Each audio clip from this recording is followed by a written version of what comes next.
fuck this shit. I can't take this. Hey, Canary, tell him, what's the reason why you say you drove off on an old girl? Always listen, man. You know, and people don't understand, fam. Like, a good woman is like Sheila from Tyler Perry, fam. She never believed Mike was a bitch ass nigga. You couldn't tell her Mike was a hoe ass nigga. Like, I'm watching Tyler Perry, she like, girl, that's his home girl. Man, girl, I couldn't fit on the plane, I gotta drive. And then when it got to the point, look, when she was like, I'm gonna climb this mountain, I started crying. Cause my girl ain't never been that stupid behind me. This some bullshit. Like, my girl, it could be a woman text me, my girl think I'm a fucked up nigga. That nigga Mike had a whole best friend female, and his girl ain't think nothing of it. Real bitch. Still behind her nigga. You feel me? She ain't even questioned a nigga for having a friend. She telling Janet Jackson, come on, y'all, I'm praying. Just leave me alone. Mike a good nigga.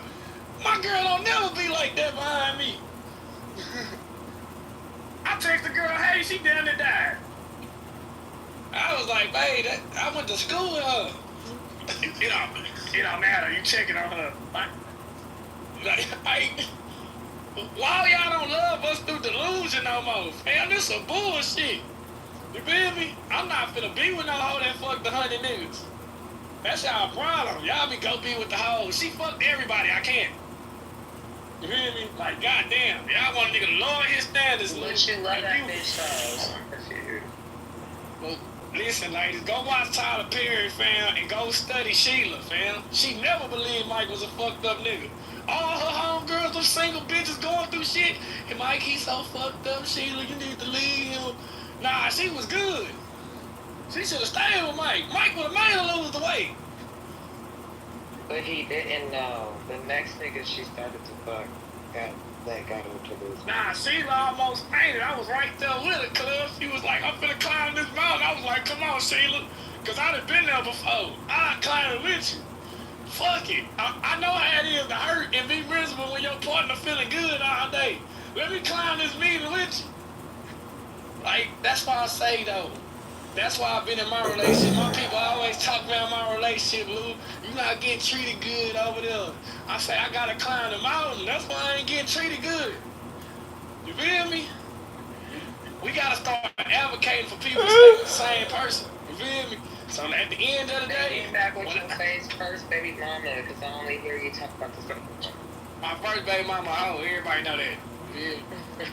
And I had kids through DNA, fam. You feel me? But at the end of the day, though, I can be with a woman that don't treat me good. I love my woman don't cook for me. I done slept on the couch for 3 months. But my son, he put on the couch for 3 months. I mean, when you get in a certain space in your relationship, you just don't want to lay next to your girl. Because the problems come from me laying with her. You hear me? So I had to put some sage in the room and get my demons out of there and let her lay by herself, man. I just come up there like a thief in the night with some dick. Let me finish my work. You feel me? You know, a lot of these men, they give up on y'all. I ain't giving up on y'all. I love when y'all don't show up as a woman. Cause I'ma find my happiness without you. I watch TV shows without my gal. That's how I cheat now. And I go get food without her. Oh yeah, that's odd behavior. I be full and she be hungry. I be sitting there like, I ain't ate either. I have receipts in my pocket. I know how to get them back. You feel me? I know how to hurt their soul and still be with them for the sake of the kids. You feel me? I done had crab legs, extra butter and everything. Being this bitch like, I ain't ate all day. Yeah. I ain't ate all day. You eat. That nigga found the creative way She got this girl by eating food. And That shit. really Like, is get some this odd strawberry behavior. on it. You heard though. I can't explain it. And I watch TV shows that just came on Netflix. Yeah, And I seen Squid Game 3. Oh my God. This is grounds for termination. You can say Squid Game 3. I seen it already. You want to go ahead and watch the next episode without me? You don't watch that show. Nigga said he watched the whole season without. Right, then finished off the season, man. Like, nigga, what's wrong with you? You can hate me for real. But I'm such a terrible bitch. I'm about to force your ass to watch it with me again. You got me. Hey, look, if I fit, listen, He gonna fall asleep. He's staying up. Lou, All you gotta do is trust him here and there, and he'll get if I can finish back. some bubbles. You gotta suck a little dick, stop, suck a little dick, stop, suck a little dick, stop. That's what you gotta do. Lou, if I can finish baddies, I'll be diabolical. I just can't get into that. If I can finish that shit, I'll be diabolical. You hear me? It's like if I can sit there and be like just say she mad at me and I walk through baddies like, oh, she finna punch her right now. She gonna be sick. Like, if I can just figure out how to watch that and then come in there like, yeah, I seen that. They about to get You ain't even gotta watch it. Just log into the Zeus and then fast forward through the episode. So when she get back in, she'll see like, damn, did somebody watch this? I like that. But like, fast forward to the episode and watch the preview to the next. but I said, Hey, we gotta sign Canary to an ITV contract, man. This the funniest nigga on the app, boy. That yeah, nigga, man. I ain't gonna lie. Season 4 Nigga, you just went on a 10-minute rant, nigga. That was the funniest shit I done heard in like a year. I'm talking about including comedian, and you was dead serious. You wasn't even trying to be funny. He said deadbeat baby daddies with chains on. I'm just gonna say like, you gotta think hard. If a nigga shining in the club and he got 5 kids, think about his finances and look at his chain. He don't take care of none of them. That don't never hit y'all in the head. Like, oh, y'all gonna have 6 kids. That don't hit y'all in the head. Like, y'all ain't the only one seeing that shit. Niggas having bottle wars and ain't taking care of their kids. Let me get 3 of his school clothes over here. Let me get like nigga pop all his summer shit in 2 nights. Bring 3 more over here. Okay, why Hell don't yeah. I speak to the title? There's comedy hour over. Having single friends while having a man. Red flag. It's a red flag for who? Who? For both sides. That's what they're saying. Wait, what? Having single friends while having. How is it a red flag for the man? Is we talking about gay men? Well, we mean men and women, but no. Oh, okay, yeah.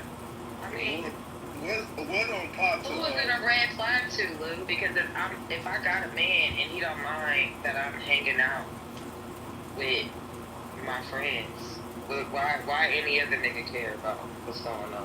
Why am I supposed to care about other niggas seeing me, a woman that's in a relationship?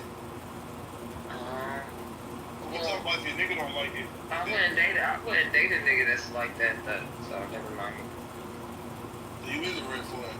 I mean, I can be a red flag. I just don't like insecure niggas. They beat you. Why is it a red flag again? I was listening to y'all talk about it, but I don't So understand. he insecure for setting boundaries?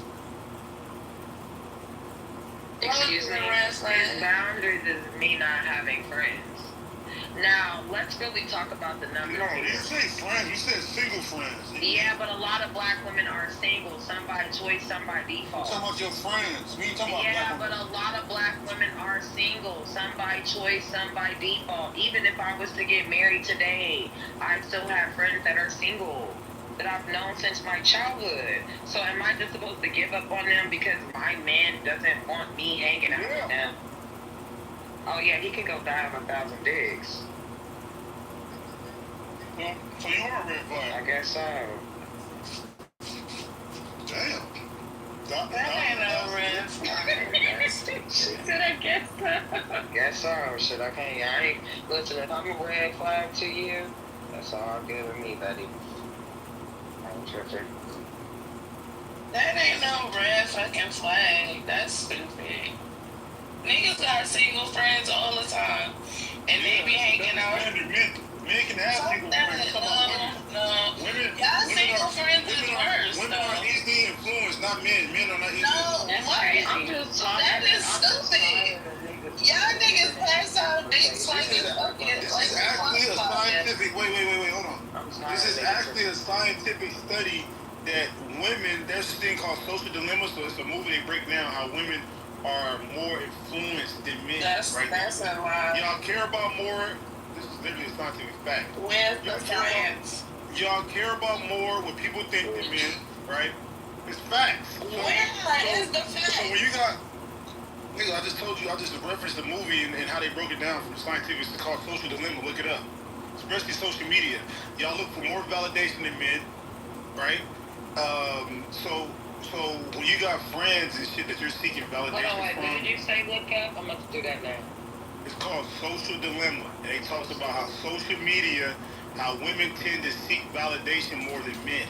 What is that? What does social media got to do with just friendship? social media, friendship, just in general, I mean, if you're seeking validation from people that you don't know on social media, I only can imagine. Hold on.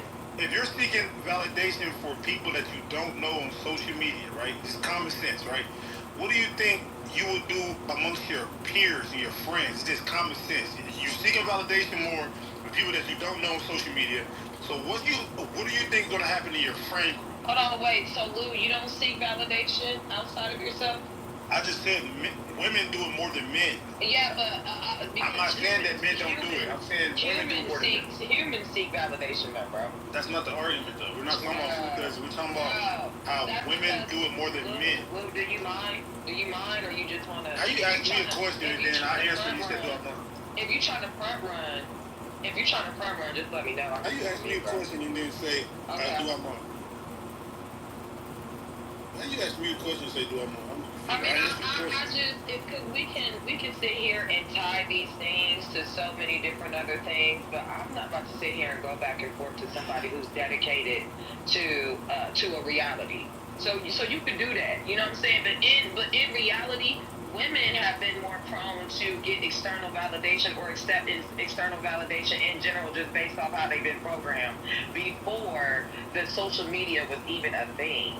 Women are the ones who are under more social scrutiny than men. So men don't gotta seek external validation from women, but y'all do seek external validation from other men. And then we don't want to tie into the fact that socially, right, you know what's so crazy? Women have been drawn to vanity and beauty and just being vain.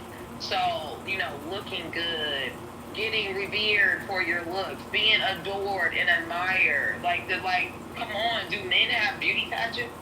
Like, is there a nigga pageant? Does anybody know? Is there a Mr. Nigga of the world? Is there a Mr. That Nigga? Is there a Mr. Universe? Anybody? Anybody? No? Oh.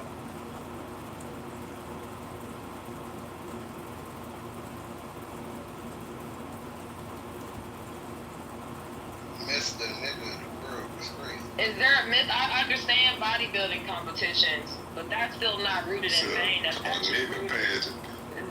actually rooted in body dysmorphia, and that's a whole. We could go down that line too, but we talking about vanity here. We talking about vanity because they don't make bodybuilders speak for excuse me, Mr. Bodybuilder, if you could do one thing to change the world, what would you do? Like, they don't ask the fucking bodybuilders that. They tell a nigga, hey, step up. Do y'all think this nigga got a nice body? Bet, turn around, squeeze your ass cheeks. All right, bro, we off you. Like, what the fuck is we talking about? Yeah, women need to put more on the cross for like how they look. I guess, like you said, it is why they be so caring about shit. Why y'all limit the conversation to desirability politics? Because desirability politics for women fall in, bruh. You not this gonna do this. This has nothing to do with the title. This went from. Wait, hold on. This don't got you bringing up points that doesn't correlate with nothing that we're talking about. You're bringing up desirability politics, and we're talking about having single friends while having a man, right? And how women seek more validation. And then you brought it to, well, women are more scrutinized and desirability and. I didn't say desirability. You did.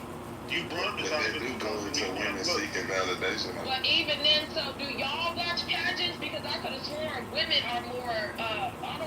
Do y'all watch pageants? Of course, man. So you are bringing it back to desirability. So big watch pageants.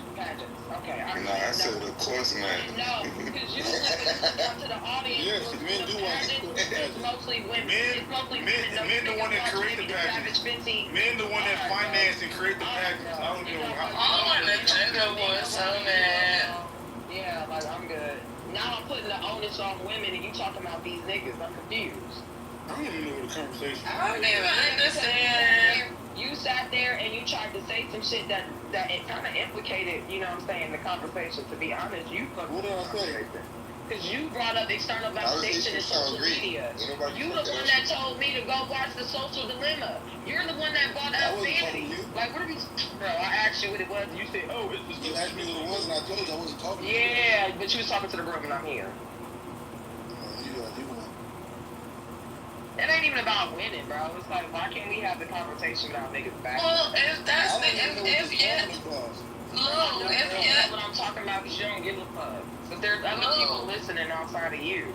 Okay, Lou, if your theory is correct, then why come men are more susceptible to cheating than women?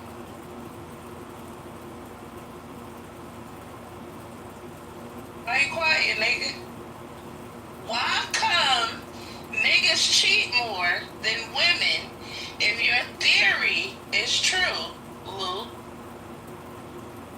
Damn, So you silent. Okay. Hold up, hey Lou, do we cheat more or do we get caught more? That's crazy. Do we get caught more or do we Because cheat y'all more? niggas throw dick around like it's a fucking club flyer. Y'all sell pussy Brooklyn, more do than we- anybody too, though. So what you talking about? Brooklyn, do we cheat more or do we get caught more though, Brooklyn? Y'all cheat Which more. one is it? You cheat more. I don't know Okay. about that one. You cheat more. Women are better cheaters, so they get caught. No. You cheat more.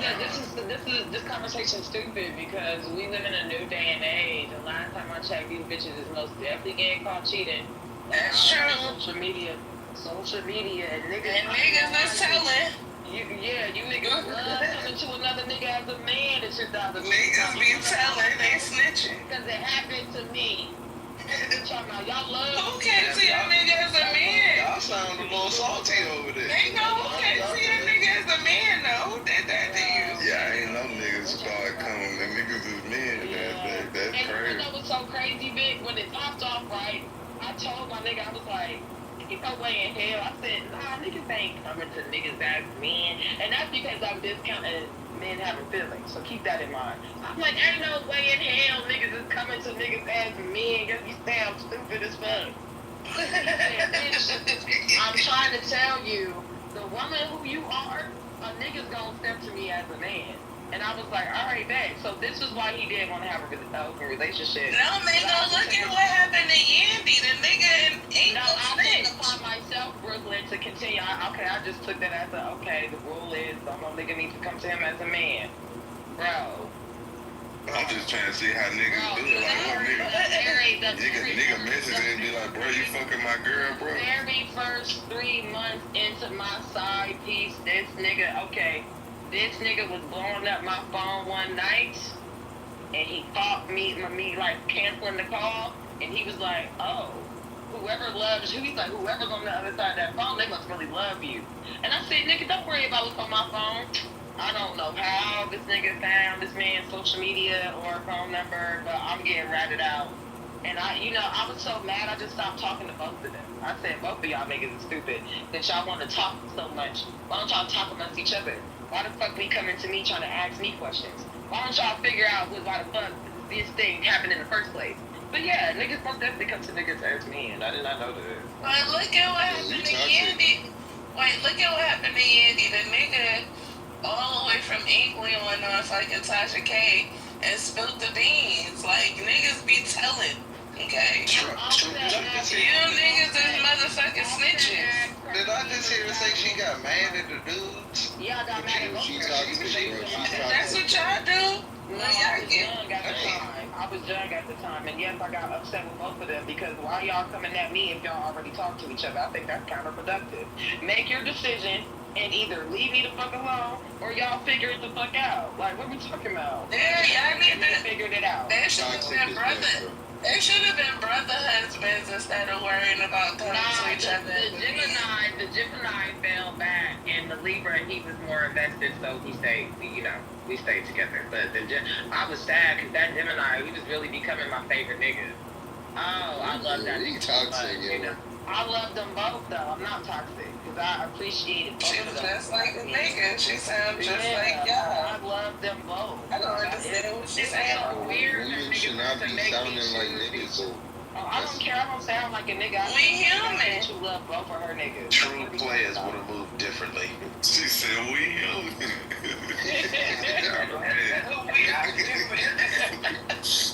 Hell no. I just be wanting y'all to know that whatever y'all could do, we probably could do it better. Nah, but the Just whole keep thing that is shit in mind. they got this idea. But you doing it with your pussy. Whatever. We doing it when it don't matter. Hold on, wait. Why did I y'all thought the nose was to keep bodies and mouths off. Damn, that's crazy. Why did y'all automatically assume I fucked the Gemini? What? You said that becoming your favorite nigga. He was. Like, think about this. We had all the same interests. We went to this fucking, what was the name of that weed brand? Fuck, I forgot it. But we went to this, open, you know what I'm saying, museum, like, weed brand, like, cannabis brand, like, launch release. We used to hang out by the beach. See, the Libra was from New York. He didn't like doing shit like that, and the motherfucking Gemini is from Inglewood, and I know him. So, it wasn't like he was rushing to get to the pussy, but when he found out I had a nigga, he was like, oh, bitch, you ain't shit. And this is the reason why you had to try to come out bad. And then, no, it wasn't. It wasn't. You know what I'm saying? I just actually, liked you. And I loved spending time with him. So sad. These niggas in the chat. Wait a minute, Mango, hold on. I wish men weren't so, like, territorial, bro. Mango, hold on. These He's niggas, toxic, yo. What the fuck? Mango, these niggas in the chat are so... Mango, these niggas in the chat are so upset. Like, what are y'all mad about? I mean, The fuck, doesn't nobody be saying nothing to y'all? When y'all be taking all that dick, fuck wrong with y'all niggas? They can be mad, and let me tell you why they can be mad. Because I'm expressing true love for both of my niggas, and this is conflicting these niggas on the inside. You know what I'm saying? But I'm saying, no, they in the chat talking shit. When they spend most of their time with their homeboys, y'all be taking all the dick and don't nobody be saying nothing about Well, that. Brooklyn, you agree with Pub? So you jacking what Pub said? So I don't keep talking over me. Don't judge I will when go this get it. is behavior. I will go get it. No need for the big mic, sister. One mic on sister. So Brooklyn, I think the biggest thing is men have been sold this idea that a woman can only love one man and all this other shit. And they have made that and adopted that and made it a part of their personality. Even their idea of what a woman is supposed to be like has been embedded and adopted in their personality. So of course, what I'm saying to them sound crazy as fuck. And then most of these niggas are hypersexualized. This is why they just couldn't believe that I was dating a nigga. We didn't start fucking until after me and the Libra broke up. So They don't realize that some of their favorite pick-me wives on Clubhouse is cheaters, too. Wait, hold on. They fucking... Is there Yeah. anyone? Some of them hoes y'all love to death and y'all love to use against the single ones, they be cheating on their husbands, yeah. Y'all be clapping for them hoes, but y'all know that a lot of you niggas is being fucking, y'all be Is there any other You woman? being fooled. These Brooklyn, you hoes is snitching on cheating. your sisters? No, I'm not snitching on that. I don't listen. Brooklyn, I be going all this. niggas in Let the me ask chat you a question real quick, though. I think these niggas in Let me the ask you a chat. quick question. Is Okay, there any other? I think these niggas in the chat, Brooklyn, I think they are just, I think they've been cheated on before. They That's probably what had all. Yeah. Well, yo, let me ask you a quick question though. Aside from Brooklyn, is there any other woman on the stage that agrees with Chloe? These bitches don't gotta agree with me. Yeah. We have to agree. Like, what are we talking about? Nah, baby. Yo, Chloe. I don't know. Stop doing that. Stop pitting women against each other. I know Bubbles Nobody's doing that. Like, I know. That's what you're trying to do. We see and it. I know Brooklyn don't even agree with me. She's just not judgmental.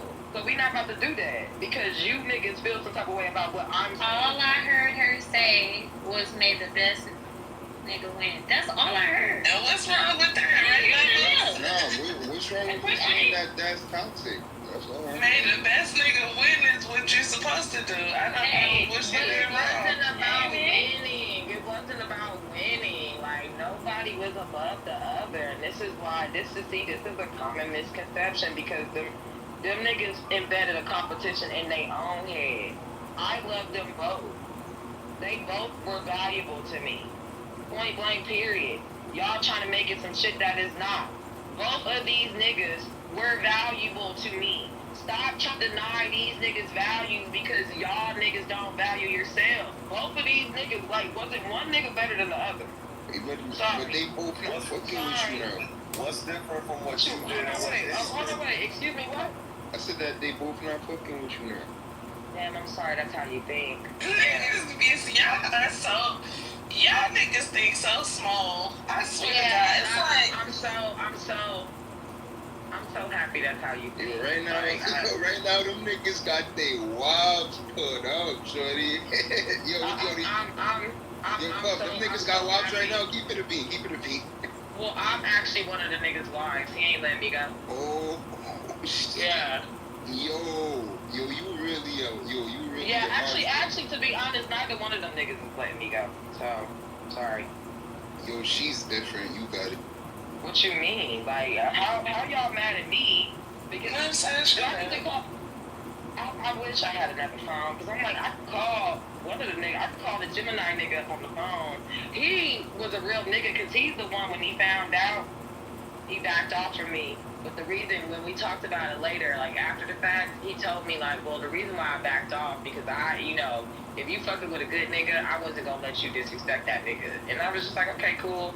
And he was like, I could tell you wasn't even trying to be on that type of time because, after a while I'm starting to wonder like, okay, we alone, she ain't really, throwing no ass at me. It gotta be something going on. And then that day, all the motherfucking phone calls came to my phone when we was on the way to go play pool. Damn it! I'll never forget that day. That nigga actually picked me up from an event that I was with my other nigga because I was bored and I was tired of being up there. And I was like, fuck it, we gonna go play pool then. And he was like, alright, I'm around the corner. He came and picked me up, and I swear to God, if my nigga wasn't blowing up my phone, man, listen.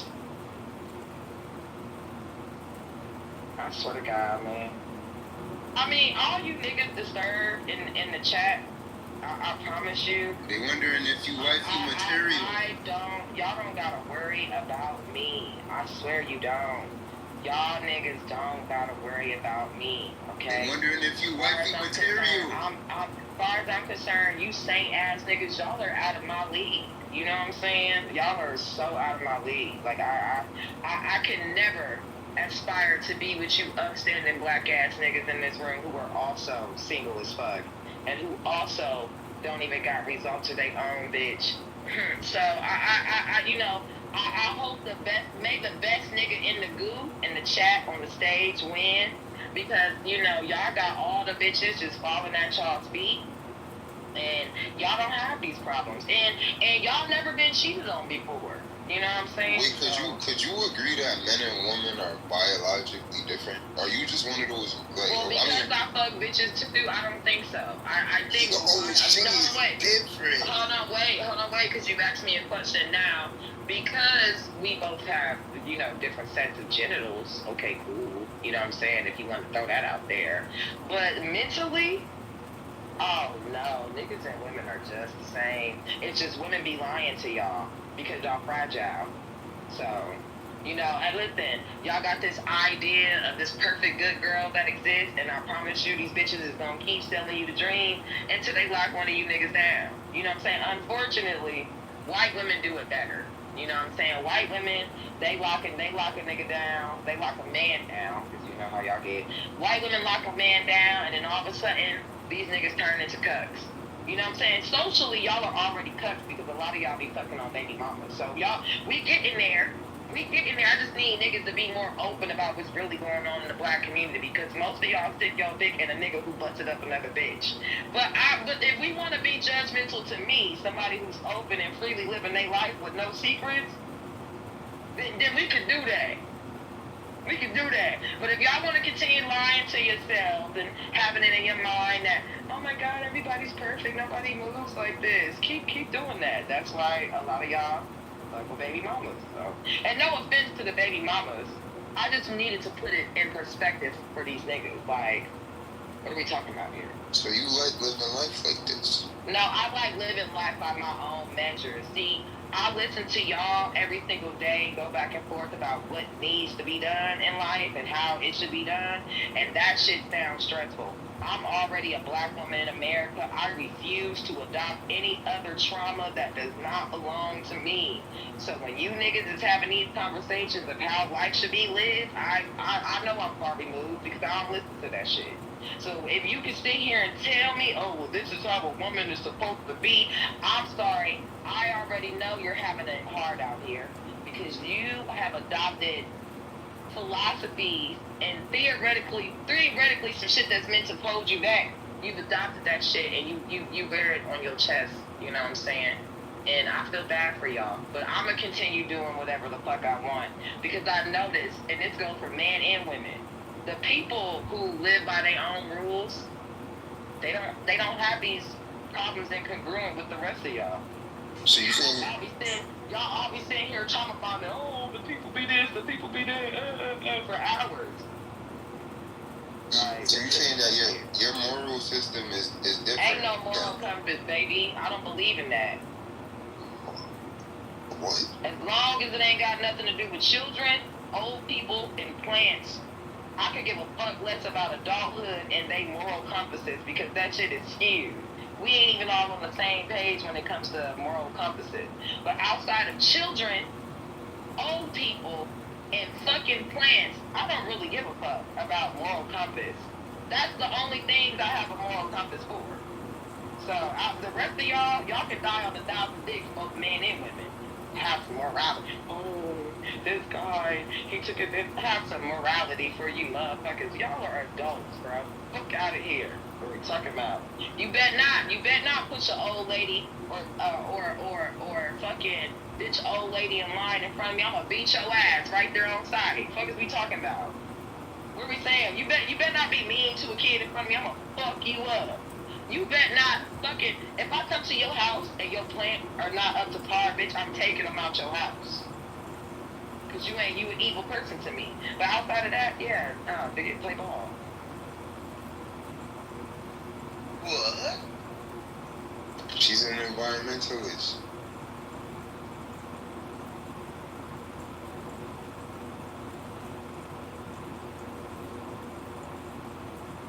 Alright, so you kind of do have a moral code. You just like restricted to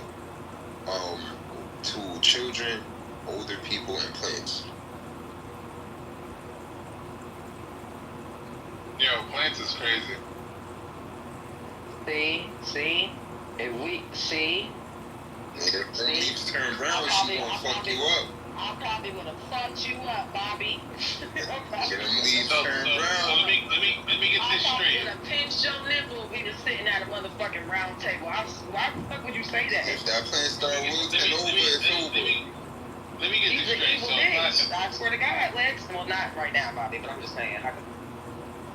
So if I enjoy this nice piece of broccoli, you know, just eat it. You know, I'm not talking about plants that are made to be consumed. See, this is how I know y'all really don't care about the world. Because there were plants that were made to be consumed, and there were plants that weren't made to be consumed. Okay?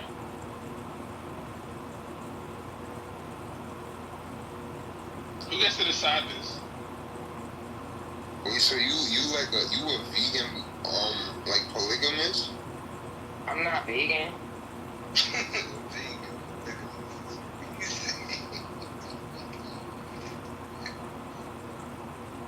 I'm not vegan, but what are we talking about? I gotta be vegan. Damn, I gotta be vegan to care about the plants. I swear, y'all black people never cease to amaze me. Hey, look, you have like. Rebel said, can you hear when the plants are in distress? No, but I can tell. Trust me. I done been to motherfucker's house and I'm like, oh, soon as first thing I come in is, oh, you got your Swiss looking. And then I get to work. I get to work. I get to work.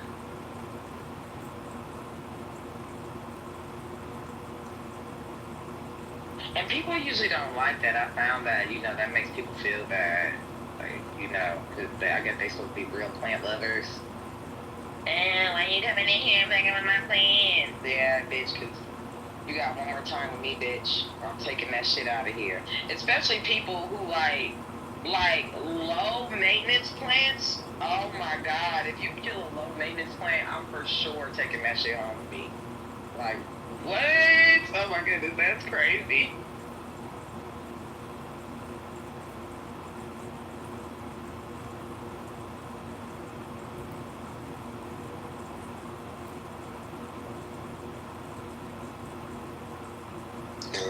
I'm on for marriage, I'm on for healthy relationship dynamics.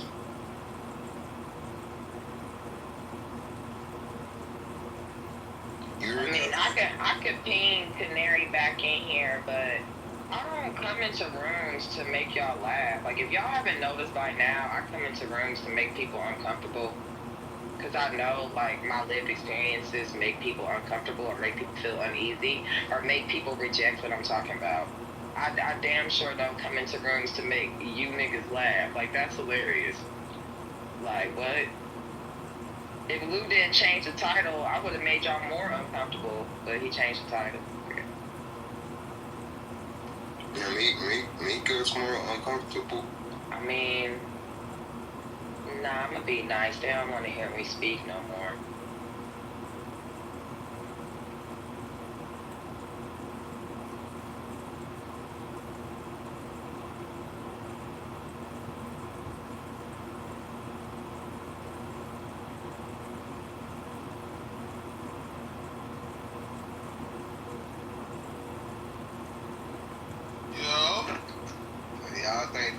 Y'all think this sex worker who's bringing this suit against Cassie actually has married and is going to win the case?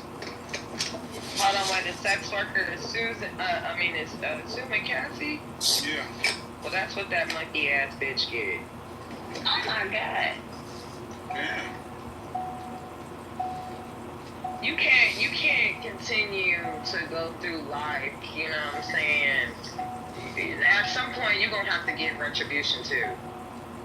I'm not saying that, she didn't go through anything, but at some point, if you dibbling dabbling and you recreating trauma and you know what I'm saying, you're gonna have to pay for what you did too.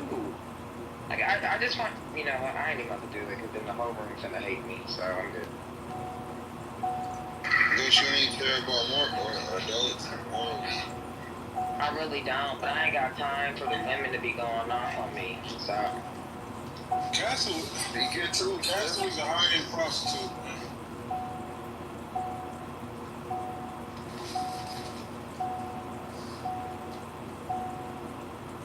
Damn, I was about to kill her with this goddamn seatbelt sign, nigga. Damn.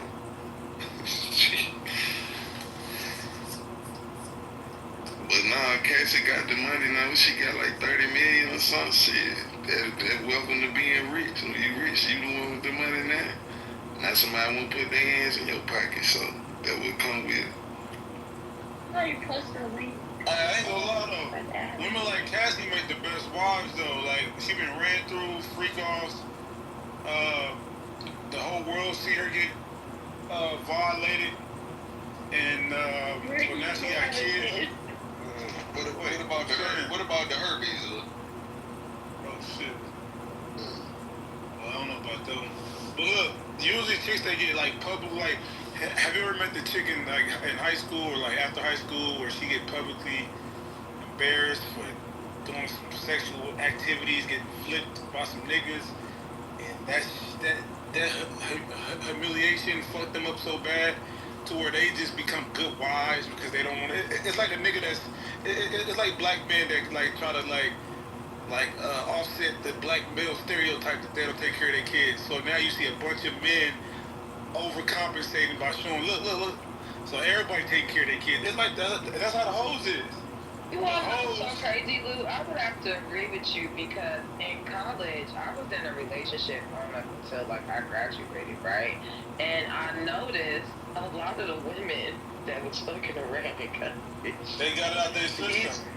These bitches is married, okay? I'm talking about bitches who done got butt naked and stripped at the damn alpha party. I know a girl that got flipped by the whole football team, bro. Yeah, me too. And everybody know about her. And her ass is happily married with kids. Exactly. Swear to God. And then what's crazy, some of them, right, they don't stay in their hometown because their reputation is kind of fucked up. So what they do is they'll private their Instagram, move to Houston, move to another city, get married, have kids, and delete their holiness. Man, y'all talking about it? So are you saying Dre Michelle was right when she said her holiness got She wasn't but it depends on how you do it though, cause it's like there's like 3 types of deleting your holiness. There's the move out of state, delete your holiness, and start a new life. Change your Instagram hashtag and private your shit and block everybody in your past. Then there's the religious delete your holiness, right? Where, you know, they convert to Christianity, Black China type. They convert to Islam, bundle of joy type. You know, it's levels to delete your holiness. Sometimes it works, sometimes it don't work. But then, you know, there be a lot of chicks that be goody two-shoes their whole life. Always talking about marriage, look like the pick me. Then they be the hoes like late bloomers to the hoes like. Thank you. This is Lou. I swear to God, I've been trying to get people to understand this for the longest. I'm like, what y'all fail to realize is I just started. I popped my pussy, popped my cherry 10 years ago. Nigga, I was in a relationship. Like, sir, I'm finna listen. Y'all got me fucked up. I spent most of my life. Can you hear me? Can y'all hear me? I can hear you. She good. Yeah, I most definitely spent my 20s being a saint. Now that I'm 31, I'm finna turn up. And to be honest, I'm way more hornier now. Like, see, I was opposite, man. See, I was in high school. I was doing a lot of crazy shit in high school.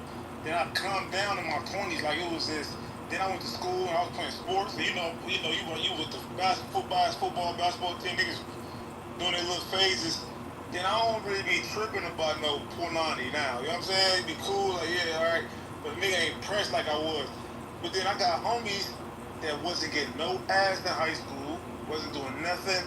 They started getting their first lick after. These niggas still going crazy, still to this day at 30, 35. I'm talking about this. You know?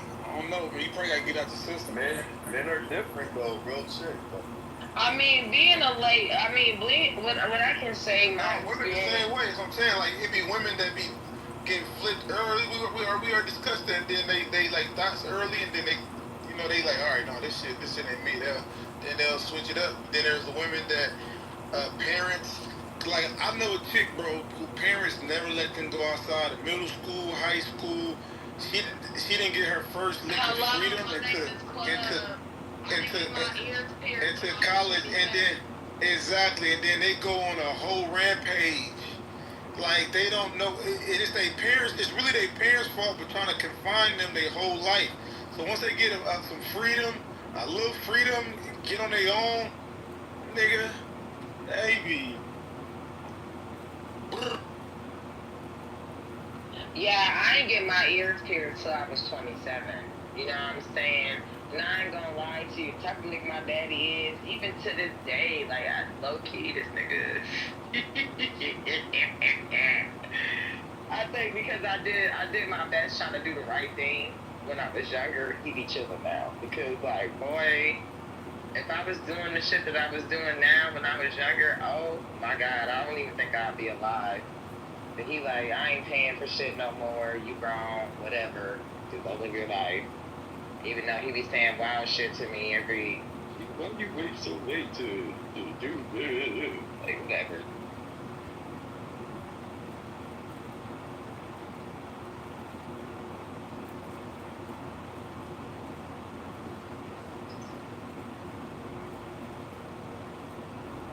You know what they sound is because a lot of people in here is who we talking about.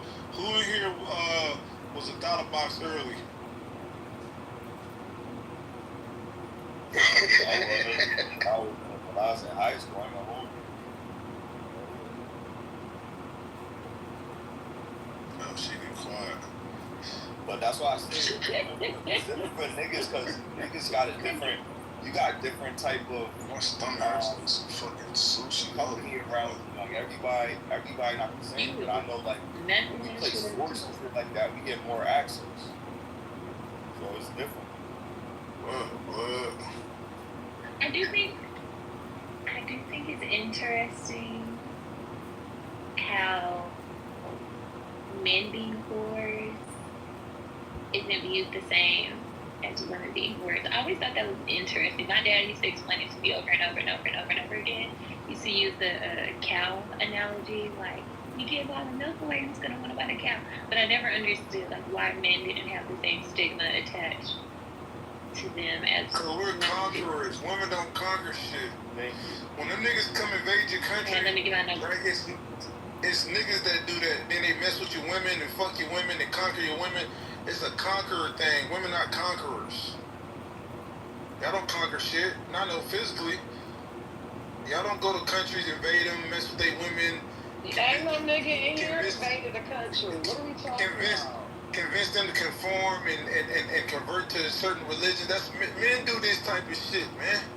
Physically. Who ain't Then you gotta look at it. Which one of y'all? See, now you're gonna relegate it to niggas and clubs. Women looked at it as more precious too. Bigger speech. I can see that analogy because I do take advantage of being perceived as like precious by men.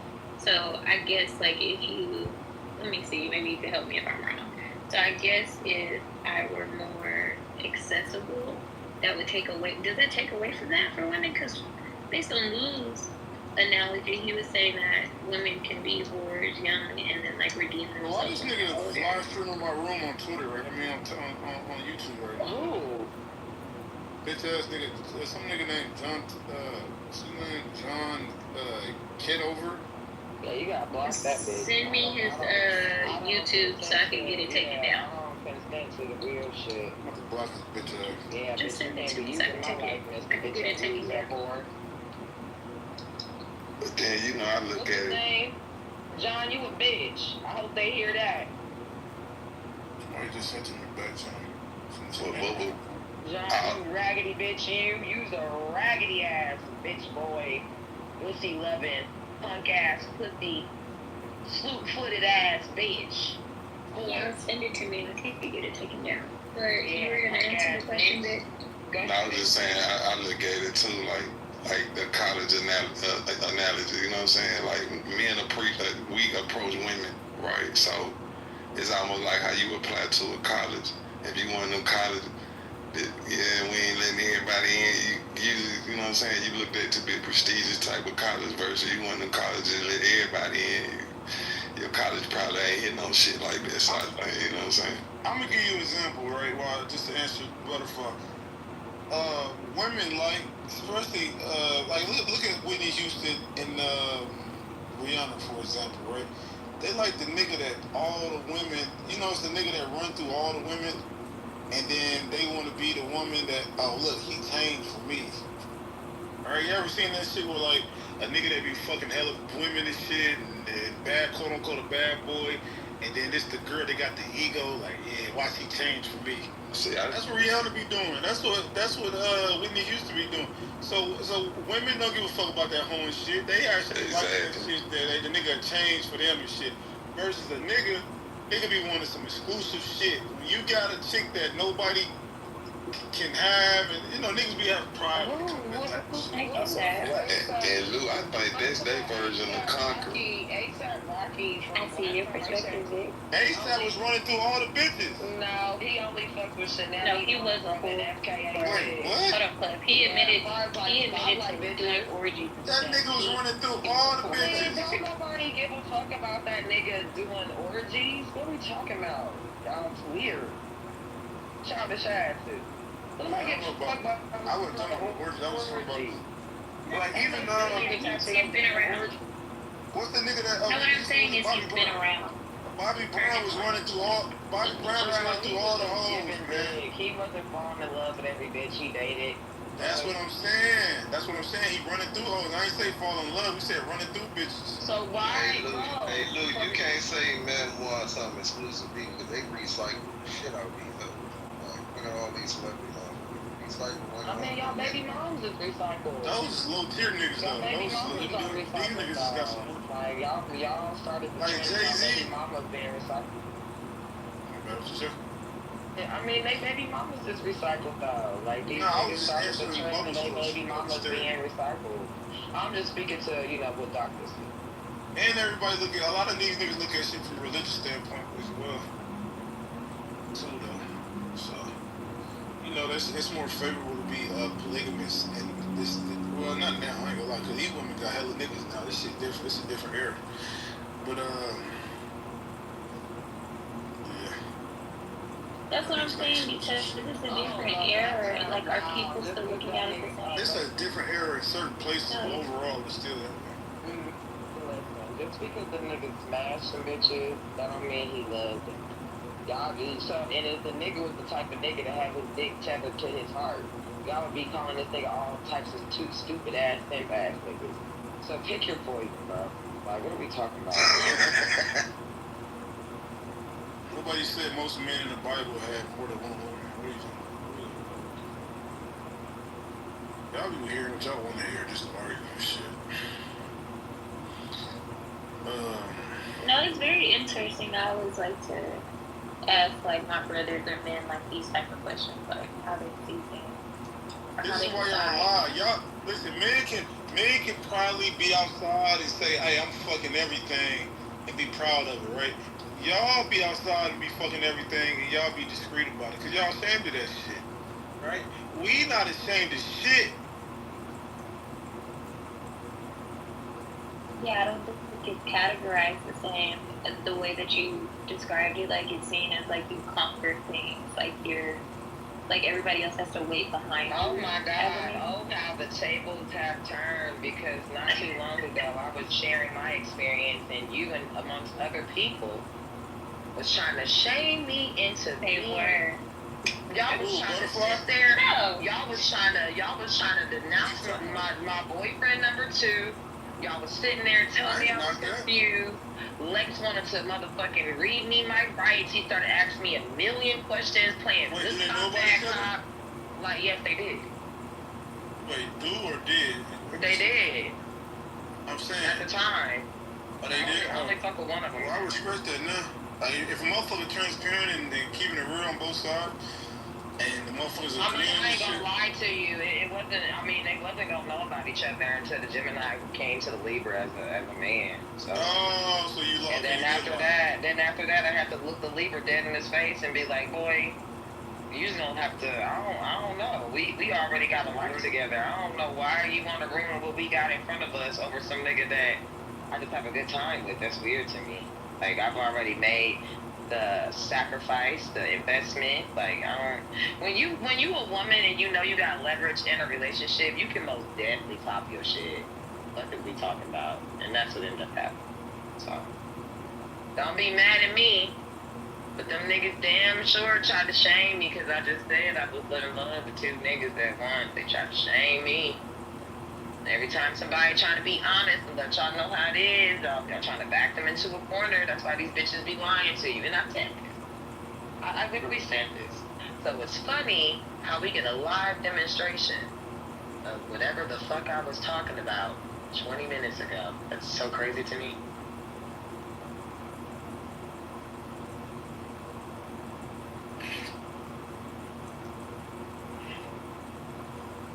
What happened? Yeah, we can hear you. I think because men don't see us as equal, I take advantage of that. Like, as a woman, like it can. I don't know. I guess it depends on the context. Like in certain settings, I want to be taken very seriously, and I don't want to be seen as like my gender. But in others, like relationship dynamics, I'm playing into it 100%. I'm a damsel in distress. I can't do anything by myself. Please come save me. Yes, 100%. This double standards work against us, of course, at the same time. I say that shit all the time. I love you, Bubbles. You's a smart love. I love you too. I don't know about the last part, but that was valid. That wasn't for you. We didn't include you. Did you feel left out a little bit? Nah, but most bitches, Bubbles, if you only knew, honey, I agree with you 150,000%. Bubbles, how you feel about your friend, your best friend? Who are your friend? Which one of my Muslims? The one that's busting that thing open all on social media right now. Dressed out, ass out. She was just Allah Akbar 2 weeks ago with Kevin Gates. I have a public response. It's very PR coded for her. I have my private personal thoughts about that, but for the sake of my ummah, publicly, that's her journey between her and Allah. So, like, who am I to judge her, criticize her? It's a journey. So if that, yeah, my public opinion on that is that she's a part of my ummah. So I don't speak on her. I don't knock it. She came back body banging. MashaAllah. Yeah, we live in a different era, man. Y'all see my nigga Derek Milano, man? And Black China, I seen that shit on TMZ. They broke up. That made me so sad. Man, I got called, bro. That shit was so wild. I looked on because I followed them both because I worked with them before. I worked with China before and Derek was there. But that shit made me laugh. And not... Laugh is crazy. Yeah, because first of all, I followed them both. And back to back, they come up on my shit. So I clicked on China shit and it said, and then the next post, like imagine, how you scroll through social media and you don't really go out, you just let the stories go. So I thought I was tripping. I'm like, why would she post this twice? Then I look, I'm like, oh shit, this is that shit was funny to me. Just the announcement. I don't think it's funny that they broke up, but I mean, people cool. They was engaged, how they broke up? I don't know, because one night we was in the studio and some bitches was being mean. He loved that bitch. Some bitches was being mean to Derek. And he said, y'all got me fucked up. Don't make me pop my walk here. They was trying to play him. I'm like, bitches don't be knowing who they're around. It's so weird. But yeah, they was trying to play him in the studio. They was just on here a few weeks ago and everybody was giving them the congratulations on their engagement. That's fucked up. That's sad. I mean, you never know. You never know what's sitting on their heart. All I know is seeing them together, you know what I'm saying? They don't appear to be... I think there's a lot of respect. Well, I know there's a lot of respect there. So I don't think it's like some drama behind it. I think maybe they just going in 2 different directions in life. You know what I'm saying? And that's okay. Like, y'all be so glued to these people's relationships. Let these people break up and figure it the fuck out. Yeah, if they lived through it and they became toxic, y'all be sitting there talking shit about them. So you really can't win. We listen, we don't judge. We listen, we don't judge. Yeah, they both good people. You know what I'm saying? They probably just, measured their lives and, decided that it might not work for their lifestyles. And that's fine. That's my nigga. Shout out to my nigga Derek. It's all good, man. That's probably temporary. Because, when it's I hope it is, too, because they cute. Yeah, man. Damn. So all the good girls and shit that's supposed to be married, man, I don't think you can just, once you full-fledged city girl, it's hard to transition back to this marriage and Christianity and Islam. Nah, that's not what China the wants, traditional. Bro. Wait, she converted to Christianity. What you mean? Yeah, but I don't think. That's literally what she was on. You can tell in people's behavior, how they move, that they not on that shit that they used to be on. Yeah, that's what I said. You know what I'm saying? Like, I think her having a daughter really changed her. But she's not on that shit that she used to be on, bro. She's not. People change. Sometimes people get traumatized by their own doings, and they start to realize that they trapped themselves in the prison. And you know what I'm saying? You can tell the difference between a person who wants to work their way up out of their own prison, and then a person who's like ignoring that they even created a prison. You know what I'm saying? Like, you can tell. Once you get out of that mentally, you don't want to go back to that. It's really hard to go back to that.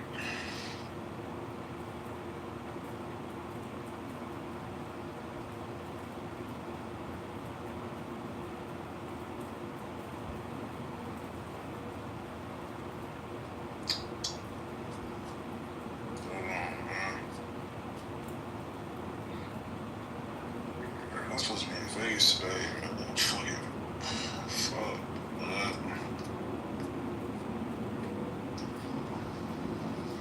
We listen, we don't judge. We listen, we don't judge. That song was fire though, I ain't gonna lie.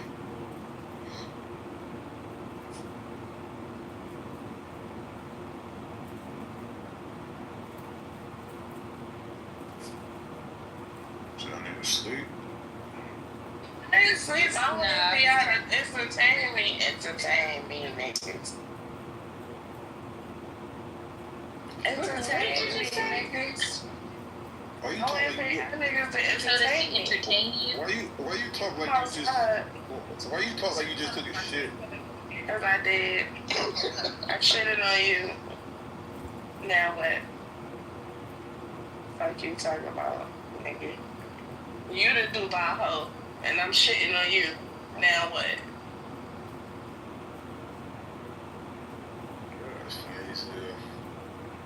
Brooklyn, are you really tiny? I feel like you're really tiny. Yes, you got little man syndrome. Little I'm a giant, okay? I identify as a giant.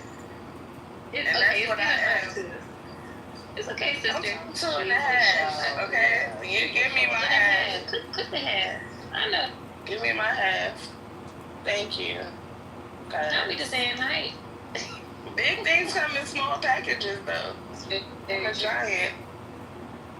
You wouldn't be able to know. You wouldn't know that I was small the way I be fucking people up. I bust a nigga ass real quick with my little ass. You have a very big personality, but you have a very tiny voice. I'm like, she's a small one. They got little man syndrome. I ain't got little man syndrome. It's like the nigga at the party, right? Like I got homies I grew up with and shit. I got one homie, he's short as fuck, right? He the shooter in the circle, right? This nigga got little man syndrome. He's getting picked on. So now he got older. Any nigga play with him, he'll take it to the next level. I remember we used to go to a house party, right? This nigga, he was a bitch, can't fight, but he had a gun on him. So the nigga used to bump into niggas at the party on purpose just to find an excuse to pop a nigga. That's how little motherfucker be acting, man. It's little man syndrome, man. I got homies like that right now. Nigga can't. This niggas on the app. I ain't gonna say. Don't invite him nowhere. Man, you can't. Man, them niggas can't wait to pop a nigga, bro. They gonna bump into a nigga. Them short game banging niggas.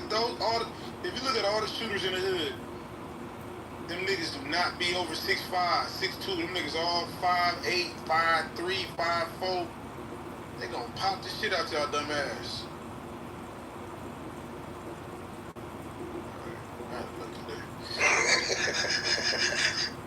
You had enough of what? Talking shit. I'm on the. Hey,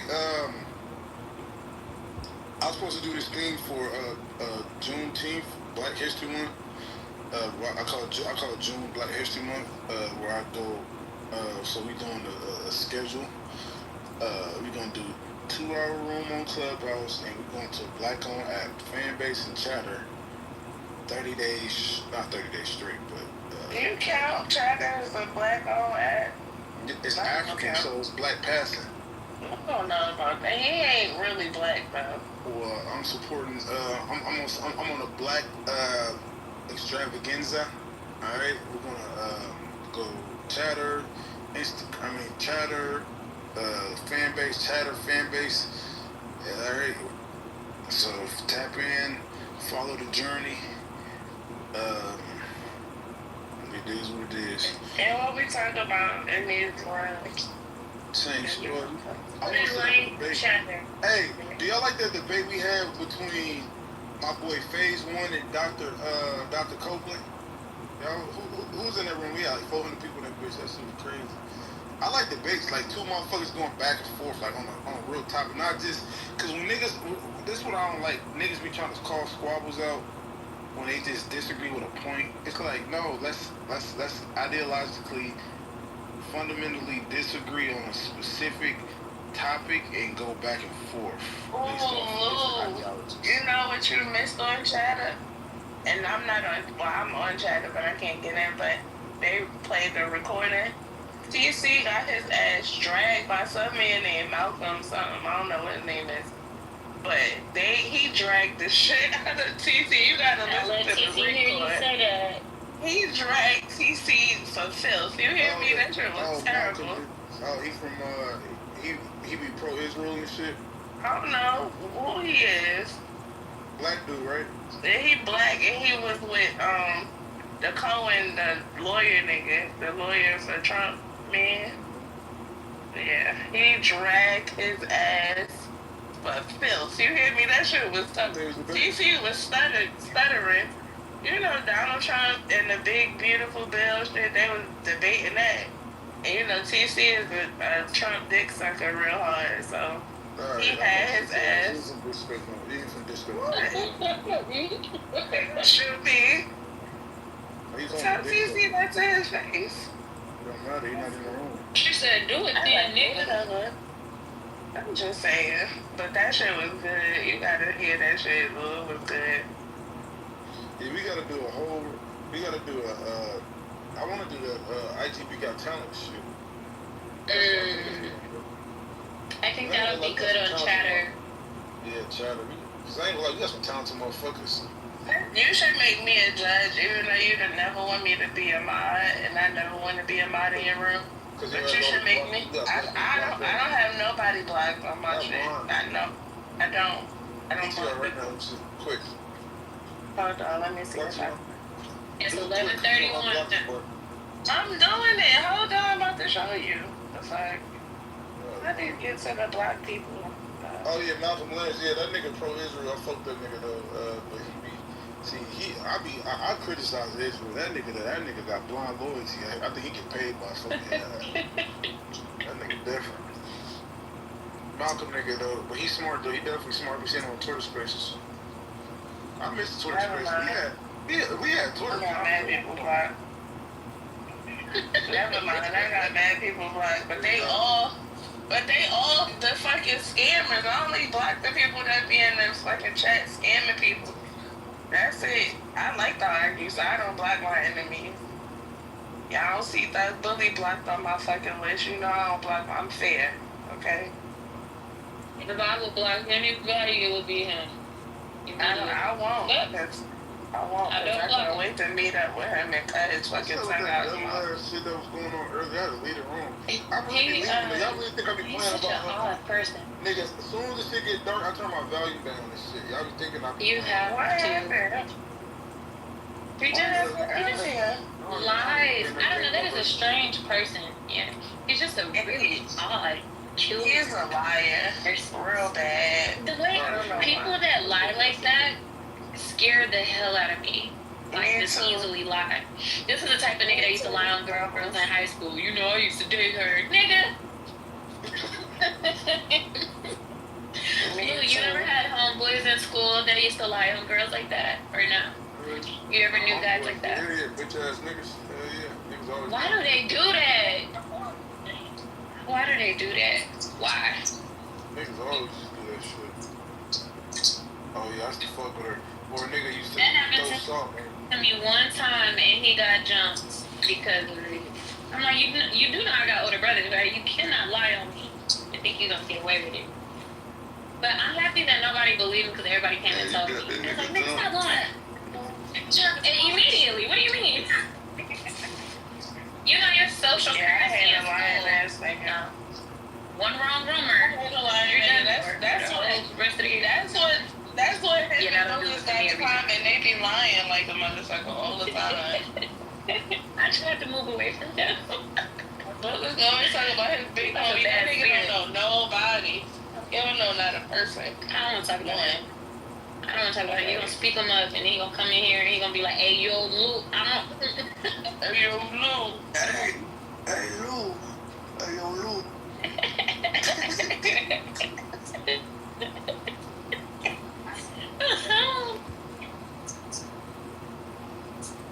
That show was funny. You had goddamn drunken Ion in here earlier.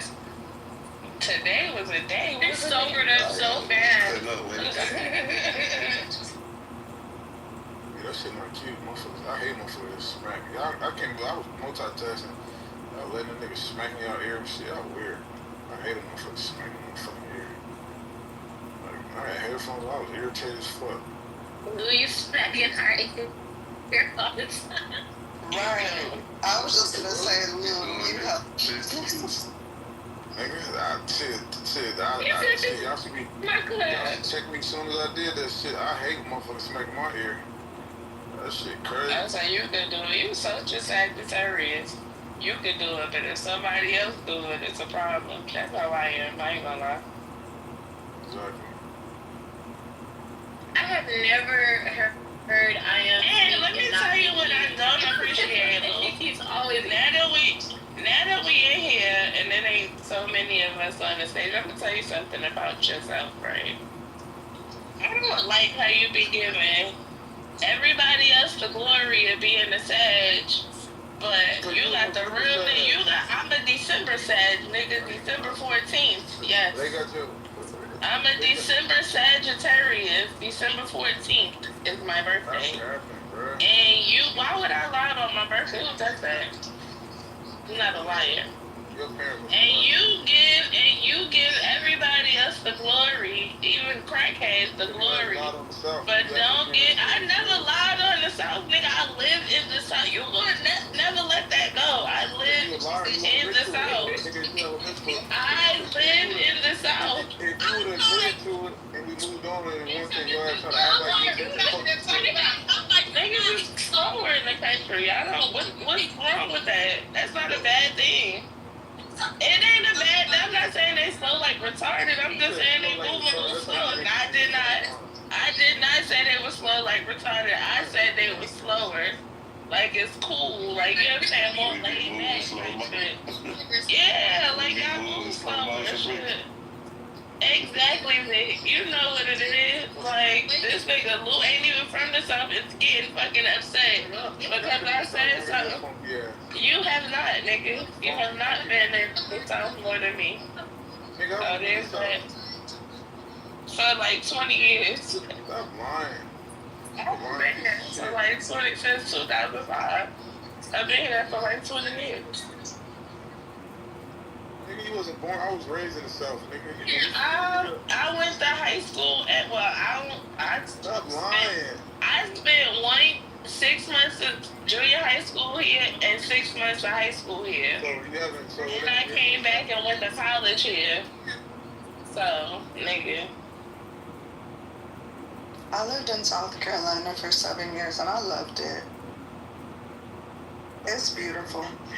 Yeah. Brooklyn, I ain't gonna lie, I look at you as less of New Yorker now though. But I thought you probably lived like New York your whole life. I thought you probably gonna say you been in the South like 2 years or something. Nah, why? Because I don't even have a hard New York accent, though. So how you? Just kind of do My accent. I'm country. It's fun. To everybody in New York, I'm country.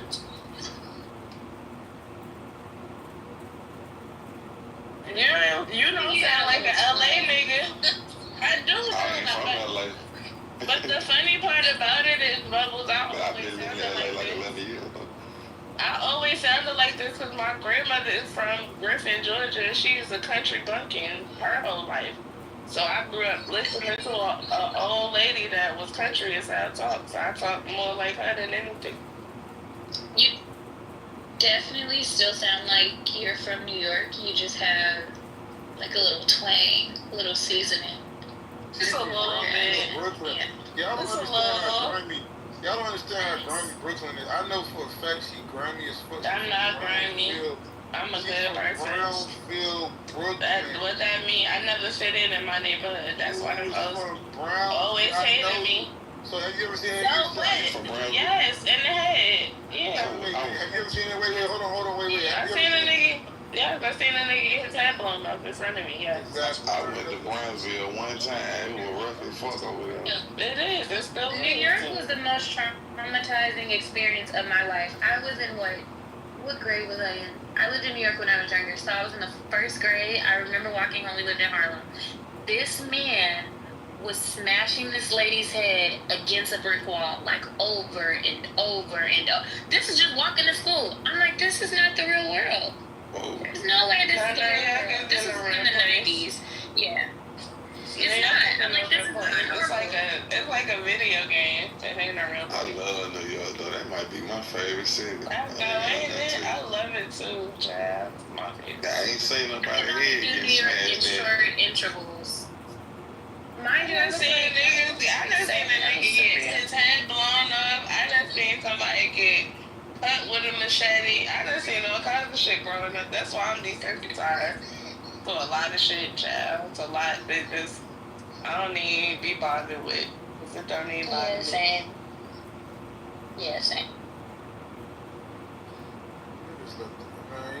But the first time I ever got robbed was in the South. See, that's the thing. See, that's the difference. Like everybody be making it seem like, oh, down South.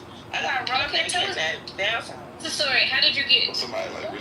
Okay, and you never told us this? I did tell you. What's that pride desire? Hell nah. But now you like literally robbed at gunpoint. Who you robbed? Wait, hold on. Who you robbed first? I've never robbed anyone in my life. Oh, my bad. Let's go. You ain't never robbed nobody in Brownsville? I've never robbed anybody in my life. Y'all know that's the grimiest hood of all time in New York, like ever. Like it's the grimiest shit ever. It really is. Man, I used to watch documentaries on Brownsville when I was a kid, bro. I used to like, God damn, this shit crazy. All the robbing niggas that live be from over there.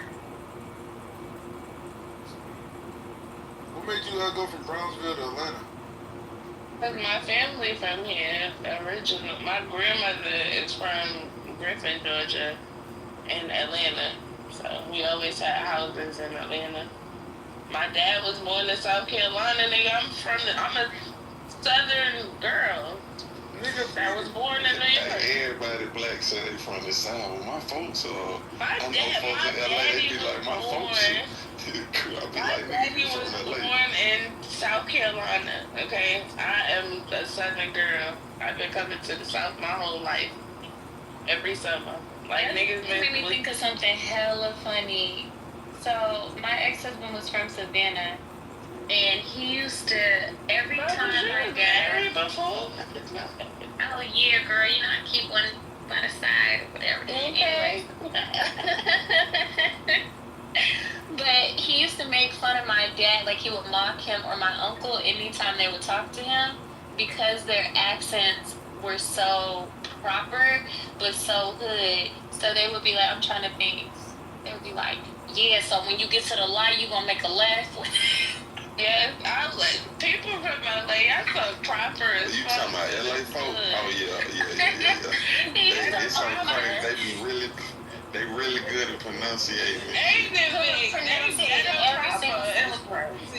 Especially them R's and shit like that. You gonna make a right? You make a right at the light, cuz. Like, them niggas, they talk funny. Gangsta proper. That's what Alpha Barbie said. That's crazy. Alpha Barbie always negative. What's wrong with you? Your thumb's always negative. You from the Brownsville version of South Central. Like, your thumb's always negative. What is the Brownsville version of LA though? I want to know. Tell me. Wherever she's from. Jordan Projects. Watts. Yeah, I would say Watts, somewhere around that area. Definitely Watts. I wouldn't say the Brownsville version of Atlanta before they knocked it down was Bankhead Court. I'm not gonna lie. That shit was ghetto as hell. You hear me? Like, I ain't even fuck with Bankhead Court too tough, even though I was there a couple of times. But it was so ghetto, it was like you would be scared to be outside, cause that shit. But now it's Etheridge. I think Etheridge might have been, I don't know.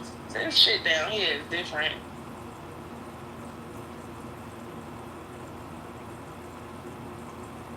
Yes, I went from Brooklyn to Bankhead. When I moved to Atlanta, I moved to Bankhead. So I went from one ghetto to the next. You went from one brown to another. Yeah, exactly. I have 3 sisters that grew up in Atlanta, and their accents, girl. What side of Atlanta they from? Cause see, when you down here, when you here, you realize like it's different. Like depending on where you from is depending on your accent. So west side bitches don't sound like bitches from the east side. It's like a whole different talking point. Like south side and north side don't sound like either. For real. It is. Like I ain't never know. Like before I even talked to Don Perez, I knew he was from the west side of Birmingham. Even before I ever asked him that, and he was like, "Yeah, I'm from there," but I got to tell like what side. Like y'all are both from Birmingham, but you sound different from Don Perez. Yeah. Well, he from the west side of the city. But I think every city like that, even when I was in like New Orleans, like my ex, she was from New Orleans, so I used to be down there a lot. Like you go to different areas of town, you can kind of tell what part they from, type shit, basically. How they talk. Birmingham. Wow. What made you move to LA from Birmingham? So, you know, a little bit of this, a little bit of that, you know. Just go ahead and say you met a cute little girl, and she convinced you to, a cute little woman, let me say that little lady, and she convinced you to move. Just say that. My homie from Birmingham, he stay out here. Well, he stay in LA now, but that's really his story. He really became like, he moved to LA because of his girl, but I kind of had some family out there. That they was laying on the weed and went out there to make some money. I know what you went for. I know what's going on. I got my cousin from Atlanta now. He used to do that. That's really how he came up type shit. But I really had some family out in LA, and then I had got into it. I moved to LA when I was 20. I had got into it with some of my family in Birmingham. I just got on the plane and then went to LA and went with some family at first. But then I came back to Birmingham like after a few months, and I got in trouble in Birmingham. I had to stay there. Then I moved back when I was like 20, and I just been in LA ever since. I feel like California girls really love Southern men, like a lot. I feel like you're not having any issues in LA. Nah, I don't know. LA is just a different place to me. Yeah, you're right on lane. What's the dating experience for you in LA? It's cool, it's fun, but I just think I argue women crazy everywhere. Like I said, my last ex was from New Orleans. She was just crazy as fuck. Oh, where was your fault? Yeah, I ain't gonna lie. I don't know if I can do that again. Let me find out if she was crazy. I hate when the niggas be trying to pick. I don't think so. I hate when the niggas be playing games like and be trying to pit us against each other, bubbles. Stop the East versus the West, and everybody be saying, "Oh, the Southern girls are so good," but all of the Southern bitches I know is straight gangster. I done seen the bitch on. Hey, I done seen gangster chicks. Yeah, another bitch on by the nigga. These bitches it's two crazy. sides. It's two sides of Southern women. So there's like the Southern Belle. She's usually like preppy. You know? No, it's three sides. It's like the preppy one, but she's like sweet, super sweet. And then it's the snobby one that like looks down on everybody. And then it's that yucky one. Oh my god. Oh my god. Those girls gave me hell. Hell. I'm like, bruh. They say West Coast girls are snobby. Like, this is on a different level. Like, they will just stare at you. Won't say anything, nothing. Like, just stare at you. I don't know. Yeah, so the South, it could go one way or the next. Like, when I first moved down here, and I used to go to the strip club, it was these bitches that we would frequent the same places, we knew the same niggas, and I swear to God, they always tried to start with me, and me being the person that it was never good. So it was like, we was from two different worlds, but we had the same kind of attitude, like, bitch, I will break your fucking neck. Stop playing with me. Like, these hoes was hating so hard, because I was like, a girl from, you know how a girl comes from out of town to a new town, and all the niggas just be like, oh, who is that? Ooh, then I got the accent and all that. So, hoes used to hate. They still do though. So, there's that. I'm not gonna lie, that's like the most fights I got in was when I lived in South Carolina. So it's crazy y'all bring that up, because I swear that's where I caught my assault charge. I always felt like I had to have my guard up. Here too. Yeah, like I got one of those fights, and I grew up in Chicago, so you would have thought that I got in more fights out there. Nope. When I moved to the South, that's where I got into my most fights, literally. And I be chilling. I swear I don't be bothering nobody. So it was literally me being provoked, and I was like, all right. That's crazy that y'all said that. I got into fights everywhere because I always stood out. You know what I mean? Like, I never got along with other black girls in the South, and I hate that. I hate it so bad. Like, granted, I had a plethora of cousins, so I didn't really need friends. But, like, the girl, like, let's say I would go visit my grandma. She owned her house, but she lived in the hood. And those girls hated me. Oh, she thinks she all that. I'm like, I just said hi. Like, I hated it. I absolutely hated it. You kind of a proper talking and, you know, classy kind of person, so they probably felt like, yeah. That's sad, ain't it? That's sad. How you mad at me? It would have probably been different if you was one of the, like, ghetto, Compton bitches. No, listen, my ghetto it would have been different. It blew my mind because my cousin moved to the South from California, and they adored her. I'm like, what? Like, she hates you bitches. Like, I'm trying to. It made no sense to me, but I don't know if they were scared of her. And that's why, like, they didn't fuck with her. She's from Sac. She's from Sac, Sacramento. Was she from the hood? Sacramento. She was from. Yeah. Was she from the hood or the That's why they sent you to the South. Okay. That make a difference, man. That make a difference. Like in Birmingham, if you had, like, you know, I don't know, y'all probably don't be in the Birmingham. I can go to Birmingham, and that, like, all them chicks just ghetto down there like a motherfucker. But if you kind of got a little class about yourself for some reason, they just hate on you, because I guess they feel like you think you're better than them. You know what I'm saying? That's exactly what they said. See, the thing about New York, this is why, and we can fit in anywhere. Like, we fit in, but we stand out at the same time. Like, people love us and they hate us at the same time. So, like, for instance, me being from Brooklyn, right? I could go anywhere I go to the suburbs, I go to the city, wherever I go. I'm gonna be the person that either people are gonna love because I'm different, or they gonna hate me because I'm different. They gonna hate me because they feel like I think I'm all that. I got a lot of that all the time. I think I'm all that. But wherever I went, I fit in. You know what I mean? Like, cause I'm clatchet. I always was a little bit. You know what I'm saying?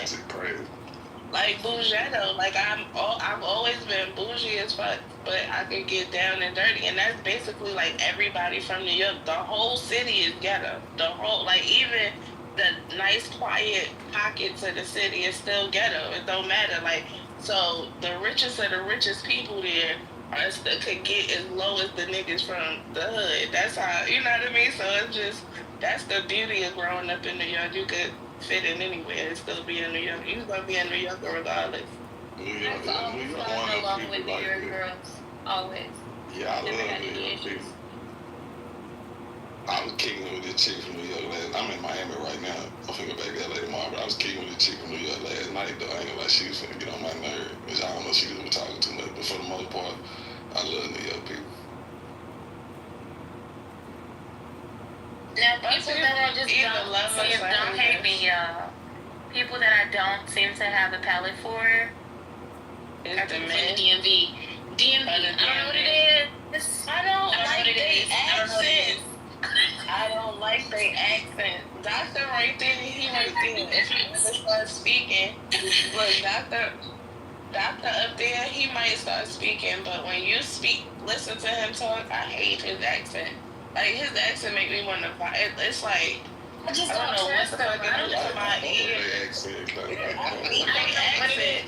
I don't I trust hate it. it bad. I do. Sorry. I hate their accent. But the funny part is, like, people be like, people from DC and Baltimore kind of sound like, I don't think so. I like a Baltimore accent versus a DC accent. I really hate a DC to me, accent. they both got that sound. I hate it. All of it. They say stupid shit. I don't trust them. Baltimore, I swear to God, that was the funniest accent I ever heard. The very first time I heard that accent, I was like, where the fuck are you from? I had never heard nobody talk like that. They talk so funny to me. Where? Baltimore. Oh yeah, I love their accent. Their accent and New Orleans are like my two favorite accents. I love their accent, but I hate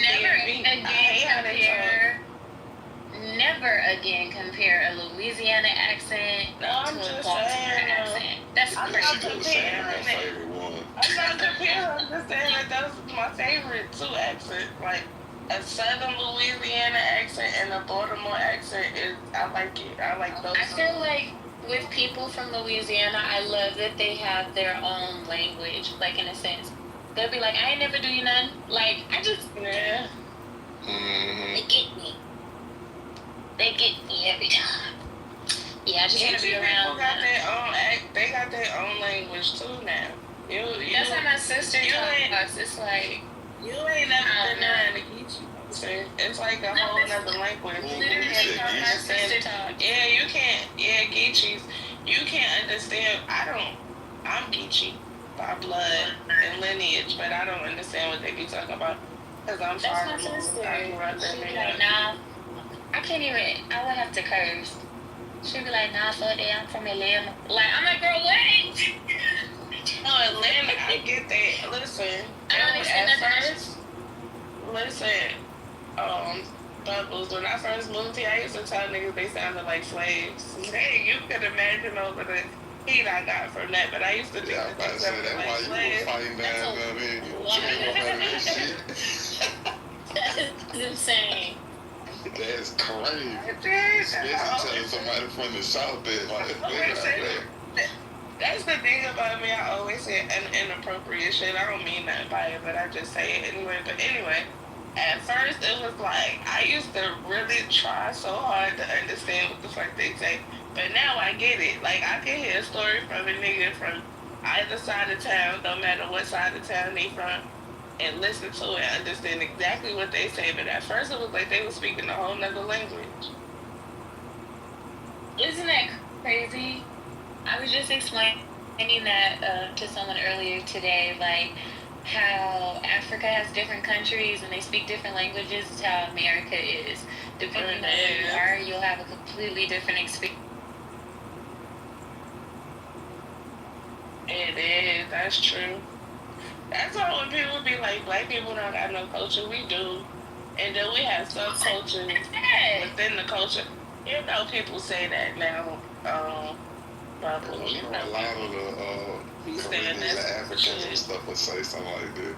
My little cousins can't tell me nothing about being a big cousin. Like, what? Yeah, that's true. But they don't get. No, but I think what it is they see how we operate in the different areas and they like, oh, don't nobody have no. We have a culture, then we have subcultures. Like, even within the culture, we got like different shit going on depending on where you from.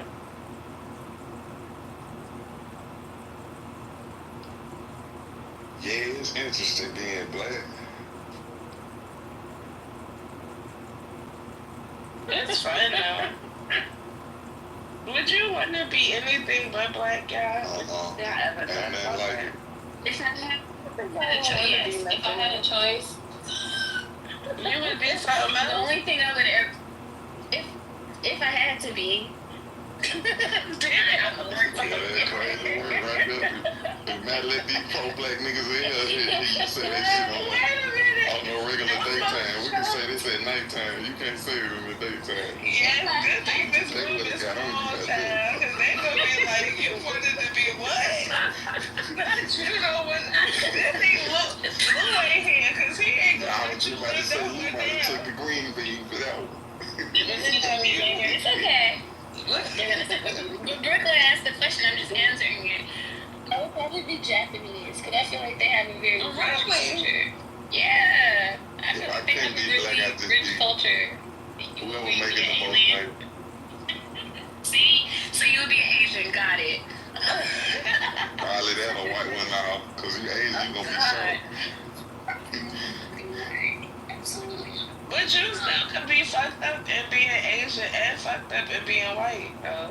That's the same to me when Asian folks. I'd be something. When Asian folks and white folks be fucked up and broke, I'm sorry, that's to me just worse than anything. You know what? Oh, Vic, am I bad? Because when I see white homeless people, I don't give them shit. I don't think A lot of people are like that. I was kicking it one time. My Hispanic homie, he said the same thing. He said, "Why you ain't using your white privilege?" I was like, "Damn, like, you know, it's something to think about." I thought I was a bad person because I swear to God, I think about that shit all the time. Like, you white. Like, please. I don't be real with you though. I don't even get to I'm not only black, but I'm a black woman. This shit is hard. I don't know what the fuck you talk about. So,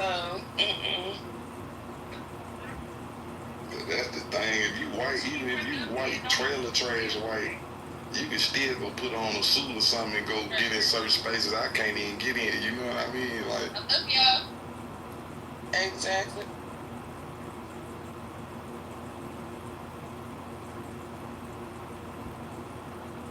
Not y'all discriminated against the homeless people. I quit giving the homeless folks though. When I used to get the homeless people like a motherfucker. When I moved to LA, in every street, every block, every store I go in, they asking me for something, and I ask you coming in and coming out, I be like, damn, nigga, I just told you no. No, I've never been cursed out. No, have I? No, I've never been cursed out by a homeless person, but my sister has, for sure. Because the sign was like, just need food or something, so my sister went and bought her food. She cursed her out so bad, like so bad about the food. She's like, this, I'm like, being picky is crazy. That's how you know if they for real or not. You be like, I ain't got no money, but you can get this food. Like, I done did that to a lot of homeless people before.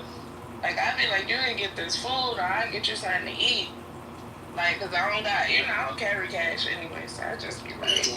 Wait, I got a question real quick, right? Y'all think, like, the white people be acting like how black people are? Like, you know how you got your bougie black people and they be, like, looking down on certain niggas and shit? You think? Yeah. 100%. 100%. Yes, they get the X. They get the X. So when the trailer trash white people walk up, you think they gonna get the job? No. Absolutely not. Yeah, so not too much of my business, but I had a roommate once, and her dad was a pilot, and her mom was a retired news anchor. So she came from money, but she chose a hard knock life. And I don't know, I never understood it. It never made sense to me. It really did not. But I remember she got kicked out of a grocery store once. And it was like, oh no, ma'am. Because she was like one of those, she dressed like, you know those hippie white girls that just look like they ain't take no shower. Like that's how she would be. So they kicked her out of the store. Yeah. So yes, she was stinking that bad or something. I mean, why they kicked her out? I don't think she smelled. She just looked crazy as hell. So yeah, they kicked her out. Yeah. So they did. I said that to say they discriminate on each other all the time. They get the icks. It's not a race thing. It's I'm mad as hell in Chicago last night.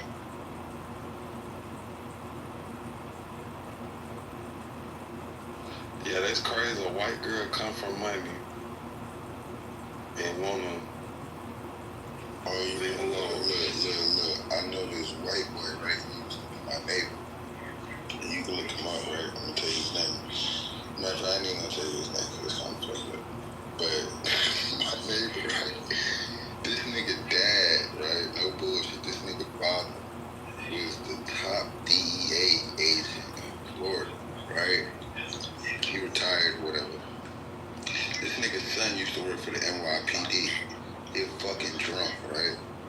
This nigga got fired off the force because they called him in front of like Publix or some shit, like sleep, like a bum.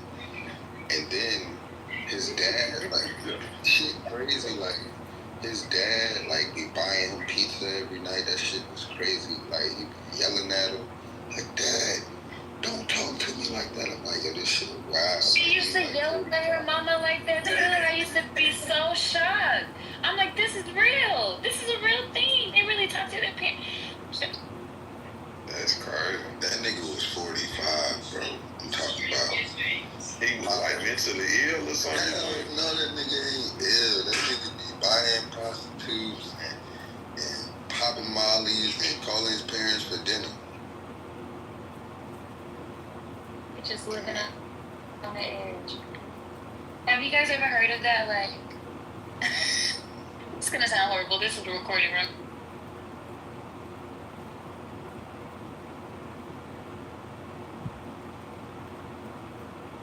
What you about to say? Heard or what? I don't know how to word it right, but like because white people live a certain life of privilege, like they seek out danger. Yeah. I don't know. Maybe that's it. Like when you just said the roommate you had, I was thinking maybe that's it. Cause on the black side, I feel like if you black, it kind of come from money. You almost looked at like sometimes like a kind of a lame if you ain't hood enough or if you ain't street enough or you know what I'm saying. So I can kind of see it as far as fitting in, but as a white person, it's kind of like.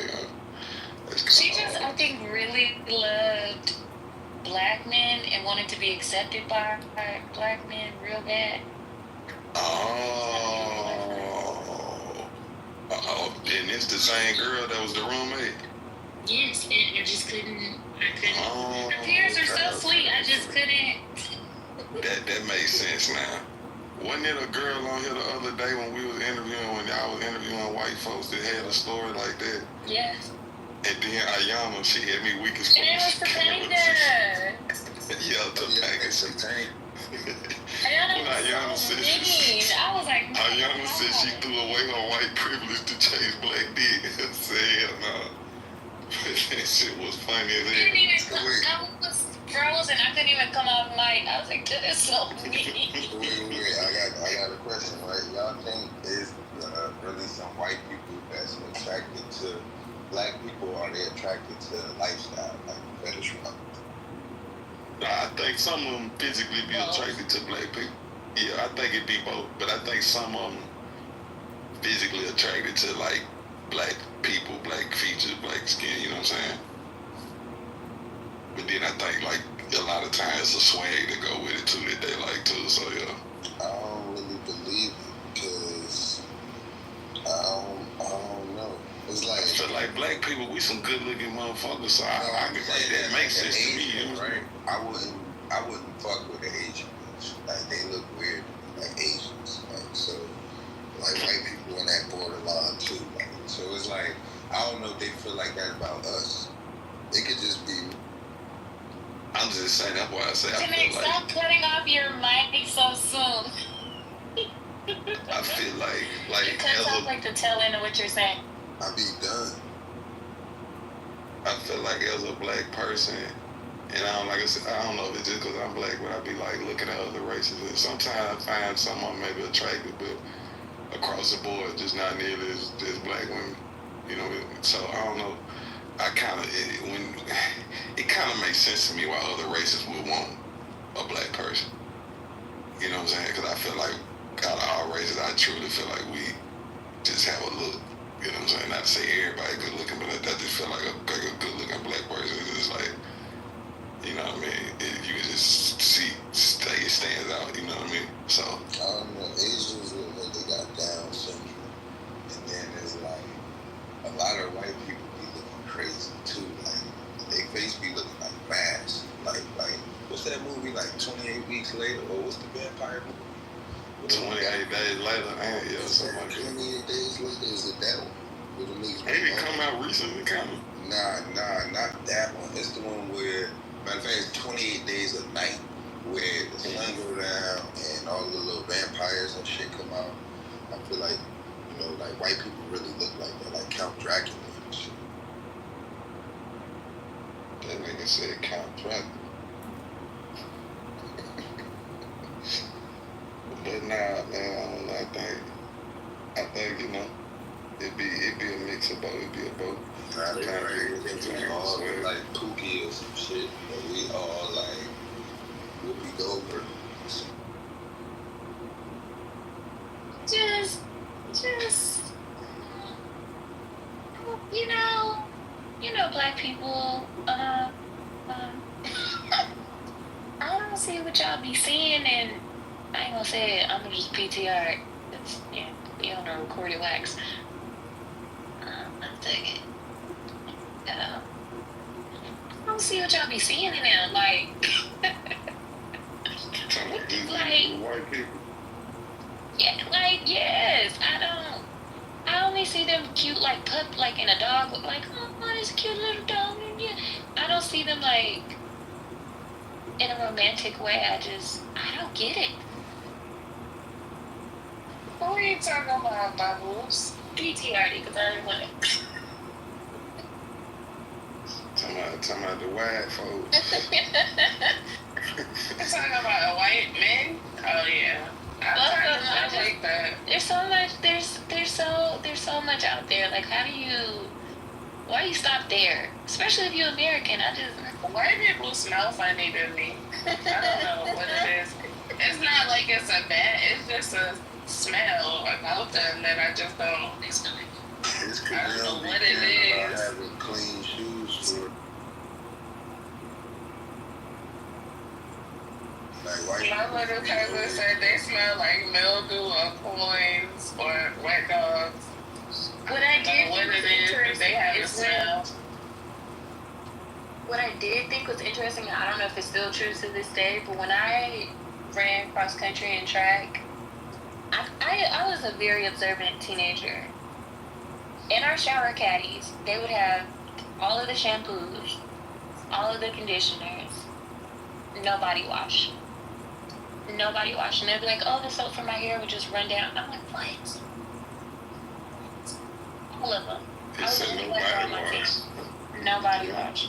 Mind you, we would just run 3-4 miles. I'm like, and this is before class. So I'm like, yeah, I'm gone. So I'm sitting in tails. Like, I don't know if that's just universal, but I would never forget that. Ever. You know what's crazy though? I don't think they really, I don't think they really come from hygiene down, you know what I'm saying? I think that was like an us thing, because I think, not even think, Indians be stink as fuck too. Like, let's just get to it. Whoa. Damn. They be, They be musty as fuck, like for real, right? And they practice not like using soap and shit like that. So I think most of the coaches like. I heard over there, like in the Eastern world, they be certain countries be on it, especially like sometimes Europe. They feel like the men won't wear deodorant because it's like they feel like that's a manly smell. And I don't know, but them Indians, yeah, they do have a smell on them. I know what you mean. It's called musk. Even sometimes when they not musty, I don't know. It's like she was just talking about with white folks. I don't know. It's interesting how different races got like they don't smell. Oh, You know, I was on the plane. I was on the plane, and it was this Asian lady sitting next to me. She smelled so like it was such a good, unique smell. No, it wasn't bad. She smelled like ginger. I was about to say, I know that was a long plane ride. Not good. No, she smelled like ginger. And I know that Asian people, like after they give birth, it's like traditional. The way that they like their postpartum care is very unique. Like I'm trying to remember. I don't want to say it wrong. If I say anything wrong, then I'll correct myself at another time. But I know they wash their hair with ginger. They don't eat anything cold, just hot things. So they have like a very specific routine. And so she just smelled like ginger the whole flight. And I was like, she smells really... I've never smelled someone that smelled like ginger, but she smelled really good. It was... You know what's crazy? My auntie used to smoke cigarettes like constantly. And when she left out the bathroom, that shit used to smell like straight new. Yeah, cigarette smell can be strong too. That's the worst smell in the world. I don't care. Nah, so I get what you're saying. Stay away like, from me if you smell cigarettes. What you consume, like, you gonna smell like that shit. That's why like different cultures smell different to us. Like if you like see a black person, you can tell when they got on like old clothes or some shit like that. Like not smell like grease. Yes, they smell like chicken grease. That should be crazy. So it's like it's niggas diet. Chicken grease is crazy. And I ain't like they chicken grease and incidents. Yeah, like you can tell like they clothes, and you know what I'm saying? It's just not freshly washed.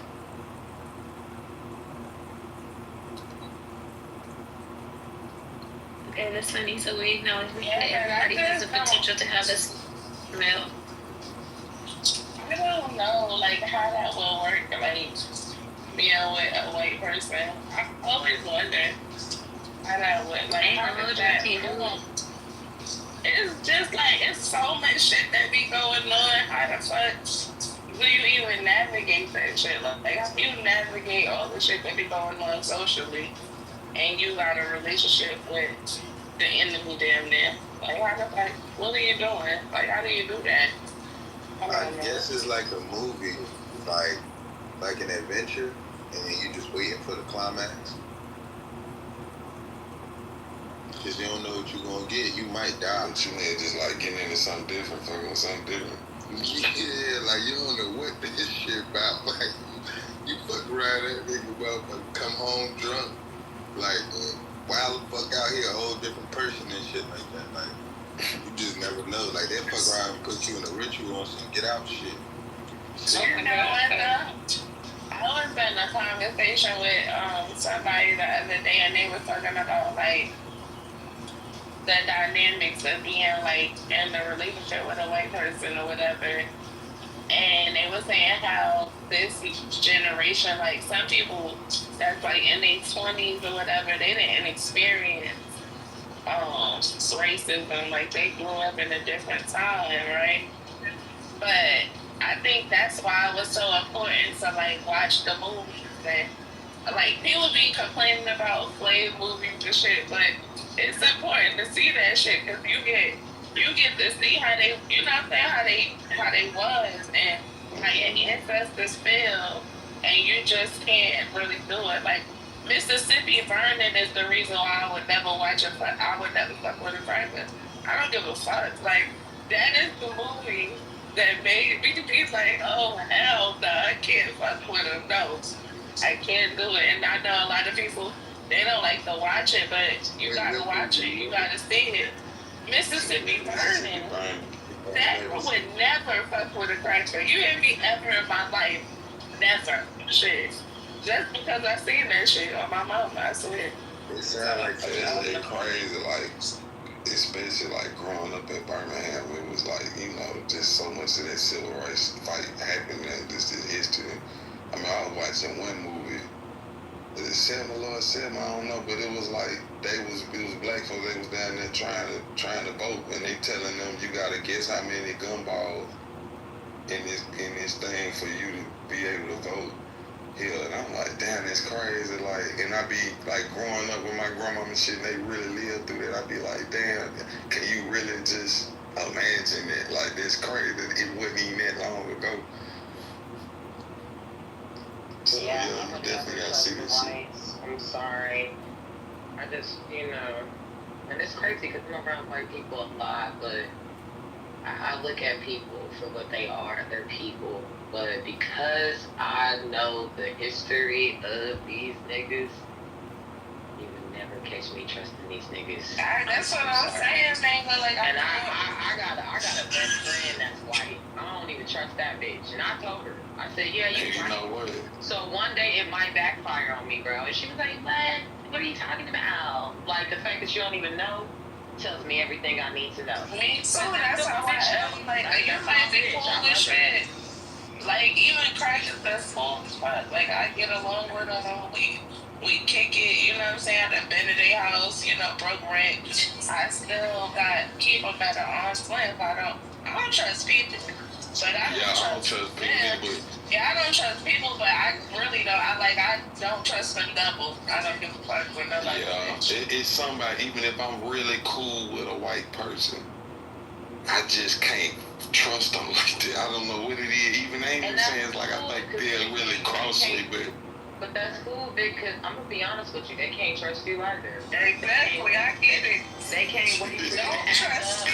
Don't trust you. They can't wait to act up and have a nigga moment on them so they can play victim. I'm definitely have a nigga moment. I just imagine getting in some trouble, like, and if I feel like if I was in some trouble with my black homie, he might not tell on me. He might tell, but he might not. It's just as a white person, if I get in some trouble, I just feel like I already know. Like, I don't think I could just trust them. I don't know. I knew for sure not this one for white people. No, me. When I got pulled over with my homegirl, this was years ago in college, we got pulled over. And when I tell you the police didn't ask to search her car, ask if there's drugs in the car, like all this other extra shit that they be doing with us, I tell you, this I don't like white people. Because I know. I said, damn, that's crazy. They ain't asked you if you had anything illegal in the car. That's fucking sick. She's like, I've never been asked that before. This is how I know. And you will never understand. And because you don't understand. It's crazy how much of a different reality they live in. Yeah, I put my life in my hands of a person who don't understand. I was just about to say that because I don't like it's their fault. But look, I don't trust them to the point where I think if they do something wrong, they still gonna blame me for it. Like I can't fuck with it. I don't give a fuck. That's what I'm saying. I just feel like they come from such a different environment. Blame me for some shit. I can't. I don't know. It's something about them. They don't sit right with me, but they alright. People, like they alright. I mean, they decent, but I just don't trust them. That's just how I feel. My homegirl invite me to her house in the country for Christmas, but boldly tells me that her daddy's a racist. I was like, yeah, I got a family to spend Christmas with, right? Like, I like them. It ain't that deep. Like, be cool. Well, you know some white people. I thought you said you were staying home. No, I changed my mind. I'm gonna go visit them. I bought gifts and I didn't want to be to myself. But the fact that you think I would rather go spend time with your racist ass family than to be with mine is the reason why I'm about to go kick it with my niggas tonight. Wait. Let me ask you this, right?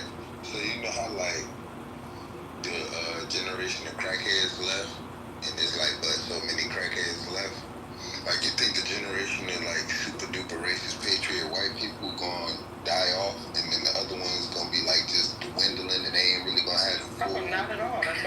this conversation could be. Not at all. Not at all. See, but I think racism is it's systematic, it's intrinsic into the nature of the United States, so it's bigger than like one individual person. It's a whole system. So the system is not going to. But look, but it's like this though, because you can have, like you can have a system be a certain way, and the players know inside of the system, and they just move around different. You feel what I'm saying? So like, do we got any good represent? Oh, like what's that bitch name? Jane Elliott, the one that be doing the eye experiment shit. Like, would you want to trade lives with your black peers? You ever seen her? Yeah, I've seen that. Like, alright, she an okay white person. She get it. She be trying to wake niggas up. So you said it's a white lady who did it?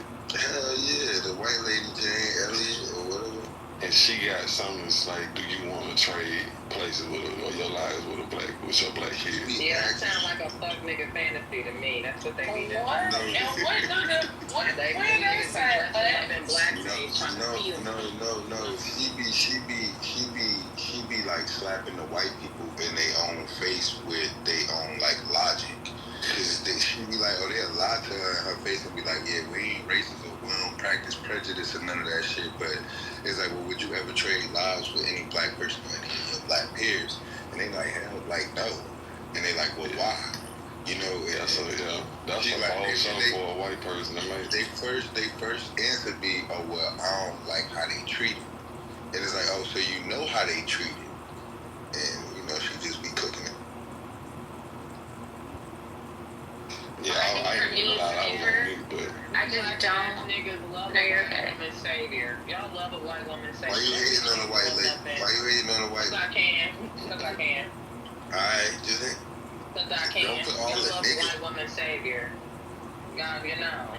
Because you just sat here and asked us that deep ass, thought-provoking question. Now you want to sit here and revere us. Yeah, it was thought-provoking because the white bitch be asking the white people questions. No, the question that you asked me, Vic, in Brooklyn when you first entered the conversation.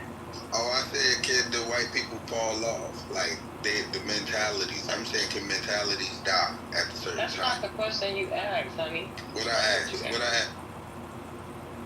Didn't you?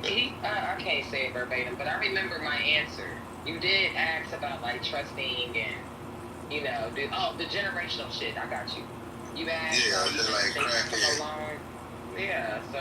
You didn't get the question, because you can't really repeat it. But I was just saying, like, do you think that? See, now you fucking with me. You said, do you think that racism is just gonna disappear? Nah, that ain't what I. So what did you say? Like, I'm on the right. You know what? Shut up.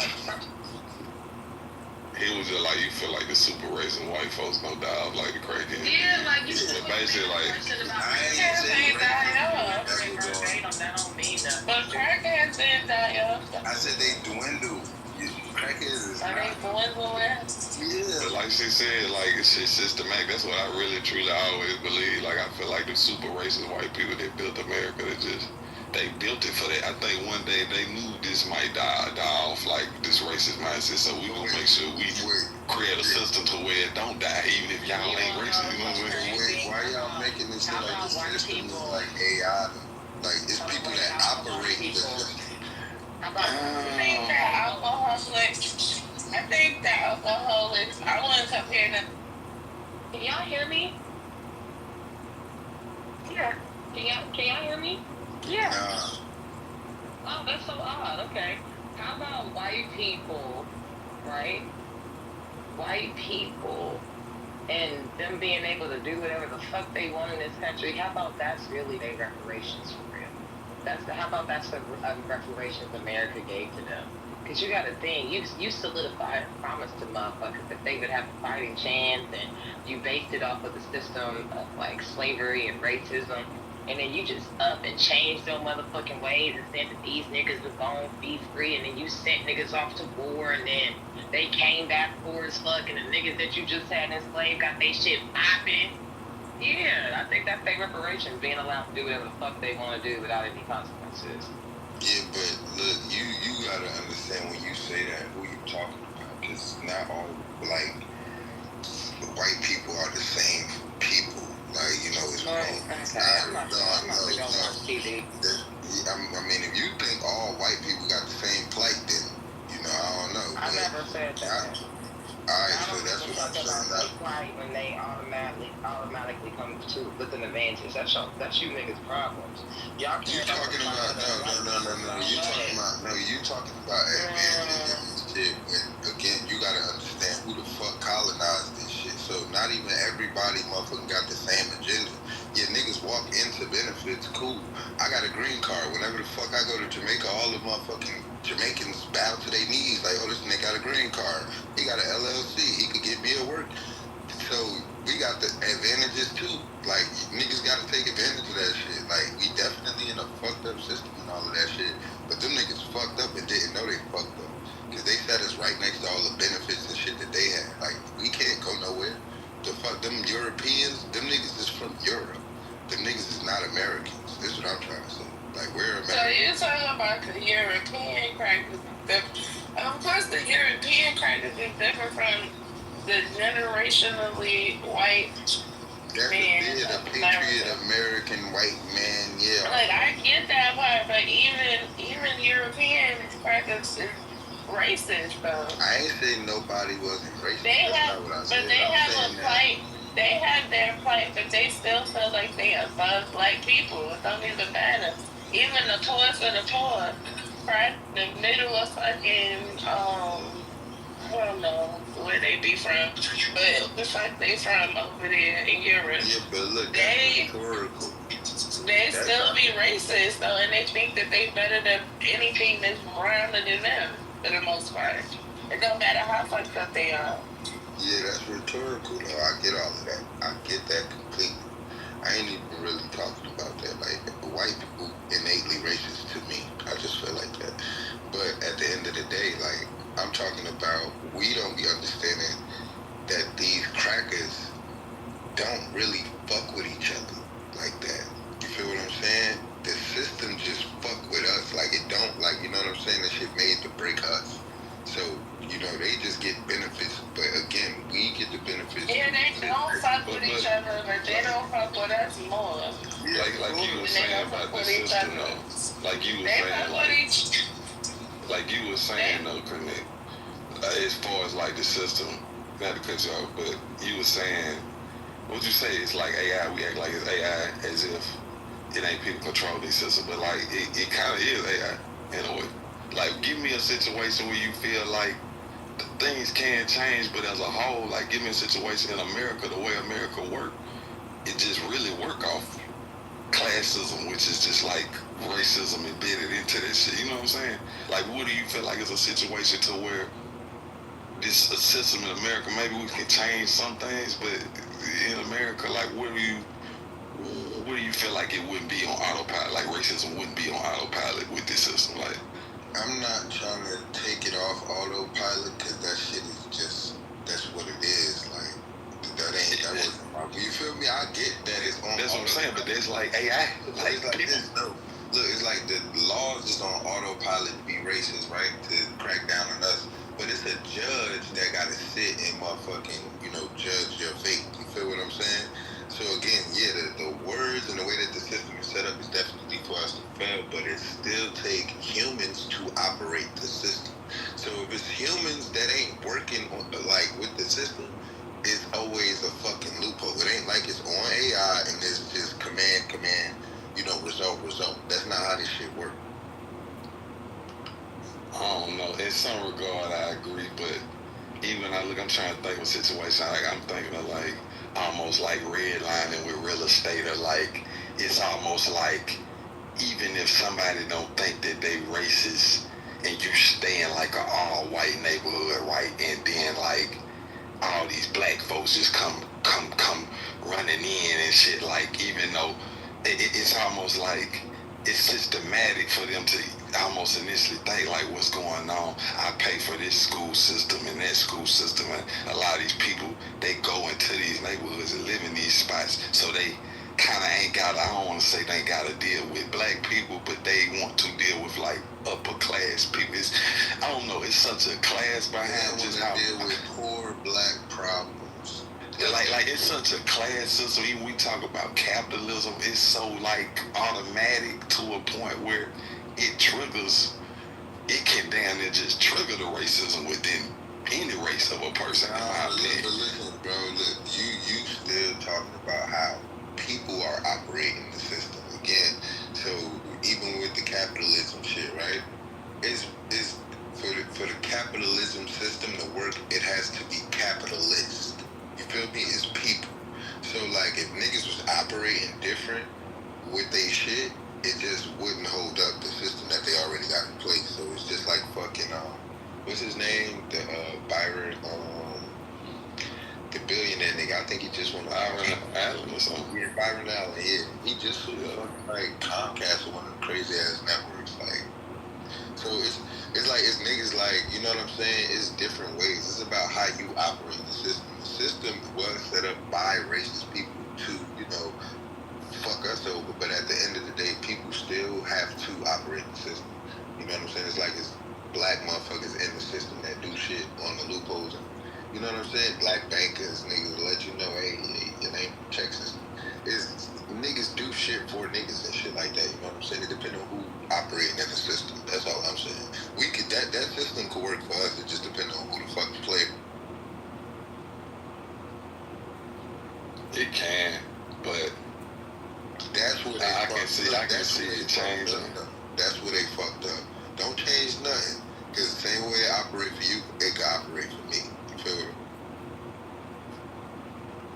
In a lot of regards, I think so. But even if like you said, like all the things we can take advantage of as black people, sometimes, a lot of times, you know, we don't, or you know what I'm saying, we don't necessarily go out our way to make the system work for us.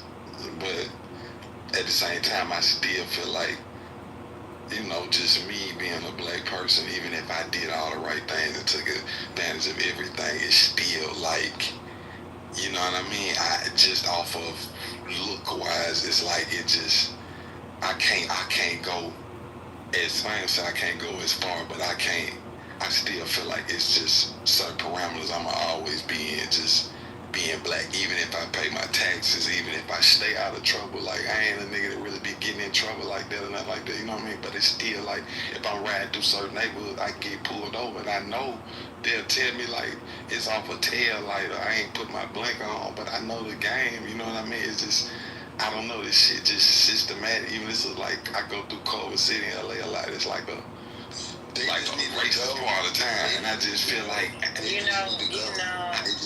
you wanna know what's so crazy? I grew up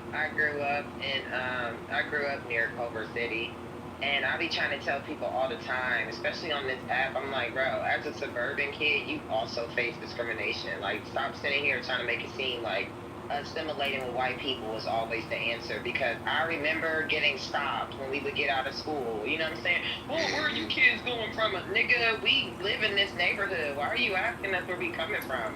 And we're children, you know what I'm saying? But they not even looking at the fact that we're student athletes either. That's another thing that used to piss me off. Like, nigga, we got baseball gear with us, and you sitting here asking us where the fuck we coming from and where the fuck we going. And that's what I mean.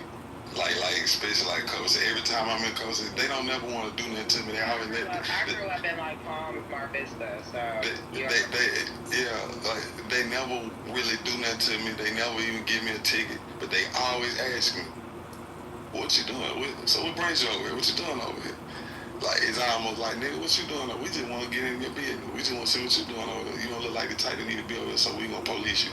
You know what I'm saying? Even if, okay, you saying, okay, you know what I mean? You ain't doing nothing wrong. Okay, we gonna let you go, but it's still like, as a white person, you wouldn't even have to deal with that nuisance at all. And then when you ain't did nothing wrong, they be asking to search your car. This is why I'm sitting here telling niggas would be, you know, because last time I got pulled over is because my homeboy, we was in Manhattan Beach, and we was going to this bonfire, right? and he got pulled over for speeding. Mind you, he's clean as a whistle. But, you know, he's in a Benz, you know what I'm saying? Clearly the car smells like weed because we were smoking. So they put us on the block, had me mad. But then she gets upset with him because he had an attitude the whole time. He's spoiled. He don't like being inconvenienced. So he had an attitude the whole time. This bitch gonna ask him, why you acting like that? He's like, why did you pull me over? Like, what do you mean? Like, why did you make me get out my car? Why are you know what I'm saying? Like, what's going on with you, bitch? Nah, that's a fact. But you want to know what? Towards the end, she had asked, you know, when she didn't find nothing, and when she asked him if she could search the car, mind you, I had already told him to say no if they asked. And when he told her no, oh my God, it's like she kept us out there longer. Then she tried to like run a 50 on me. I'm like, girl, this is a routine traffic stop. I'm not giving you shit. You know what I'm saying? And eventually she had to let us go because I'm like, I'm a passenger and you pulled us over when we're parked. Like, we were parked, bro. It's the shit that pisses me off. And that's kind of what I mean. Like you said, like, Connect, we do run these systems, and I ain't gonna lie, like, yeah, we could, the people could change, you know what I mean? But at the same time, it's like I said, like, when I'm going through an area like Culver City, it's almost like, okay, we just want to know what you over here for. We're going to let you go or whatever. But it's still like, I don't know. I guess they have this mindset. I think, like I was saying, this system and how it bleeds into capitalism and classism and all that, I still feel like it's a mindset of those police officers. They feel like we police this white area that, and do you have good school systems and all of that. So they feel like, I don't know, like police feel like it's their job. They really feel like it's their job to protect them. Exactly, because that's what I mean. It's like these systems trigger people still at the same time. I don't know if you get what I'm saying, but that's what I mean. I feel like even if one of them like super racist white persons, like do the average white person just want to hang a black person, nah, I don't think so. But it's still ideas that go with where you live, capitalism, not to mention culture plays a big part. Like, you know, I don't know. That's why I say I think it's on autopilot. You know, you always gonna be talking about the people that's operating in the system. Because if it was only us, we'd be straight. We wouldn't give a fuck about none of the shit you talking about, going to Culver City, none of the shit. We'd be good. What you mean? If it was only, what you mean? Like it was only us, like black people. White people just gotta go. That's all it really. I feel like if this world was nothing but black people, we still find a way to discriminate somehow. That's just that's a fact though. You go to Culver City and there's only black people and they tell you, hey, come on now, you sound crazy. But even when you just talked about uppity black people, how they looking down on a different type of black person or seem to be a lower class, that's still divided. We still do it now. That's real. Like I'm just saying, even when you look at going, people going that we have classism, colorism, and so many different hood versus not hood. We wouldn't be racist towards each other. What are we talking about? It wouldn't be race, but that's because we all the same race. Exactly. We would still discriminate. Exactly. Like you even look at Africa and certain countries where it's mostly just black people, they still find a way to be tribal and hey, you different from me. Like it would still somehow bleed into that. Like it almost seems like it ain't no way around it. Nah, but you're talking about two different things. You're talking about a hierarchy, like versus like a system that's just like made to oppress you. It's a big difference that we all the same people and we got other people oppressing us and teaching us to oppress each other. If they wasn't there, that shit wouldn't even operate how. Like, I ain't gonna lie, you kind of, like, you know what I'm saying? Like, you feel like you defeated. Like, you feel like no matter what. I don't. I'm saying that like, you gonna be defeated no matter what type of answer. And it's like, even if it's all black people, that was harsh. Every time nigga get defeated. I ain't looking at it from a defeated point. I'm just saying some of this shit. I'm just saying some of this shit is like. I don't agree with what Connect is saying, but he's saying the perspective that Vic is posing. Correct me if I'm wrong. We are motherfucking. But continue, Vic. Nah, I'm just saying, I feel like some of this shit get to bleeding over into human nature. When you got countries where it is all black people, shit like that, we gotta at least recognize that. Like, I don't feel like I'm defeated or nothing like that. Like, I'm not one of the black people looking at life like that. But I'm just saying, it ain't no way around it. When you have, like, it's a hierarchy, but you have racial hierarchy, but the hierarchy can go way beyond just race. So, kind of. Vic, listen, calm down real quick. Vic, this is how you know you right. Remember the very first question that this nigga just gave me a hard time about. Remember the very first question he asked, Vic. He knows better. He knows. Or he wouldn't have asked us that question. Because he asked, what he asked, talking about the dying off of white folks. Nah. I guess she talking about the dying off of super racist white folks. Yeah, like, come on, bro. Like, and then you ask that shit in a very facetious way as if it was like, man, you know these, if you can't trust the white people before them, why would, like, come on, bro. Like, now you sitting here arguing with Vic. But you the one that was like, you think white people, you think racism just dwindled down and dwindled off because of generations. And this is when we were talking about being in community and being friends or associates or colleagues with these niggas. So don't do it. Don't you do it. But continue.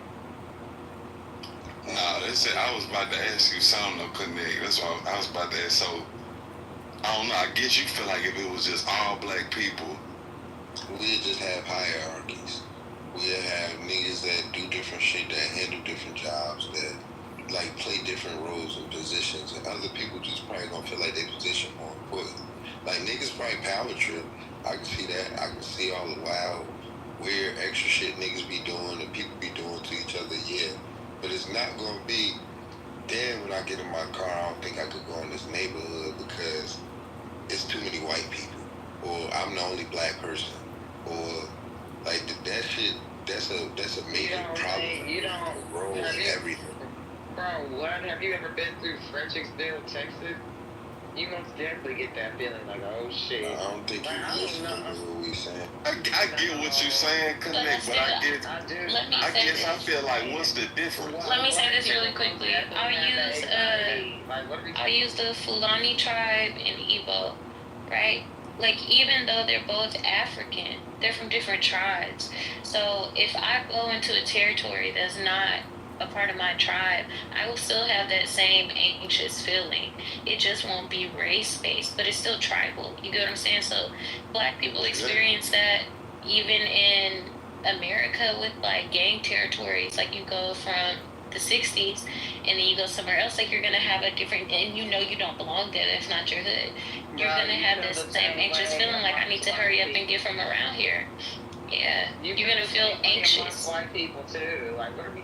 Oh, what was the question? Yeah, no. Not you. Look, that's what I'm saying. Oh, you mean to connect? Yeah. It's the same anxious feeling, that same like sense of like I shouldn't be here. It's not safe. Black people don't go to white people. They rather, like, yes, we do. I don't think if you listening to what I be saying. No, I'll be listening. You trying to patronize me? I don't respect it. But now, Connect. This is what I'm saying. Like, I'm just curious to know in your mind, like you talking about hierarchy, we talking about versus racism, but like, what's the difference if it was all black folks and you dress a certain way, and I feel like how you dress says this about you, and I look at you as lower class, and I'm somebody that's upper class, you in the upper class area, we all black, but I'm still oppressing you. I'm still discriminating against you. I'm supposed to be a little bit better okay with it because you black like me, but I'm still dealing with the same issue. Like, what would be the only thing we could do to each other is stereotype each other, and then we could treat each other based off of our stereotype. How can you oppress me? What you gonna be holding me back from? Like, what you gonna, like, not give me a job, or what the fuck? I don't get what you gonna be. Yes, like, because that's what I'm talking about. You about not giving me a job. That's kind of oppression, though. I'm saying, that's what you saying? Like, you talking about me coming to you for a job type? I mean, all of that. I'm saying, if it was all this shit that we talk about white folks oppressing us with, if it was all black people yeah, it's not as complex because we just dealing with one race. But still, we would and could do the same things based off of course, not racism, but probably like class, how you dress, how you carry yourself, things like that. You trying to compare it to now, I'm saying, like, you trying to make it seem like racism, right? Like, ain't the problem no more. That's what you making it seem like, because you saying, well, and I talked to Vic. So you just said whether it's all black people and no white people, we still gonna have the same exact problem. Yeah, pretty much. I wouldn't say necessarily the exact. So I wouldn't say the exact, but it would be just, it's still just as dangerous is what I'm saying.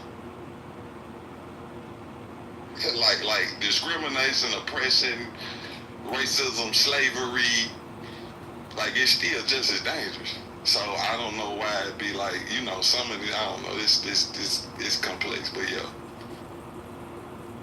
See, look, that's that trick, though. Because it's really just racism, bro. Don't think that, I don't know why niggas think that niggas won't be able to, like, like, I don't get it. This shit's crazy. Like niggas be with niggas all the time. Like, niggas is just being oppressed, and you see us, you ain't see the top nigga. You ain't see niggas get to be their best person and none of that type of shit. You seeing ups and downs, and we all in the same boat. So you ain't see niggas really, you know what I'm saying, like thriving together type shit. So I don't really think people even like could fathom that shit. I think you overestimate it, honestly. If you just look at it on a micro level, like people, human nature, like people, like, I don't know if Vic said it or if you said it, people are going to power trip, people are going to want control, people are going to segregate themselves, people are still going to embody prejudiceness. It's not always solely based on race. People are just different. We're designed that way. Languages, mannerisms, social norms, people are different. So it doesn't always matter that. A good example is like Koreans and who was it? Koreans and Japanese, and how the Japanese people discriminated on the Koreans, right? Where when you were in Japan, you couldn't even speak. What is their native language? Is it Korean? You couldn't even speak that language.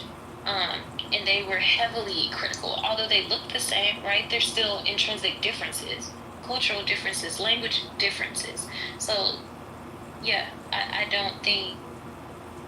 I do think it's an interesting conversation, an interesting dialogue to have for sure, to ponder on. But I do think we would have similar experiences. Yeah, I think, and that's what I mean. This shit Nah, I think, like she was saying, it's just based off of the fact of, like, just differences. Like, the world is always going to be multi-whatever, from we having different languages, different skin tones, different. We wouldn't even really want to live in a world where everything and everybody was the same. But because of that, the downside to it is we will always have tribal shit, you know what I'm saying, and discrimination and all of that, you know, that just kind of goes along with it. Yeah, but I ain't even say everything the same. I just said no white people. That's all I'm saying. Like, I feel like we'd be in cohesiveness if we didn't have all the white noise. I just don't see how you see it that way. Y'all ain't shit as black people, then fuck it. I don't know how though. like, it just, I don't get it. Cause you even look at it, black people, like, you still got we just disagreed. That's a prime example. Yeah, like, even when you look at it, like, you, me as a person is like, I guess, light brown, whatever. You could, like, I can't really necessarily just, I guess I could not give you a job if I was a boss or whatever, but I don't know, we still as black people, we still do colorism though, like, so. listen to how you feel saying that shit, even though it ain't even real. You're like, man, you don't even feel right talking about you wouldn't give a nigga a job. No, because I ain't that type of person. But I'm just saying. None of us them type of people. Shit. Man, we not. It's some folks won't even fuck with you if they wouldn't want you dating their dog if you was too dark skinned. That's cool. You know, stay the fuck over there. You know, fuck they to an extent, I see Connect's point because, like, even with the Native Americans, they had, before the colonizers came to America, they had tribal conflict, but there was a certain underline to things. Like, it didn't, I don't know, they were scalping people too. Nah, it's like the mafia though. It's like, alright, listen. Let me think. We all this, right? I might have problems with you niggas, but I also have agreements with you niggas too. Like, listen, we know, like, alright. I think that was the point of where I was trying to go. Yeah, it's like, we have no boundaries with white people because we're not them. They don't have a boundary with us. You feel what I'm saying? We're gonna have a line drawn with each other. Like, this is what I'm saying. Niggas make it seem like we have no type of, like. Oh, are you sure? Because even in Congo and Sudan, in the conflicts that are happening there, there's just some very egregious things happening that black people are inflicting on black people. So are you saying that that's a That's conflict. I didn't say that we won't have conflict. No, but even in that conflict, that's my point. Even within that conflict, there's no bounds. You get what I mean? Like, there's no sense of morality or human. Like, they're not. There's no moral compass in how they're engaging in the conflict. Like, it's very barbaric, in the natures of which we as Americans would describe like a colonizer or slavery times. Like, there was no line, or there's no. Listen, but Bubbles is gonna be singular, right? Conflict, but it's gonna be a mass agreement of boundaries. It's not like everybody across the board is just gonna say, fuck everybody's boundaries, and we don't have a, decorum with each other because we, you know what I'm saying, of the same kind of shit like that. It's definitely always gonna be conflict all over in different places. People gonna disagree every fucking day, all day long. That's not what I'm saying. I'm just saying it's not gonna be hang this nigga. We're never gonna have hang this nigga. That's why I'm telling you I disagree. And that's why I use the conflict in Congo and Sudan, because it's very barbaric. It's very heinous, the things that they're doing. It's not just as simple as, like, I have an issue with you and we're beefing over territory and I'm gonna kill you. Like, the things that they're doing are very barbaric. Like, it lacks all sense of morale or humanity. So it's not just, so I don't know, like, is that a sub consequence of the colonizer, or are some people just inherently evil?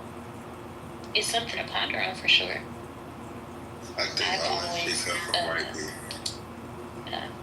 always thought about it, like, are some people just inherently evil? It doesn't matter But Connect, I think, like I said, I just think all of this is like built around conflict. That's what I'm saying. You do, even when you look at, like, we talk about white slavery and stuff like that. For if I ain't mistaken, I've heard somewhere in the past, even Africans enslaving other Africans, and you know what I mean. It just kind of seemed like no matter what scenario we put it in, race-wise, whatever, it's still there. I don't know. I guess you feel like you was talking about, I was like, I wouldn't even, or maybe somebody who ain't light-skinned might not get somebody that's dark-skinned. Like me personally, yeah, that do sound crazy, but at the same time, it probably would happen, and happen a lot more if we just was all black. I don't know, some of this, I think we thinking about, again, back to human nature, some of it is somewhat, seems like just what we would just do as humans, and it ain't all the way racially, like, I don't know.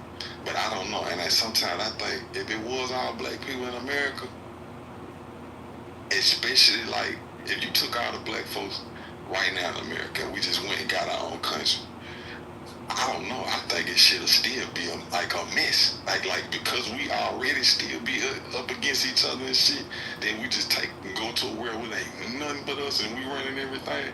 It might even be worse. I don't know. I know it sounds crazy, but look, because we have to also consider why the British even came to colonize America in the first place. Why don't we ever discuss that? Like why did they run from their own country?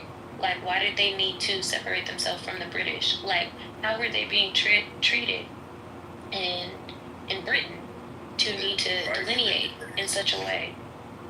But they was fighting with different people. Like, remember Spain and all of that other shit? Like, the British are coming. That's where all that shit come from. Like, all of the Seminole Wars and all of that shit in America. Like, that was the British. This why that slave ship shit and all of that shit is a lie and a fucking myth. The niggas that was on ships was the Europeans. They were the ones coming over here. It wasn't a fucking, like, if you're like, yo, even with the accounts that niggas was reading and shit like that, these niggas talking about they got yacht-sized boats. Like, what are we talking about? Please don't tell me you're not one of them niggas that pissed me off. Yeah, please don't do that, because I don't have time for that shit tonight. I don't want to fresh you out. Please. That conversation stressed me out. In a way I didn't know I could be stressed out. And it was so much happening at one time. They were saying so much at one time. I'm like, bro, I can't even debunk the first thing, because now you done said something else that's super egregious, like. Okay, anyways, go back to your point. Do what research? I'm not about to do this with y'all tonight, I promise you. I will not, I will fucking curse everybody out. All of y'all. I will curse you all out. Don't play with me. Nah, I don't have time for this. Do what you gotta do. I'm gonna stay on mute, because what the fuck is y'all talking about? And so, are you saying that you're a nigga? Two people that I would never argue with. You're one of the niggas. I will argue with an Israelite too, because you niggas delusional as fuck. I will argue with a nigga like and a nigga, because both of them niggas is delusional. Okay, yeah. So it's argue with an Israelite, an NOI. Only people I don't argue with the gays. I don't argue with a Nigian. Yeah, I'm not. No, I refuse. I don't argue with nigga like. I will argue with them all because they're all stupid. The gays is the only ones I don't fuck with. I can't, because it's nothing. I can't beat them. It's no beating, so I just don't even bother.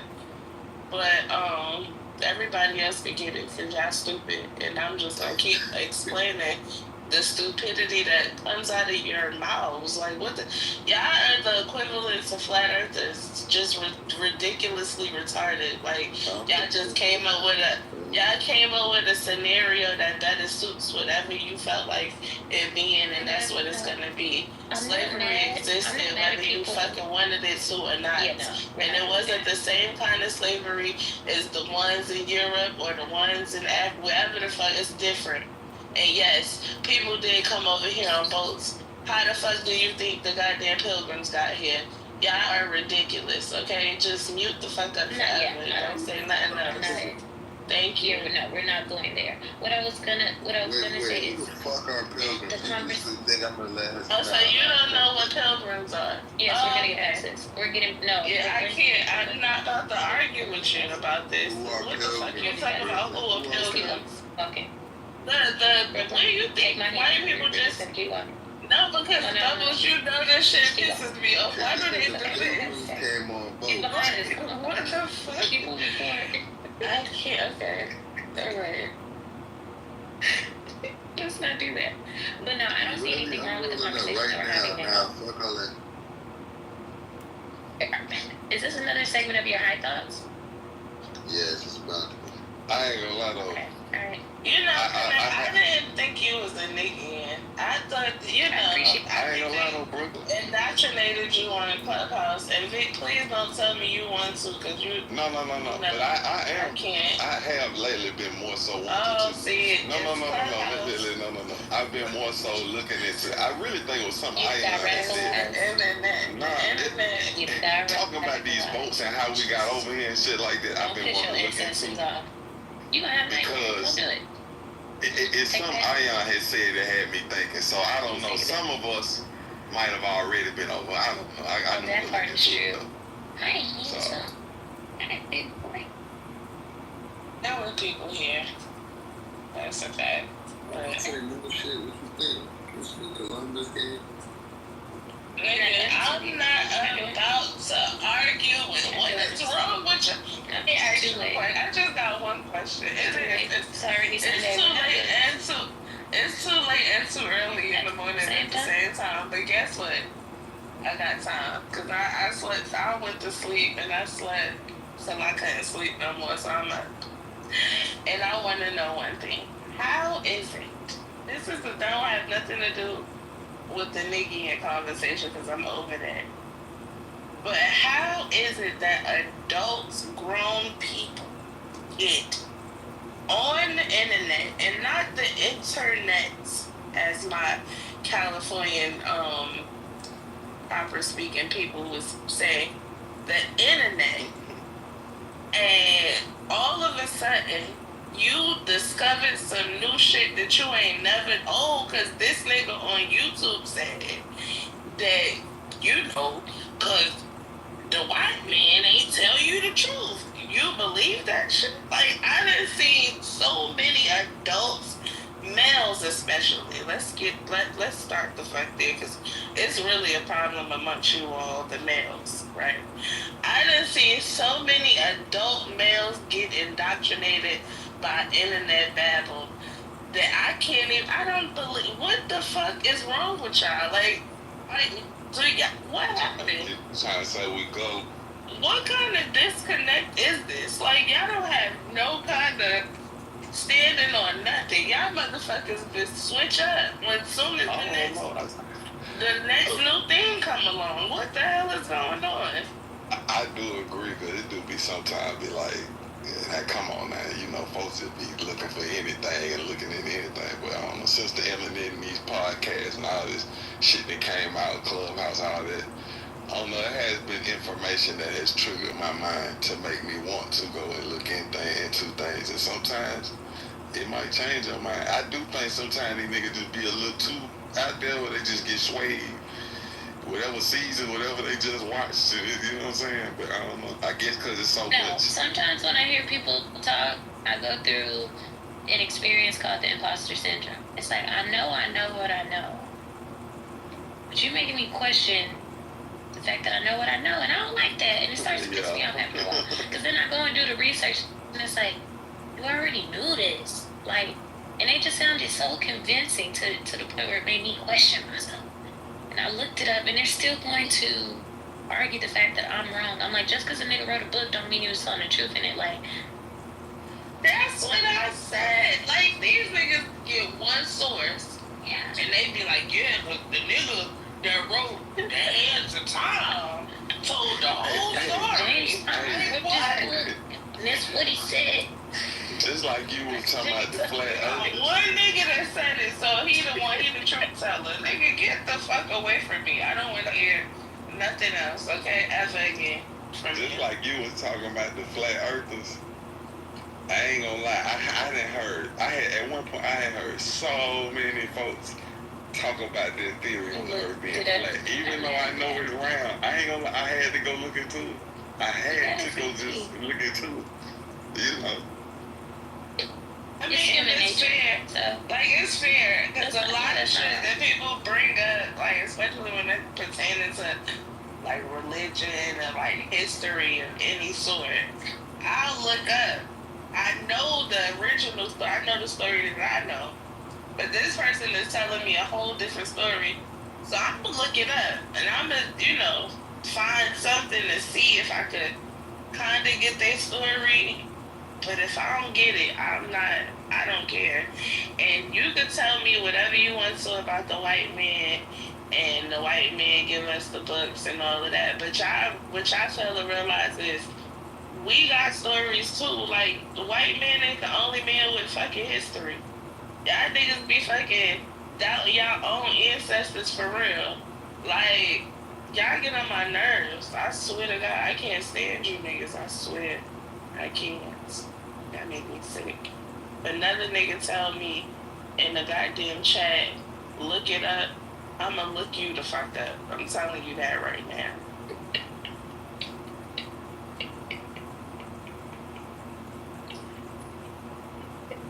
Hell no. Connect is back. I thought you had left for me. Nah, the cellular gods made my phone die real quick. Thank God. Bullshit coming through my phone. It's happening in your shit. Okay. This is the... What? So you want me to repeat what I just said? Because it was a prevalent question. I said and the it pertains cellular to you. gods did what they did. Well, the cellular gods, yeah, I'm going to ask you again because the cellular gods made you miss out on a good question. And that question is, nigga, how is it that your grown ass have gotten indoctrinated by the internet? I will need to know. Because I done seen, yo, Bubbles, let me tell you who I done found. Like, Muslims is different. Religion is tricky. So I don't really talk about none of that shit. You know what? It's a tricky situation, and I don't judge people by their faith. He be trying to mind. Listen. Y'all do be minding y'all business, especially like the, you know what I'm saying? Our business. Yeah, y'all mind y'all business for the most part. Just look at the different countries that have conflicts. They be minding their business. Everybody else want to mind their business. No, you're... I'm like, why do you care? Why do you care? Are you curious? Like, why do you care? I do you care what I believe? Orange Sunnis. Why do you care if I wrap my hair? It's mine. That is true. Like, I have my own notions about religion, but I leave it at that because, I respect people's choices. However, I've seen people go... I've explored everything. No, I've seen people go to the complete... I'm home. My feet up. And I respect that. But I've seen people go to the complete extreme. Like, I seen a girl on Clubhouse, and this was a minute ago. Young girl, she had to be about 21, something like that. Sit in rooms with nigga lights all day. And she lived a certain different kind of life, and it wasn't... Listen, she lived a certain kind of life, and it wasn't, it was wicked, according to them. And they talked her into being a nigga light. And the next thing you know, she a nigga light bitch. And I'm trying to figure out why. Like, how did that even happen? None of this shit that they saying makes any sense. I become a nigga light. You talking about grooming. That was some serious grooming. Oh, my mama, that was grooming. I think I want to become one. Yeah. Wow. Why would you want to do that? Sound cool. Hold on, but no one person on this earth. Hold on, let me say. No one person on this earth can convince me to be anything. Nobody on this earth. Right. I think I know too much, and my parents were too inquisitive. Yeah, my parents were they were very brilliant people. So they never forced anything on any of us. They're like, learn life. That's how my parents, taught us. Learn and be a student of life and form your own perspectives and your own opinions. Study everything, question everything, right? So once I come to a conclusion about something, I sit there and I'm like, okay, I'm cool. Like this, I'm content here. And I love that for me. So... I don't know, some things I'm just not interested in knowing or exploring. I would be like, yeah, no. Like, it just seems tiresome. Did you grow up Muslim your whole life? So, my dad is Muslim and my mom, she passed away. She was Christian. So See, my dad is Muslim too, and my mom is Christian. It's okay. But we never had to choose in my house. But look, y'all Like, I have a brother who's Mormon. Like, how are you Mormon? But that's Yeah, the thing. I have a brother who's Mormon. Yeah, family reunions must be interesting, huh? It is. Yeah, that is interesting. Everybody very. But I guess Mormon's somewhat online with Christianity too a little bit, so you know. But wait, Do you do Christmas with the family even though you don't celebrate Christmas? Do you still do it because they gather? No, they be trying to finagle me. You don't even gather with the like, people? oh, just come over for dinner. I'm like, you're not slick. Damn. No. That's paganism. They be trying to like. See, that's what I'm give saying gifts about like 3 days before. That's my plight with religions, right? It's not fun. It's not fun. It's like if you really following the letter of the Lord, there's no room for fun. Yeah, I ain't gonna lie. Like that. Growing up Christian, like that's why I said I couldn't really get up with Christian. Cause it's like this. For me, with religion, it's too strict. I think I just rather go to hell. Yeah, I think I just rather go to hell. I just can't live like that. The gin always wins popping. Just being for real, I gotta live life and can't do nothing. I just You're a tell it wild to man. one. There's so many restrictions like that. I know, but It depends. Listen. the thing is, like, let me tell y'all something. I'm gonna tell y'all a secret. I really got a connection to God.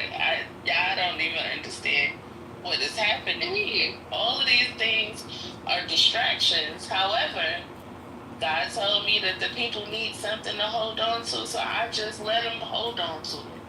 But I got a real connection, and God is very understanding. That's why all of these things, they need something to hold on. Faith. It's what faith. That's what faith is. Listen. See, I can't speak. Hold on. Listen, I can't speak. Yes, Osiris. He wanted to say what's up. Hey, Kenny.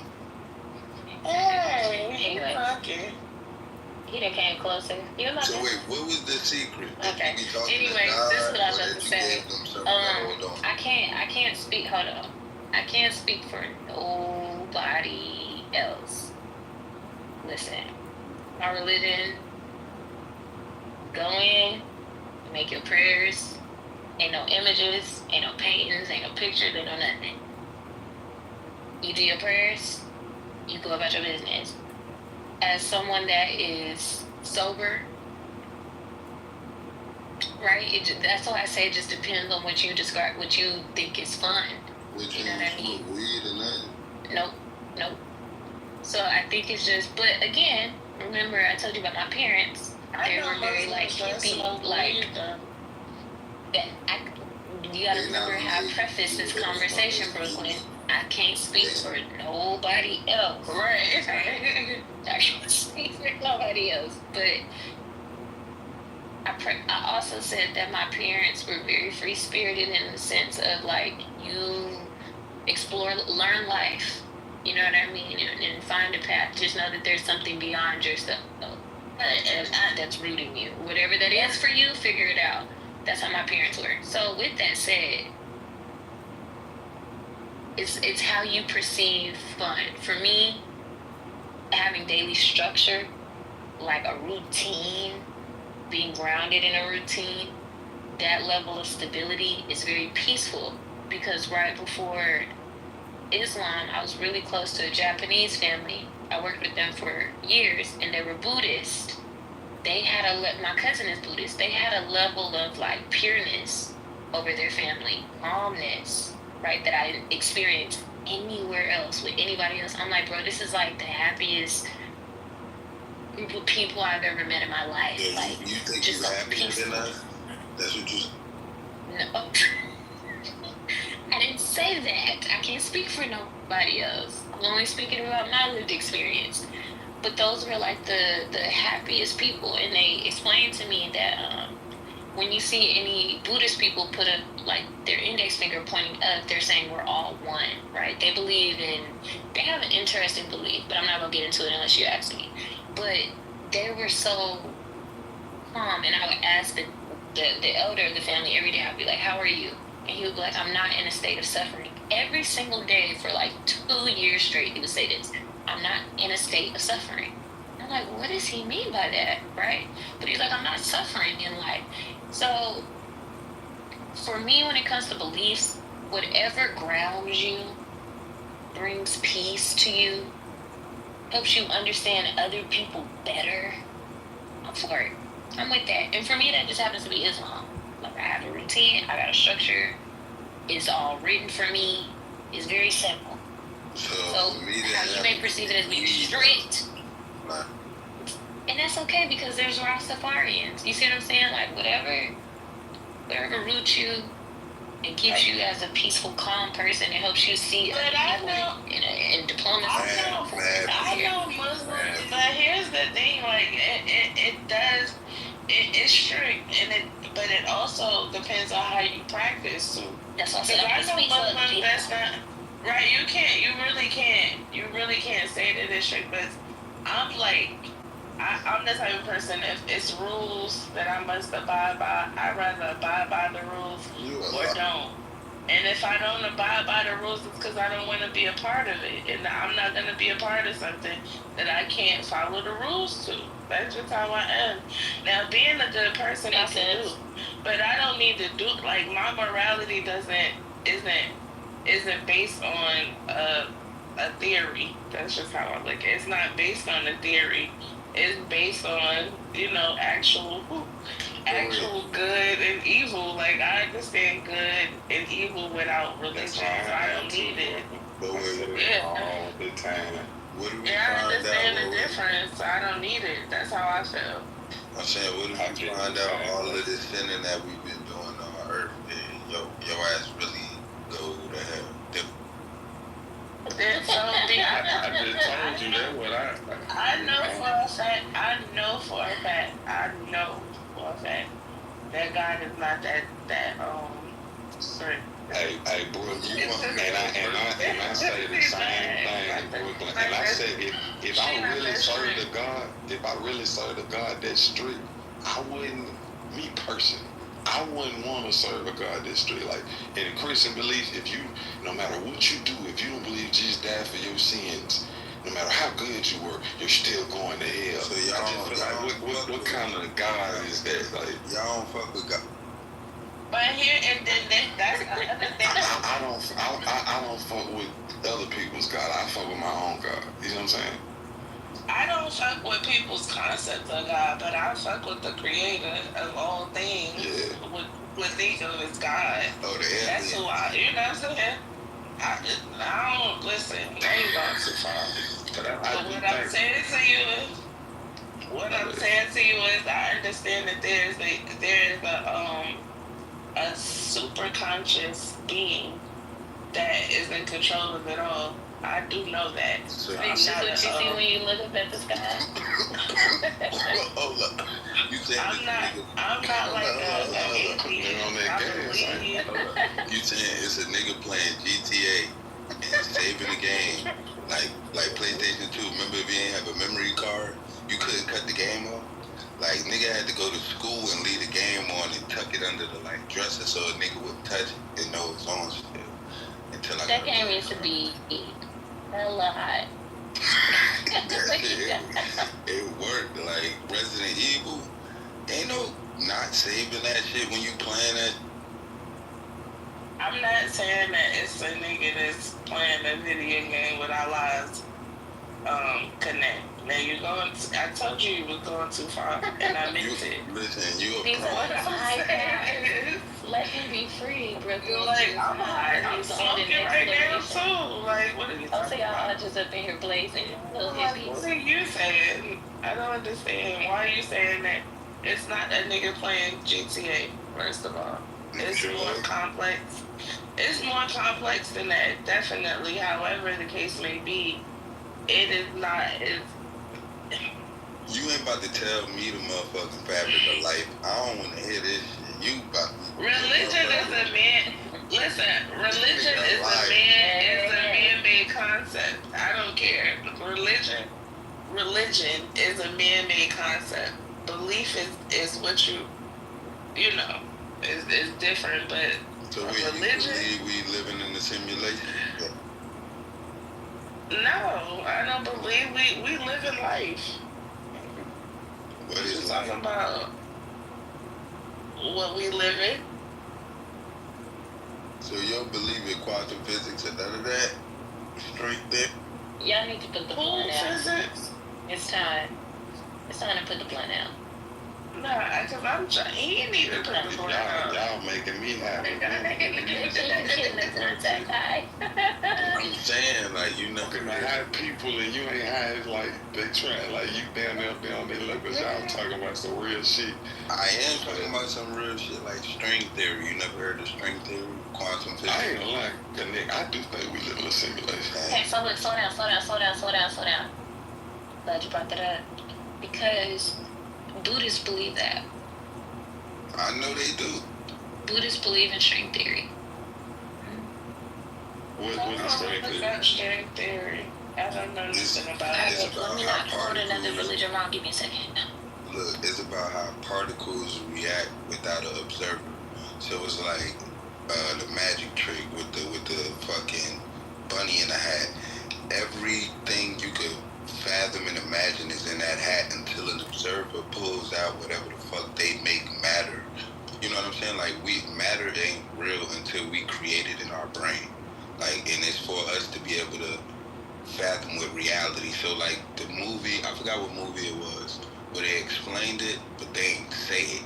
So it was the movie where the nigga got blew up in the army in the helicopter, and he was going on the train back and forth, and trying to complete a mission. And then at the end of the movie, he realized he was just a brain in a box, and his body was gone. But his mind made him feel like he had a body, so he could fathom what the fuck was going on. You get what I'm saying? Okay, so I'm gonna read it. Y'all ready? Y'all high anyway, so. Super. Let's take a little trip. So Buddhist people believe what is string theory. So from the physics side of it, string theory which is what Connect is saying. String theory is a framework in theoretical physics that proposes everything in the universe, particles, forces, even gravity, is made of tiny vibrating strings of energy. These things are one-dimensional, and their vibration determine the particles' properties, mass, charge, spin. So if you just look at that from, I guess you can't separate science from physics, like atoms and electrons and different molecules. Like, so I understand the concept of that because it's rooted in science of like water, oxygen, fire, different properties, humans, like how we are created. Electrons, protons, etc. Right? So the core Buddhist concept and how it's relevant is emptiness. Everything lacks inherent independent existence. To elaborate, that means like nothing can be created nor destroyed, you know? So all phenomenons are interdependent, arising due to causes and conditions. And then interconnectedness dependent.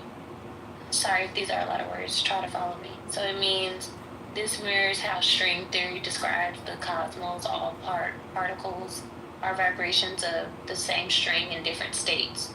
So they don't view anything as separate from one another. Animals, the wind, people. See, but that's everything why they do it on a micro. Flux.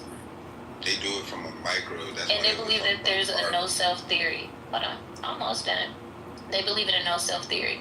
So their difference in practice versus like a religious practice is like they, from my understanding, the concept of a soul, they don't believe in a soul because they feel as though the soul is a part of an ego, right? So it would contradict the no self theory, which is there's no fixed permanent self, only processes and patterns. So like when they transition, they don't think that they transition to like a spirit realm. You just transition in form, which I guess correlates with religious beliefs in a way, I suppose. I don't know. It depends on how you choose to see it. But yeah. So your string theory. That's what Buddhists believe. I think outside of their affinity for cows, Hindus make, like, their practice makes a lot of sense to me. Outside of the whole reverence for cows, I just don't understand why cows not are all so of them do important. that way. Not all of them. What they be doing to cows? Well, I'm not talking about Buddhists. I'm talking about Hindus. Like their reverence for cows. Yeah, their reverence for cows is kind of weird to me. But outside of that, like I get their practice makes a lot of sense to me. Buddhists too, in a way. But look, you But know why? Hindus is more like, you know what I'm saying? But look, you know why, Brooklyn? Go look up that shit, the Gateway Experiment. That's really why. And them Hindu and Buddhist people been practicing, like, I wouldn't say it's hemi-sync, because I guess that's the new term that the dude came up with. I forgot his name, but like the whole hemi-sync, out-of-body experience, astral projection shit. I think they've been practicing that shit forever. You know what I'm saying? Like, and they culture probably kind of mastered it, and not everybody could do it. But I'm saying, like, they got enough people to do it to where they can say, hey, I know this nigga be astral projecting and he be seeing shit and he one with himself and he out of here. Right, like, I feel like if science can't explain certain things to me, it's not real. So that's why I have a disconnect with religion, because it's like a lot of things you science said if science can explain something to you, then it's not real? Yeah, if science, if it's not like something that is evident, like it can't be seen in nature, or it's not like archaeological proof, I can't really. But even in science, there's a lot that you can't see. I know. Even with your eyes, But that's what I mean. I feel like colorways that you cannot pick up. Yeah, I understand that part. Yeah, I understand that part. But and that's why a lot of things is yet to be believed. However, when it comes to religion in particular, that's where I have the disconnect from religion, because it doesn't science doesn't explain religion to me. It doesn't coincide. It kind of Wait, Bubba. But you don't believe in gravity, but you believe in. I ain't say I didn't believe it. Who said I didn't believe in gravity? Gravity, nigga. I never. Who said I didn't believe in gravity though? But it's a scientific. There's a scientific explanation. Right, there's a scientific explanation for gravity. But you don't think you don't think science kind of goes hand in hand with religion sometimes? No, never. Like this is my thing, because religion is a belief. So yeah, a lot of it, I feel it to me in certain times it does go hand in hand, but religion is belief based, so it's kind of like that's the whole point of religion, is that you believe in what you can't see or can't explain. But I don't know, I think a lot of times, even when I look at certain things like Noah's Ark that happened in the Bible, due to me understanding science, I kind of can't believe in that story. So sometimes it takes me away from religion, but sometimes it explains some things that may have happened religion. Like I feel like sometimes science is just the explanation of, you know what I'm saying, stuff you can't see, or you know what I mean, like we were saying, like these religion is the first fucking psycho, like them niggas got niggas on some. These is fucking these ain't religions. These is like control books. Like they really give people sets and rules and controls, and then it just tests your moral character, because with or without the book you still know how to be a good person. Innately you know right from wrong. That's what I'm saying. Exactly. That's what me and Brooke were talking about. Innately you're supposed to know right from wrong. Some people, morality is based off of the religion that they follow, and that's fine to me, because if it'll make you a better person, then good for you. But I just personally don't need it to make me a good person. I know who I am. I know. Yeah, I think I know I got it. I don't think you're under any specific religious practice, but I do think that you believe. Yeah, so you remind me of like a younger, not saying that you're less wiser than me in this conversation, but just like how your thought process and how you perceive life, how you process life is how I thought when I was younger. I was very inquisitive and super into science and just like studying life in itself. So yeah, I had a lot of questions. Yeah, but look, aliens would be the best explanation. Don't you start with that alien stuff. See, niggas scared of this shit. I don't want to talk about aliens. Niggas want there to be a sky daddy. No, crazy shit. Don't do too much. But my thing is, a sky daddy is a limitation in itself. Because there's a whole universe and a galaxy, so that doesn't apply. But the reason why I don't, beyond the galaxy, the reason why I don't like talking about aliens is because my mom used to think I was scared of Scooby-Doo, but it was really X-Files, so she wouldn't let me watch Scooby-Doo, but she would let me watch X-Files. X-Files used to be crazy. Fuck me up. I did not like that theme song. The X-Files theme song just creeped me out. I was like, no, cut this shit off. Okay, let's move past aliens quickly, fast things. But I heard this off topic though. I heard the aliens out here raping niggas. Like, you want to fight? You want to fight? It's funny. He's talking about people that talk about science moved back then to Venus. So are you saying that women are from Venus, girls are from Venus, men are from Mars, and some shit, boys are from Mars? No. I want to go back. I want to go back to something that you said. I wanted to go back to something that you said, Brooklyn, about science, right? So Einstein believed that time was in the fourth dimension, right? But time is only relative depending on where you are, because the time on Earth is not the same time on Venus, because we're moving at a different speed because of our axis, if I'm not mistaken. It's because our axis has nothing to do with time? No, gravity. So our time is only based off of the sun, all right, and the axis of where the sun spins. But our gravity pull. So it's the axis. Don't play with me. You know, that's on Earth. That's only because we can see the sun, and that's how we do our time base. So everywhere you go, the sun changes. But again, gravity changes time, quote unquote, because gravity's pull would make you go slower, basically. So like that's why they say when people go. So it's both of them. And no, it's not really both because. So astronomy says, correct me so I can understand.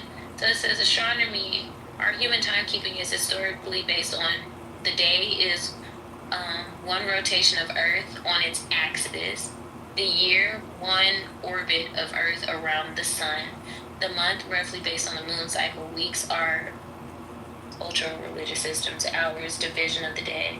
So in a sense, time is based on cosmic movement. So I don't think you're wrong, just help me correlate. I'm saying that the clock is based off of the sun. You know, every 24 hours the sun goes up and down. Like that's basically it. You get what I'm saying? That's just us observing the sun and us keeping track of what we do every day, right? But if we leave Earth, right, our time would change from the people that's on Earth because gravity's pull makes you move slower. You get what I'm saying?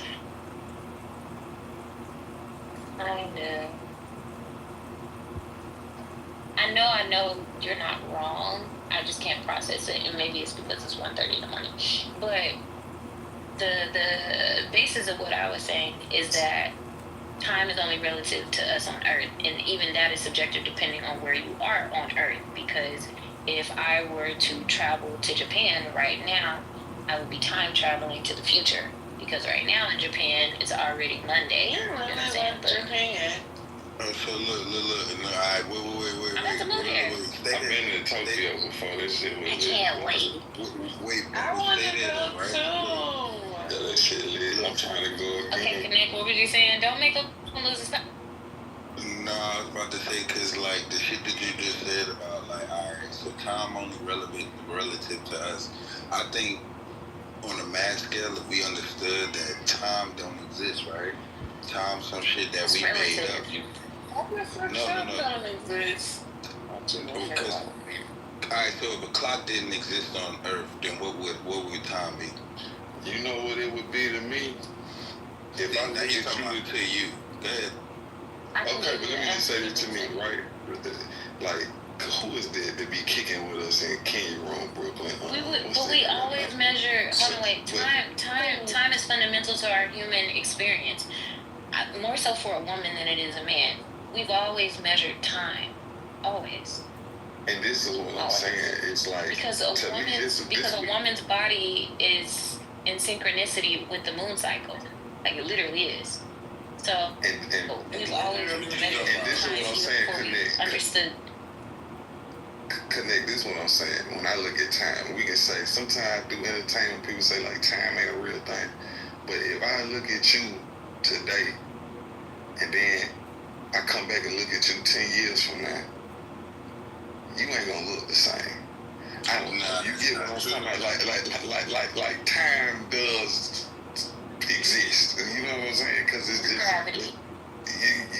Yeah, like I don't know what it is, but it just, even if you off of how we eat or whatever, if you eat certain things over certain, you eat enough over a certain same time, you're not gonna look like a kid or you know. Let me say this to you, right? So I feel like, all right, without clocks, right? Because this is what we basing time on. We basing time off of not necessarily. That's so look, based time. Because look, he just said like as far as my age, right, and what I would look like over 10 years based on the time that he calculated, whatever results of time that you keep, right? So now if you basing it off that, you got people that don't age at all. So that time concept that you're trying to base it off and use it for, right, it wouldn't work. You get what I'm saying? Don't age at all, bro. You got people that don't age, that's vegans, that keep their body up, that don't age. Bro. Give me your best vegan. By the time they 80, they gonna look 85. Like, they gonna look 70 at least. You know what I'm saying? But again, you're gonna keep having to put bases of what you got a measurement of time on when that shit ain't real. And that's why you talking about at least, and none of those times. No, I'm saying none of those ages are real. So it's like, what does a 50-year-old look like? You got a 50-year-old that look like everything. You can find a 50-year-old that look like everything, like young and old. Now, I get what you're saying in regards to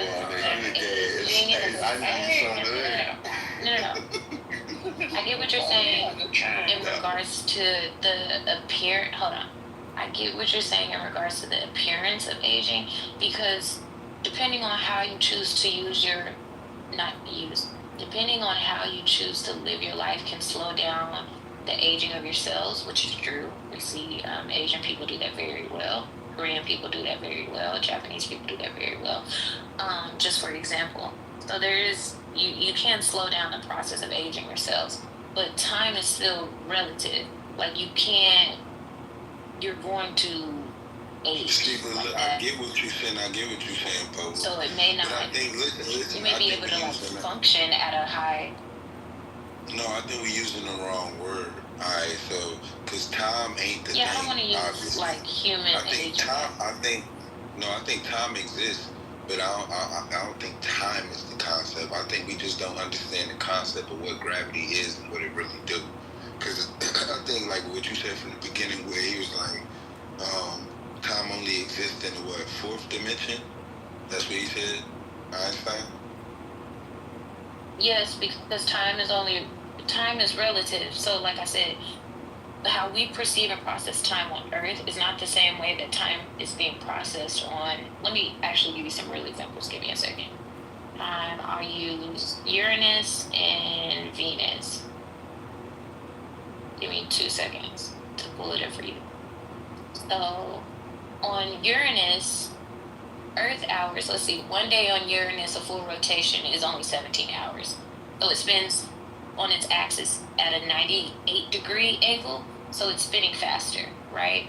So 1 year on Uranus is one orbit around the sun. So 84 Earth years is just 1 year on Uranus. Does that make sense? But It's spinning faster. Ain't that from gravity's pull? So 84 years From the sun, yes. Would you say? You said 84 years? 84 yes. years? So 1 year. Our 84 years is 1 year to theirs. 1 year. Yes, because the axis is at a 98-degree angle.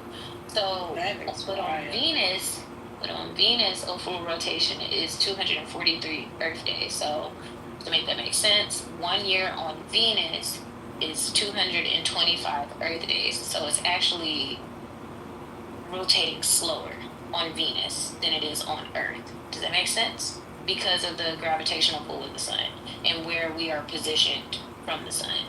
So time is Uranus is faster.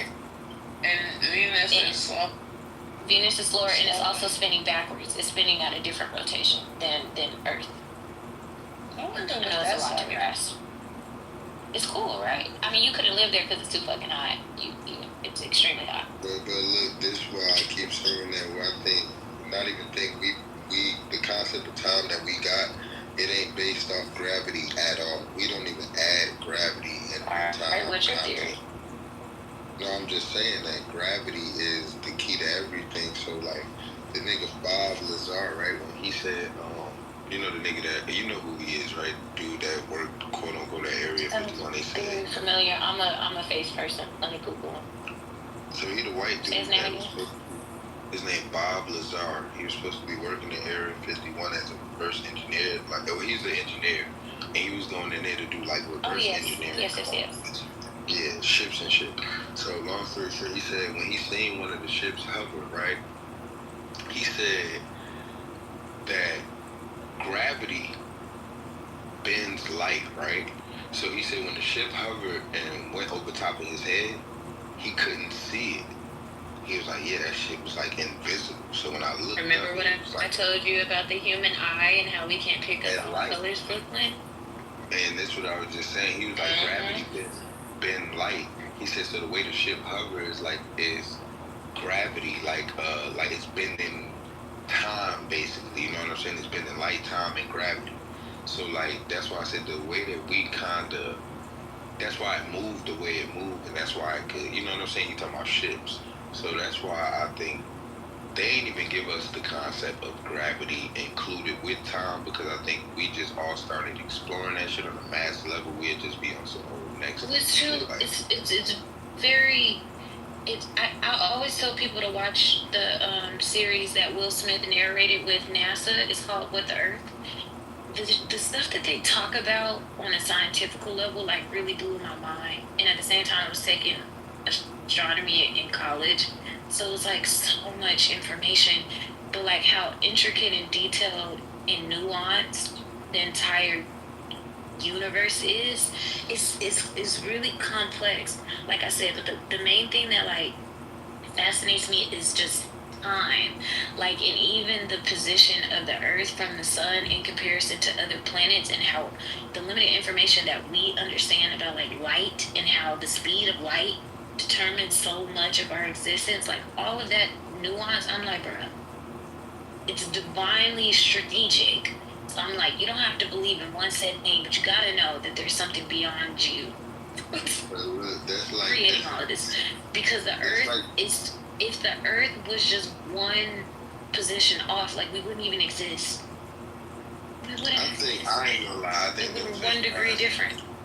I swear, I think them fake concepts that we are just. Why do you think they're fake when they're relative to something that you can see, feel, and touch? It's relative to oxygen. It's relative to fire. It's relative to iron. Like it's. But and that's why we all got theories with science, because nothing is like that's true absolute. The science is only based on what do you base science on? Theories that everybody accepts. Yeah. Can't you test them? You can test the theory, but the theory also change. Tests change. Only with results, though, right? Nothing's absolute though. That's my whole point. So when you talking that, I just don't. I feel like that 1% and that 1 degree and all of that. I think that shit is just lies, and for the mass to be like, yeah, this is God's doing and everything is perfect and it had to be aligned, and I think that just going to. So you think more so on a philosophical level? Yeah, that shit just tie in with it, because you know who you gonna blame it on. The only thing you could blame the perfect alignment of where we live and where we God. Everything is perfect. Well, on a philosophical level, they pondered, I think that's an appropriate word to use, they pondered the theory of God being omnipotent, right? It's all-knowing. So, I do think that there's things beyond our human comprehension. I believe that. Yeah, because, I don't know, because like I said, science in testing theories, you understand that, I'm going to take it down to like our senses. We cannot pick up everything in the same ways that a spider can, or a fish can, or a bird. Like, we are even restricted in our own human capacity in ways that we understand, right? Like, our abilities are limited. So why would that limitation only be limited to our physical capacity? Wouldn't that same limitation be on our mental capacity? Because even to an extent, Einstein is not comparable to the average human mind. You get what I'm saying? Even Aristotle and different, what would they be, philanthropists? Is that how you would describe a person that studies philosophy? Their brains. Okay. What's the appropriate? Yeah, philanthropist, somebody that they give it. Philosopher, I guess is what you're talking about. Philosopher, thank you. It is 1:47 in the morning, so thank you for that. I'm not without flaw, even in that. So their brains operated in a certain way that the average person's brain does not function. So it's the same with, like I said, we have restrictions and limitations on our physical bodies in the ways that other creatures on Earth don't, and vice versa. So I don't think that that limitation is just over our physical bodies. I think it's over the capacity of which we can perceive and process information as well. So there's a lot that we cannot grasp as human beings, and I think that is beautifully constructed and designed to the point where, like, I've tested so much in my own brain that I'm like, there has to be a God. Granted, everyone doesn't see it that way, but for me, like I said, I understand each of every point of what all of you guys have presented, which has left me with the final conclusion, like, that there is an omnipotent creator. You get what I'm saying? It roots me in that. Look, you know what I believe? I think we are demigods. I think motherfucking, maybe it was some humanoid type shit, but that's the only concept that would fucking make sense to where, because it's like the concept of it's nothing new under the sun, right? So it's like, alright, I don't give a fuck how long it took, but all the fucking tools were here to have a flat screen TV and cell phones and everything else. You feel what I'm saying? So I'm talking about under the sun. So whether it was from this planet or not from this planet, it's nothing new. You know what I'm saying? So I feel like it'd be on some reset concept type shit where, like how the government hold information back from us for 50 years and they already got the technology, and niggas be feeling like, oh, look at this, we got some brand new shit. I can't believe we're at this point. And we've been at this point, and niggas just get spoon fed. So like, that would be the only, like, to me, like, fathomable, like, concept where it's a presence not from this place, and that's where the fuck we came from.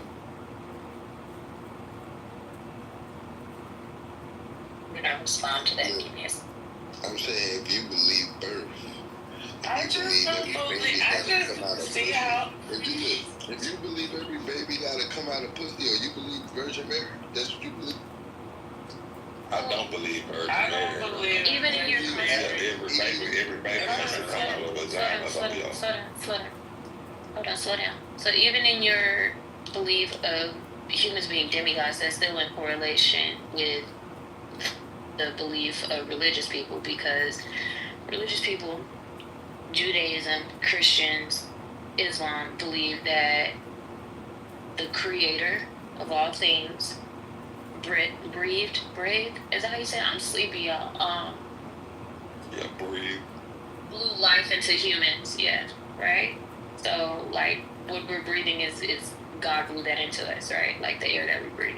I don't know, I'm not saying that right. There's a much smoother way to translate that too. Yeah, consciousness, I get it. But you get what I'm saying. No, like the breath of life, literally the breath of life. So even the conception of a human being is an immaculate process. Like, you don't get to, as much as we can imitate it, it really is beyond our control. Like, choosing to accept. This you being sleepy because, nigga, Yeah, it's ligers out there. Yeah, it's ligers out there. Lions and ligers. Yeah, ligers is crazy. Like, yeah, like, they can't even have babies. Ligers is wild. We doing anything. That shit you talking about is a complex. Niggas make shit. Like, niggas could spit on the ground 100 years. That shit turn to something. Like, this shit, we don't. It's so you think Jurassic Park is possible? Is that what you're saying?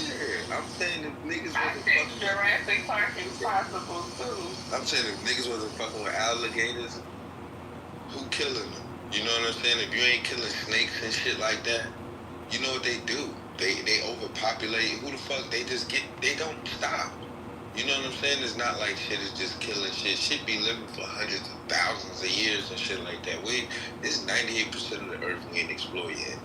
You talking about the so water. What do you? So that's my point. We haven't even explored. Slow down. The ocean. The ocean. So listen, that's my point. We don't even know what all is on Earth yet. It's not humanly possible for us to grasp things beyond our limitations. Like, it's impossible. We can't even explore the depths of this planet. Like, it's so much beyond our control and our under. That's why I know it ain't no sky daddy. That's why I know not it's in the sky. Like, what do you? I don't mean So when you say that, like, you believe it's not a God at all, right? So, like, what is your theory on creation? And like, where did it originate from as far as creation? Did you know? Of our creation, I don't know where they got. Who created them? Who created them? I answered that before you asked. I said I don't know who created them. Well, then we still believe in an original creator then, somewhere. How y'all gonna skip over y'all God and y'all's God daddy and try to figure out their God daddy? This is, like, this shit. No, connect. This is what you, and I understand it. It's not coming from a place of like criticism or judgment when I say it. Because I believe that there is a creator of all creations. Allah is what we call him, or call it Allah, right? Or God, however you want to translate it.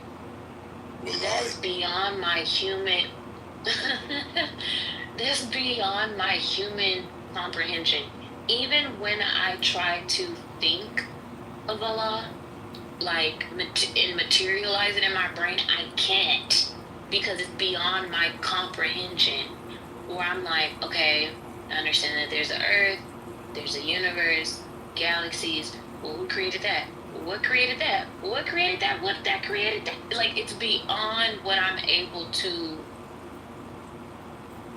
process. I can't even process it. It's beyond me. Like, and I'm okay with that. I think Erykah Badu has a song. I don't think I know. Where she said, "A man that knows something knows that he knows nothing at all." Right. And then she said something along the lines of like, something like, but the fear is just the same. Like, even if you don't believe in anything, the fear is. She says some intellects do not believe in God, but they fear him all the same. They fear it, exactly. So it's like, it's beyond your comprehension. Like, you know something. you know it's something, but you can't comprehend it. Again, I can't have it. I can't have it. And that's why I feel like deep down, everybody believes in God. Deep down, can't nobody say everybody believes in it started from somewhere. Whether you believe it's a man, a woman, or whatever, a spirit, whatever, you believe in it. And if you think a big bang theory that's behind everything. But see, even then that's somewhat you believing in God. You with anybody on? Listen, I can't argue anybody on quote unquote Sky Daddy. Hold on, I can't argue anything on a Sky Daddy quote unquote. If we haven't even discovered all of the ocean, I rest my case. Like until we discover all of the ocean and we figure that out, then we can debate something. Like if we can't even debate that, we can't begin to debate something beyond that.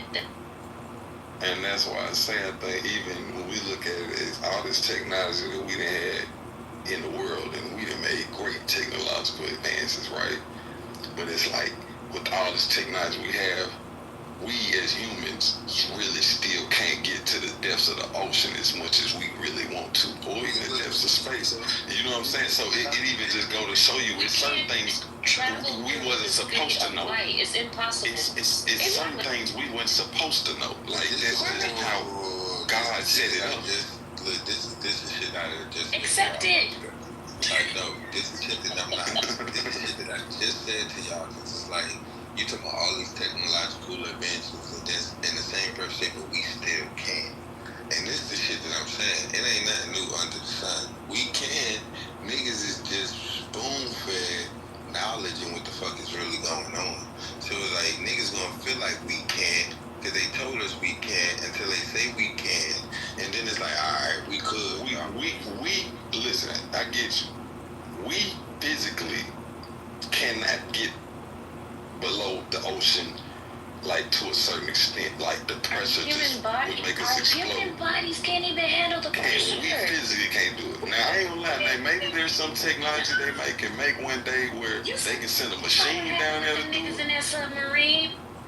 But even a machine would probably explode trying to go to it's ocean, it's water, it's science, it's certain shit you just ain't gonna get to. And that's what I mean. Y'all niggas ain't never y'all don't even know if this shit, man. Y'all don't know what's going on. These crackers been lying to everybody. I need you to go get on the ship. Connect to hitting that blunt right now, man. To the depths of the ocean. Connect and come back to me. My boy hitting that blunt right now, Tell me how it works. Tell me how it works. Humans can't even fly. No, I do think it's beautiful that a human created a plane. Like I think about that all the time. Like this is that's real shit. Somebody saw a bird one day and was like, I want to fly and create a lot like and created a plane. That is brilliant. But I think you hit the nail on the head. Like there's just restrictions. We cannot just hold on. I need what he said to breathe. We cannot explore the depths of the complete ocean because of the pressure. It's humanly impossible to do so. We cannot explore the vastness of space because of the speed of light. We don't have enough life. We don't have enough time to do it. It's physically impossible. So again, I don't understand how we understand that. And it just all of that from a scientific. I'm almost done. Hold on, I'm almost done. I'm already choking on my little cashews. Hold on. Man, she catching your second hand. How we can understand. I gotta cut. You know they say the lack of sleep is the equivalent of being drunk. Astaghfirullah, I'm gonna have to go to sleep. I don't understand for the life of us how we understand through science our restrictions and limitations as human beings, but we don't think that we have those same restrictions and limitations within the capacity of our own minds. It's just not going to click for me. It's not. I've trust me, every little thing to scratch and ponder on, I've pondered on in this life. And I'm young as hell, but I've pondered on it. Trust me. Yeah, I've been pondering on this kind of shit for hours and hours on hours, but Nah, I just think, like you was talking about, whether it be space, whether it be the ocean, whether it be it's just certain things we're not supposed to know, and even that just lets me know it's a creator. Even God put it into it's like, no matter how technically, logically advanced y'all niggas get, no matter how smart y'all get, no matter what y'all do, you can reach new heights and define new boundaries. But at the same time, it's certain shit I ain't even finna let y'all get to. And even science doesn't let you get to. That's why I say God created science, and science somewhat is, to me, an explanation that there is a God. Like when I was talking to Brooklyn, that's why I feel like it does correlate to religion as much as we don't want to admit. Science is God. I told you the same thing. God kept giving human stuff to confirm his existence, and he was just like, you know what, fuck it. Like, either you gonna believe or you don't. Like, I'm tired of y'all. Like, here's exactly. Read them if you want to. Like, and that's what I'm saying. Even when you look at the boundaries, it's like, hey, you gonna believe it or not. But that's my point though. When I say that it doesn't correlate, it's like a lot of times, like, I don't know about Islam, but like Christianity in particular, it kind of speaks against scientific, beliefs. Like, it doesn't coincide with science. It's like different. It's like you just gotta believe this, and that's the fuck it. It ain't like, oh, I got questions. Can you have answers to my questions? There's no answers to the questions that the people have. You're just supposed to blindly follow. That shit is weird for me. So listen, Brooklyn, listen, you've been to a beach before, right? Right. Brooklyn? Yeah. And you walked on sand, right? In the universe, our solar system, our existence is smaller than a grain of sand.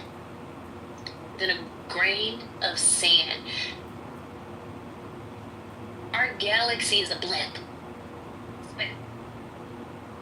So science supports that, right? Outside of religion. Which is still in religion, but whatever, for the argument's sake.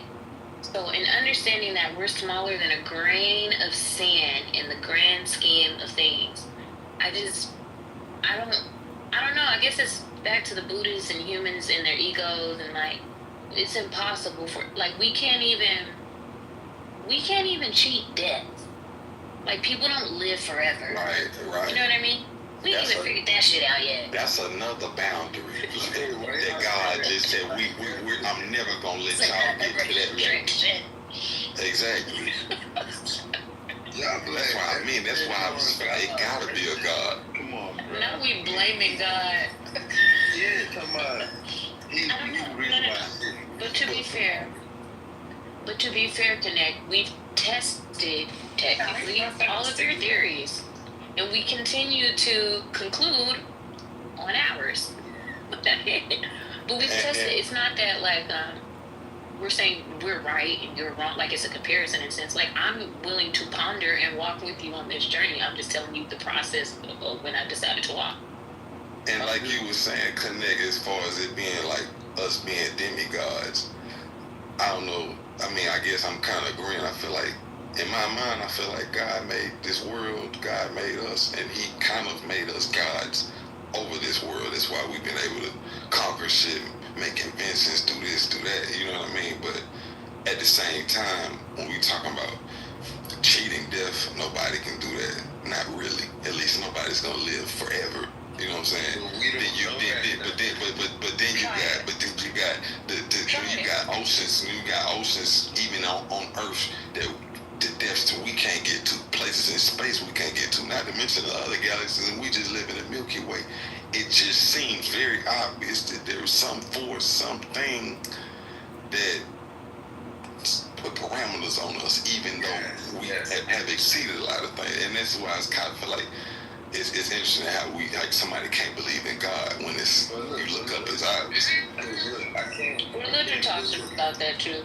I can't put them rules Cause look, a nigga couldn't motherfucking fly until they started inventing planes. So it's like I couldn't fathom and all of this other shit. It's like you don't fathom shit until you get a concept of it and somebody introduces it to you. You know what I'm saying? Babies don't know how to fucking spell. They don't know what the alphabet is. Like, niggas don't fathom shit until they introduce to it. This is how our brain works. So I just feel like niggas, like I said from the beginning, be spoon-fed. I feel like the same way how the Simpsons be having with the aliens looking at like stupid earthlings, laughing at niggas and shit like that, come down, slap shit out of nigga real quick and go back. Like, I feel like it's like that. Like, niggas just be playing with it. Aliens was slapping niggas on the Simpsons. Nah, but I mean, I feel you. Like you said, like, I ain't gonna lie. Like, I'm finna get on the plane in a minute. And it's like, even when I was on the way here, it's like, damn. Every time I get on the plane, I tell you I'm in Miami. But every time you said what? Yeah, Miami. I like Miami, but it's certain part. But anyway, what I was saying. We listening to each other.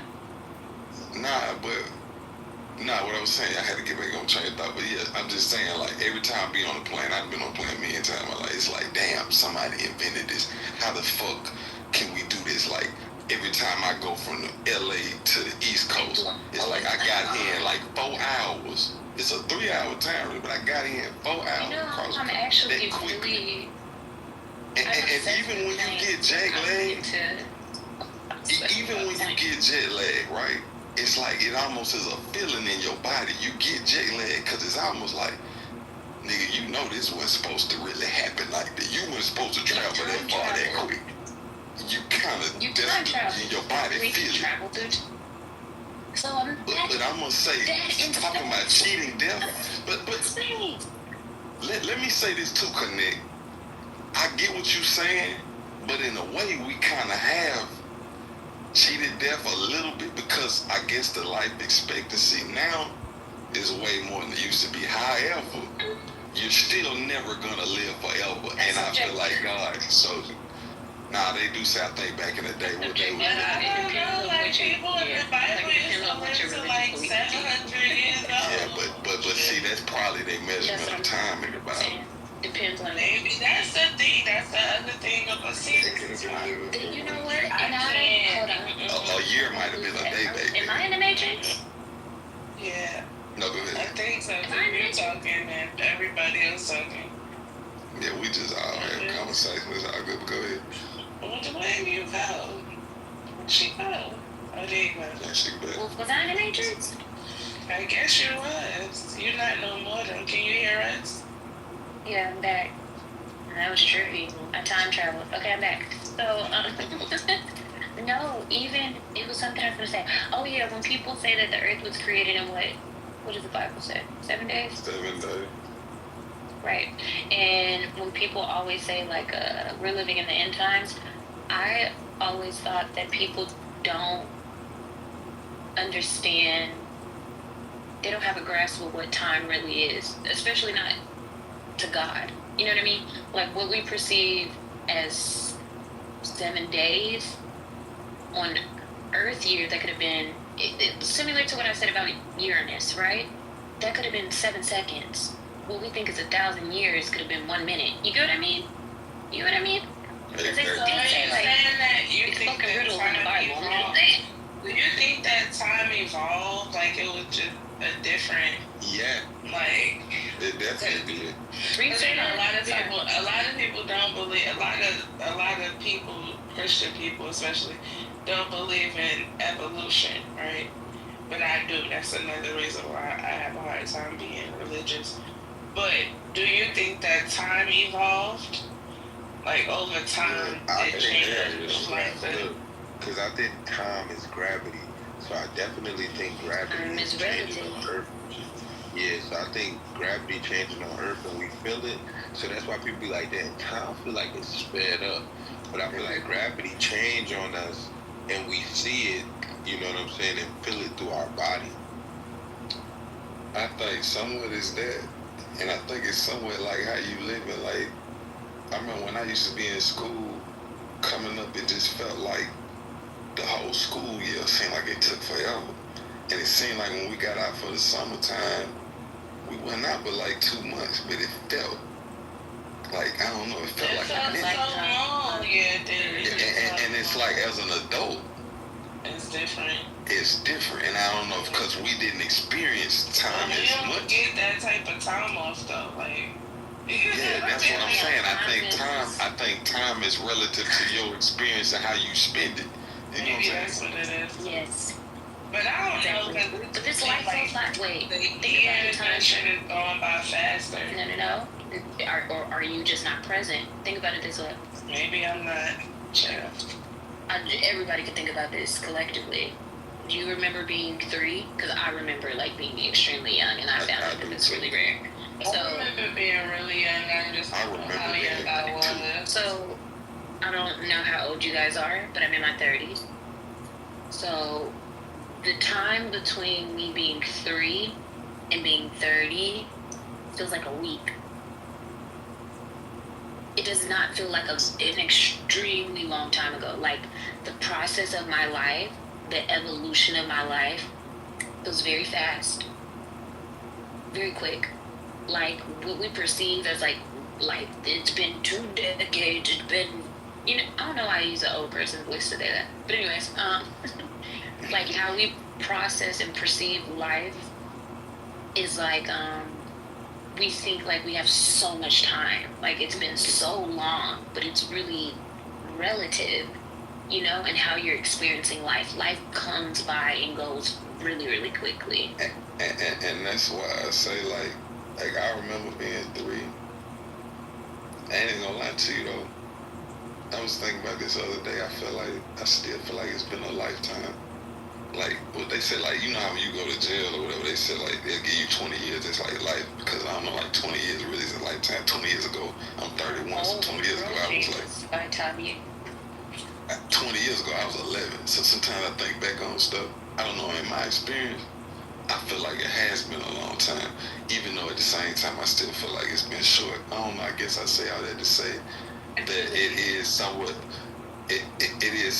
relative to like how you spend it, what you do, because I feel like we say life is short, and I feel like it is.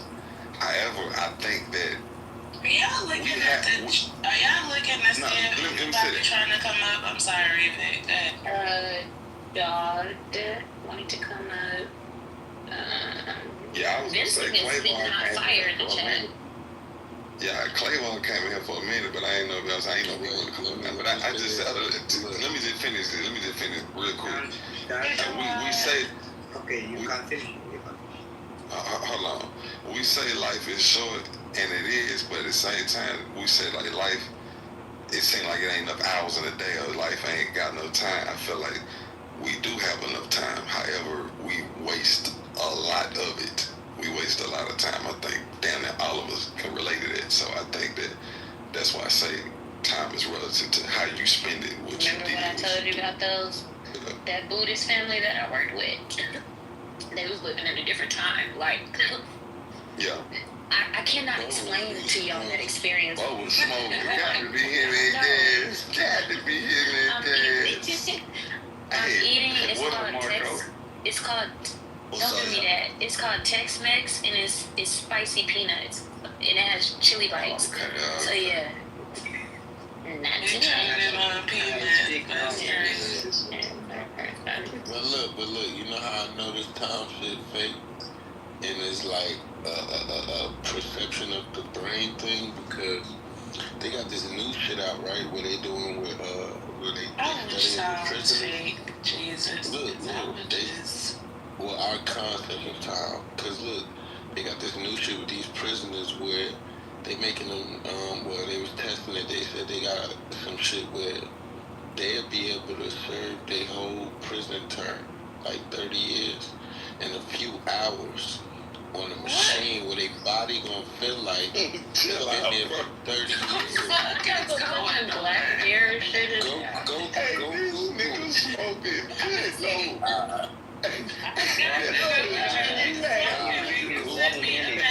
Yo, these is no lie. Can you please send me a pack? That's all I'm saying. That's all I want. Boy, that shit there, man. That's some funny shit you just said. Can you give me 1 minute to speak? I'm about to put Let's Let's see what do I got to say.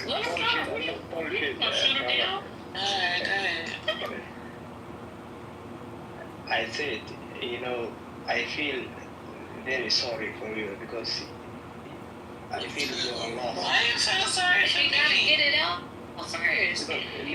Calm down, killers. No, can you listen to me? Can I speak one? You gonna stress him out, Brooklyn? Damn. Please. I'm trying to figure out who he's sorry for. He got it out there.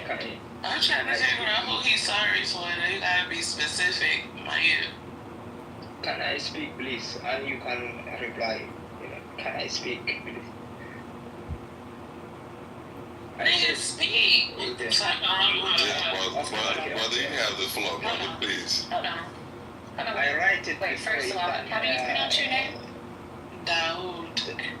Dawood, David. It's like. Is that how you say it? Dawood? Basically, the same name, David. No, how do you David, really say your name is Dawood?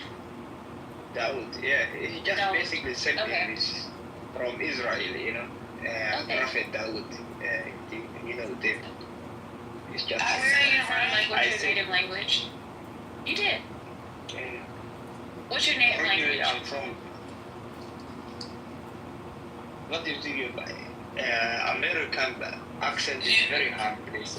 Where are you from? I'm from originally Somalia. Like, what country? Okay. In Germany. Somalia. I live Okay. a long So time in Germany. Go ahead. I already know what's about that. Mashallah. So it's beautiful. So I'm saying, I asked you that because, okay. Okay, can I repeat? I say it, Yeah, I go was ahead. listening a little bit what you were talking about, and sometimes I feel a little bit bad because you didn't see the real language, because in America you didn't have this chance, to see what is the real religion. If you see now in the world, the second biggest is Islam, and how was Christianity was spread? It was through diseases, to kill other people was spread.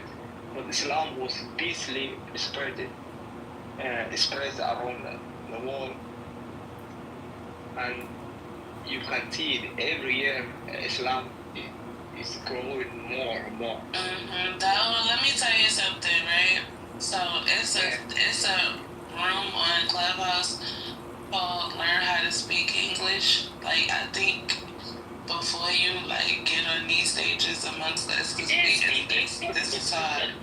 I ain't gonna say it was. No, I think you speak. What I'm trying to grasp, I think you got good English, but you didn't do that. Yeah, you wasn't speaking to the topic of what we was talking about. There we go. Yeah. You didn't understand I feel a little bit of real. That's why I'm helping you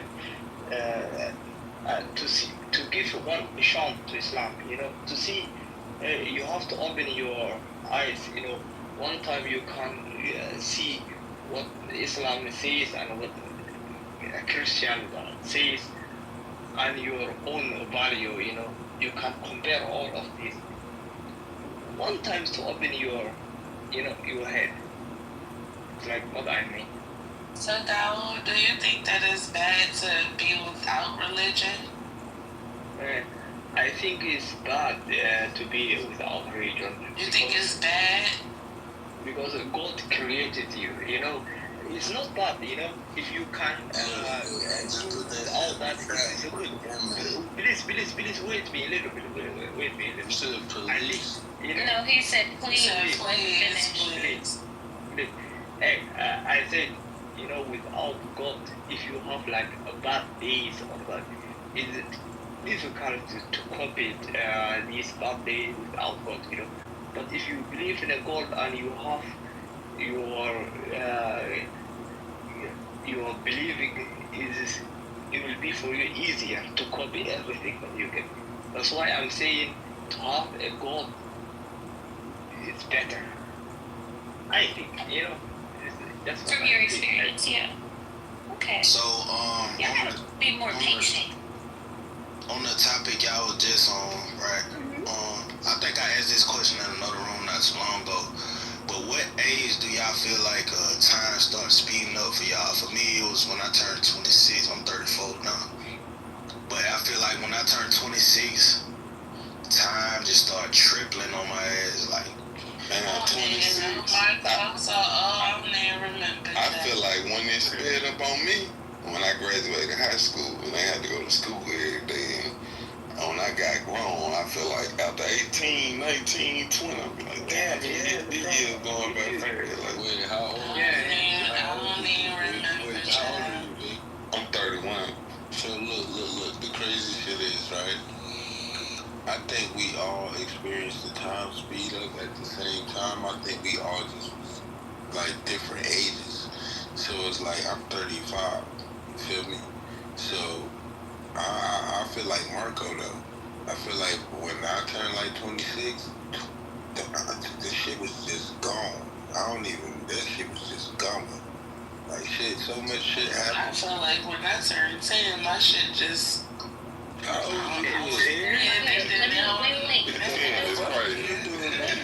She's right. Let me throw some science in there. Bam. Okay, so between infancy and 2 is when we develop sensory and motor exploration. So, for example, before you are 11 months old, you have no sense of gravity. I'll explain. So, you know how babies always fall off the bed, right? You guys know that, right? Yes, everybody's following. Okay. It's because they don't have a sense of like the shifts in gravity. Nothing. They don't. No. Stay where I'm at. Don't move too fast. So they can't sense the change in gravity. So like they don't see that, like if they're sitting on the bed, they don't see the fact that like it's the baby's depth perception. That's why they are falling. You just wake up out of nowhere talking to us, and I love that. Thank you, doctor. These are depth perception, right? So and then from 3 to 5, and I love that. At least he's talking about something like he's waking up to some sense of intellect. So between the ages 3 and 5 is where your prefrontal cortex develops. So this is like where you'll start to have an imagination and basic logic emerges. Between the ages of 6 and 12 is where you can apply logic, you have a longer attention span, and you have problem solving skills. They start to develop.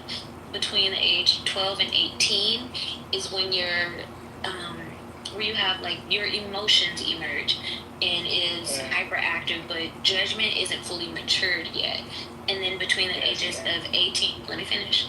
Between the ages of 18 and 25, this is when, your executive function solidifies. So like your reasonings, planning, self-control, right? So before the ages of 18, you're pretty sporadic. Cues in like puberty, right? Your emotions are all over the fucking place. You can't control yourself. And then 25, a miraculous things happen where our brain fully matures. So brain stabilizes but continues learning and adapting. So we're letting that into like. You are very intelligent. Are you a doctor or what? Now, I got a question, Bubbles. Hold on. Stay right there at that last point.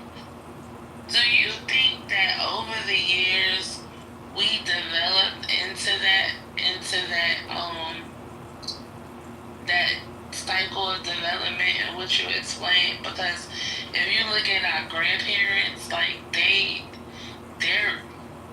response to like the things that they did way before they were the age that we did it. Like for instance, some of our grandparents were married and had children way before the age of 18. You understand? Like 25 was like an old lady at, in certain times. So do you think we developed into that where we develop into the cycles in which you explained? That's a good question. So I understand what you mean in the sense of like we have more responsibilities at younger ages and different time periods of life, but I don't think that deterred our developmental process. I do think that, the saying of like some people mature faster than other people. I don't necessarily think they are maturing faster. I think that when you have to grow up faster, it causes you to be underdeveloped. So you ever meet an old person, like a person that's much older than you, but they seem like very underdeveloped in some ways where you are very developed? Does that make sense? Like you have like for example, never? Really? Well, I don't know, like, I probably did, but I mean, it's like we supposed to be smarter than I wasn't listening to them a lot. That's very true. We have different opportunities and technological. No, but I'm saying, like, my elders were wise, but I did have a great aunt that was like that. She had her first child at 13. She was married at 12. You know what I mean? Like, this is my grandmother's sister that was just like that. Like, and it was normal. Her husband was like 15, and he was a full-grown ass man. My father was way older than my mother, but that's another story. He graduated high school at 15. Like, this nigga, he graduated high school at 15, and it was like normal for the people in his fucking town. They went to this school. Well, him and his cousins, I guess they was smart or whatever, but they was just like super mature by the time they was like 15, 16, whereas I was still a kid. Like, I was a full-blown ass kid. That's what I'm saying. So it's not that the cognitive development at those different ages shifted. It's just, like I said, some things had to be suppressed, like in a sense of like if you were in survival mode, for example, you may have to suppress your emotional needs. And then when you are in a safer environment, you're able to process the trauma that you endured. You understand what I'm saying? But in that time, it wasn't an appropriate time for you to process those things. So it's not that, for example, people that have children at a younger age aren't still children. They just have greater responsibilities as children, so they suppress some of their development in order to like survive in those moments. I'm trying to explain it the best that I can. So when I say, like, have you ever met an elder that is mature and wise in some sense, but very immature in others, or they have a hard time? Like, for example, if I have certain emotional conversations with my father, it could perplex him. Like I said, my father is like, intelligent. You feel like for certain things like mental health and shit like that, we don't have the same views. Yeah, I get that part. Yeah, that's not that we don't have, but they just had to suppress it. Yeah, but I don't look at that as immature. That's why I didn't understand what you were saying. No, it's a better word to use instead of immature. Yeah, I think that's more archaic. It's old and outdated. Outdated way of thinking. Not that it was immature. It's just something that they didn't, that wasn't in their. They didn't know anything about that. Well, as we evolved as humans, so did our understanding. So did our understanding of ourselves. So, right, like how we say we have generational trauma, right? People pay attention to patterns, and it's like, okay, well, how do you shift that pattern? How do you rewire that? And so you assess, you observe, and it's like, okay, if they have more time to process, for example, between the period of 12 and 18, if they have time to adjust to the emotional and chemical and psychological shifts that are occurring in their brains and in their bodies, they will be better off between the ages of 18 and 25. Like, if you just have more time to process things before your cognitive development. So that's the difference between our generation and the generation. Where do the children recognize if this thing, what you say, right or wrong? When they can recognize that? When can who recognize that? If what they are doing right or wrong. What are you saying if you saying you did wrong? When they can recognize that? I don't think it's a matter of being right or wrong. I think it's just. I think right or wrong is something that needs to be programmed into.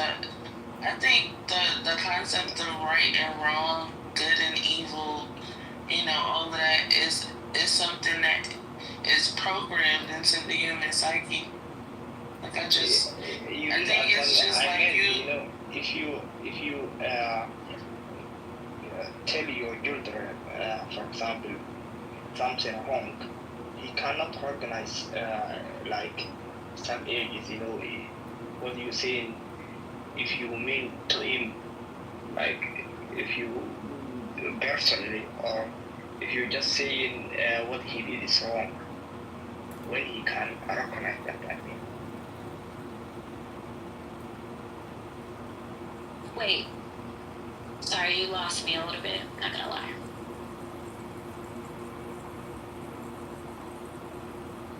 But yeah, no, I would never, Brooklyn, to your point, I would never look at my grandmother and think I'm smarter than her. She has experience over me, life experience. Yeah, they just have like a different, like an archaic way of thinking. Yeah, she just processes and compartmentalizes things in a way that I didn't have to. Does that make sense? But there I was had time to process things. But to your point, there were certain life concepts that didn't exist when they were coming up. For instance, me and my cousins was just talking about this yesterday when we had our little gathering. I had a cousin, Maurice, who in today's terms he would be autistic, but we didn't know what autism was. You know what I mean? Like, he older than me. We didn't know what autism was. It was more like retardation at the time, or special and shit like that. Right, but he would probably be on the higher end of the spectrum. I don't know how the spectrum goes, but whatever. No, you're right. It's very noticeable, is what I'm saying. But it wasn't a term for it. It was just Morris was, you know what I'm saying? Like, he was special, and that was it. So, yeah, so it was a different time. I get that part. But I asked that question because we have all of these new concepts of like mental health and all of these, I wouldn't even call them new. I would call them refined.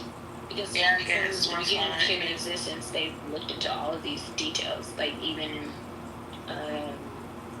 in Judaism, if you look at that and how, like, the Old Testament, if you look at the New Testament, like, we had these concepts and people were pondering all of these things. We just refined it. Like, even in the early 1900s, how they went about performing lobotomies and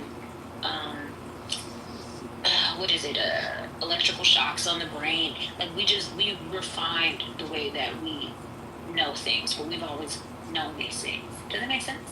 Yeah, it does. But what I noticed, especially here in America, is that the more knowledge that we have about certain things pertaining to the development of the human person, it seems that the more cushion it gives people. For instance, everybody has something wrong with them at this point. And I'm not saying that to say impeccable human beings. I don't think I look forward to the day. No, there's gonna be a bunch of crybaby bitches. I'm not gonna lie, because don't doubt. They already, like, the generation under me. I'm a millennial. The generation under me, the Gen X, the Gen Zers, they occur. But listen, I'm sorry, y'all, but do they just have a heightened sensitivity? Yeah, motherfuckers is weak. I don't. It's just weakness. And I see, and no, it is a bunch of crybaby. I can see that being good and bad.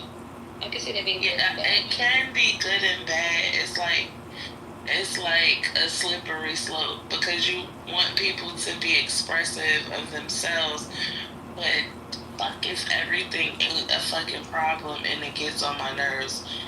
every time I think about it, I swear to God, I just be like, damn, you can't just grin and bear it just a little bit.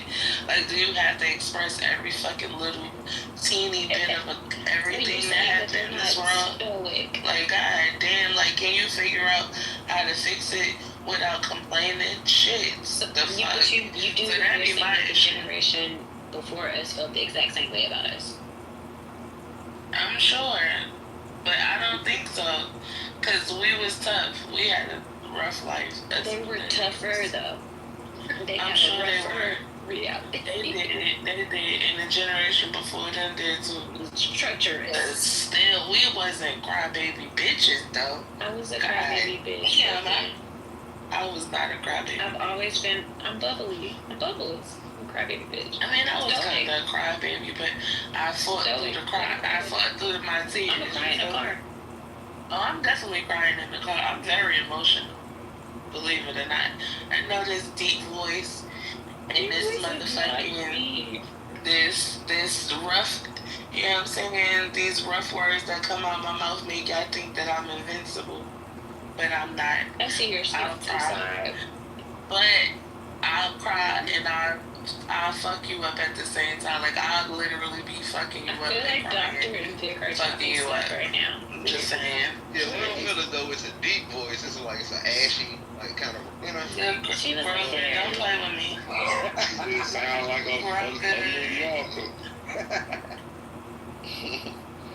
You still sound very, even if you don't perceive it as so, you still sound very girly and very soft, even if you don't see it. Like, your voice is really soft. This rough shit that you get from me, because you know what I'm saying? You're just a New Yorker. I be talking to the niggas and shit. Yeah, I know they think that I'm super masculine, and I probably am more of a man than a lot of them. But what I'm saying is that I will cry. Mind you, guys, she's 5'2". I identify as a giant, though. She was a bear. I identify as a giant, and I don't know. My cousins is taller than me, and they always talking shit like, "Oh, you're short." Bitch, I'm a regular woman size. I don't know. Right? These you're a freaking giraffe. Yeah, these Amazon hoes be trying to get at me, and I don't be trying to hear that shit. Yeah, 5 I know you been knock some tall. I can tell you been knock some tall chicks out though. I know. They said in the chat. I knocked a tall nigga out before. They said in the chat your pronouns are 9. Your pronouns are 9'2". My pronouns is fuck around and find out. That's what my pronouns is. She's the sensitive gangster. Okay, I'm my papaya. But I will cry. I'll cry. But I'll cry through the beat up. Okay? Don't make me cry. That's the worst thing you could do. Just warning you. So, I said... Sister. What? My brother just I said, can you give a chance to share, Islam, how it was. What in the Rosetta English class is going on? It's Somali. Hello? It's Somali, not too much. But Brooklyn. English not my it's not your first language. It's okay. It's okay. It sounds like it's a language he possesses at all. But what I will say to you, being a Muslima, is that our religion doesn't have like compulsion. Like, if she listens to me talk, she's around Brooklyn. We talk almost every day. She's exposed to Islam every day. When she speaks to me, she sees a Muslim. If she has questions, or if she's wondering things and she wants to reach out, she can. We'll talk about it. But I'm not going to force my religious beliefs on her. They are not paying attention because they didn't have Let me tell y'all something. Real quick, Bubbles. Because you know I just came from New York, New Jersey area last week, right? So I went to the water park, and there was this. I actually have reverence for Muslims, especially because of the fashion Cause I love how y'all just give it up. I'm not gonna lie. Muslims is different with their They be so fucking fly. Like it was this girl at the pool and she had on the whole outfit and it was so cute. I was actually talking to my BT about that today. We were talking about it was so cute. And then it's this Muslima girl. When it's this Muslima girl she work at the grocery store that I go to, and she fully covered face and all, but she is beautiful. You can just tell she's beautiful by her eyes. So I have reverence for them. I don't have nothing against them. Ain't no disrespect. I just ain't one of them. You know what I'm saying? She was at the pool. Yeah. She was fully covered. But the outfit was so cute though. It was swimsuit. What's y'all thoughts on Brittany Renner? Okay, I'm Mark on the answer that. Hold on, I'm gonna answer that, but everybody step aside. Do I? Brother. I think his name is Daoud. Without slandering anybody, listen, without slandering anybody else's religion, no, there's no way for me to say this without telling the whole truth. So, my grandparents on my mom's side are Christian, right? Are they Pentecostal or Baptist? I think they're Baptist. There was a deacon, and when I tell you, he annoyed every crevice of my soul. If nobody were to keep me out of the church, it was that man. The way he tried to shame me into believing something infuriated me. I probably would have came to Islam a lot sooner if he didn't piss me off. Shaming does not work. Trying to beat something into people does not work. Humans by nature, as you know, humans by nature are flawed. They are defiant, right? If you believe in Allah, then you believe in Shaitan, right? Okay. So humans are malevolent. The more you push something on somebody, the more they will reject it. This is why Allah in the Quran is very clear about you not being pushy. You ain't gonna push me into taking a shot, okay? You're absolutely right.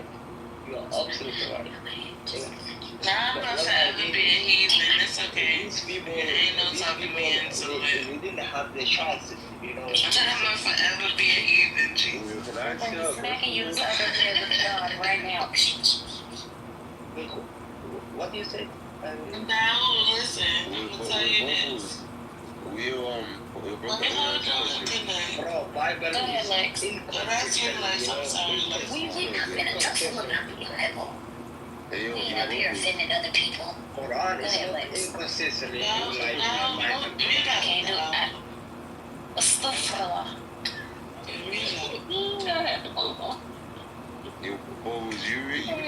Do you think that Prophet Muhammad really couldn't read? Write or read? He was illiterate. Yo, you really believe that shit too? I believe all of which is in the Quran. Yeah, 100%. What does Ikra mean? I-Q-R-A. What does that mean, Bobo? Baby, I don't know everything. Let me look it up. What you say? Ikra. I-Q-R-A. Because this is the thing, you smarter. Yo, you're intelligent. You speak extremely well, by the way. Yeah, so I find it crazy how people, they kind of suspend their logic a little bit, and the Quran is written in a high level Arabic. If you watch Game of Thrones, beautiful. Yeah, so it's like how the Valerians speak on Game of Thrones in a high level language. The Quran is written in high level Arabic. How the heck could someone illiterate remember that? I think that in the same way. No, it's okay. So in the same way that we've discussed everything in our human ability and what we can perceive and what we can process, I don't think that anything is beyond the imagination. So there are some things that are beyond my understanding, beyond my human capability of processing. So it's not too far-fetched to, in the same way that Einstein exists, it's not too far-fetched to believe, for me at least, to believe that Prophet Muhammad, may peace be upon him, was visited by the angel Jibril and the Quran was revealed to him. It's not too far-fetched for me to believe that. But what was the first word revealed to the prophet? It was Ikra. Now, and that's what I was about to elaborate So on. that, okay, so Ikra Meaning is the same meaning as what Quran means. It's to recite. So I had to. That's not the only thing it means, but it also means to educate, proclaim, read, recite. In Arabic, that's what it means. So you're saying it means it has another meaning? Yeah, it can mean to study, store knowledge, information. That's why, like, it depends on the transliteration, and that's my biggest beef with any of these religious texts, because they had to be transliterated, right? So they. You see why I don't like his accent, Bubbles? That. He kind of sound like he's from Georgia. You don't appreciate the DMV dialect? Oh, my apologies. Would you like me to speak like this? Is this more? No, it's definitely the same. We were criticizing you earlier, but you were asleep, so it's okay. You didn't hear us. Oh, well, actually, I was working, because I worked out. Oh, no, that's right. I'm back to Clubhouse now. But okay, so these are all the definitions that I could find on Ikra. No, I put it in the chat. Continue. Oh, okay. It's just the fact that, it had to go through translation. So, it going through Aramaic to Arabic to...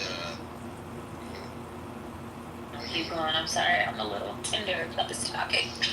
Yeah, Aramaic to Arabic to Hebrew to what's the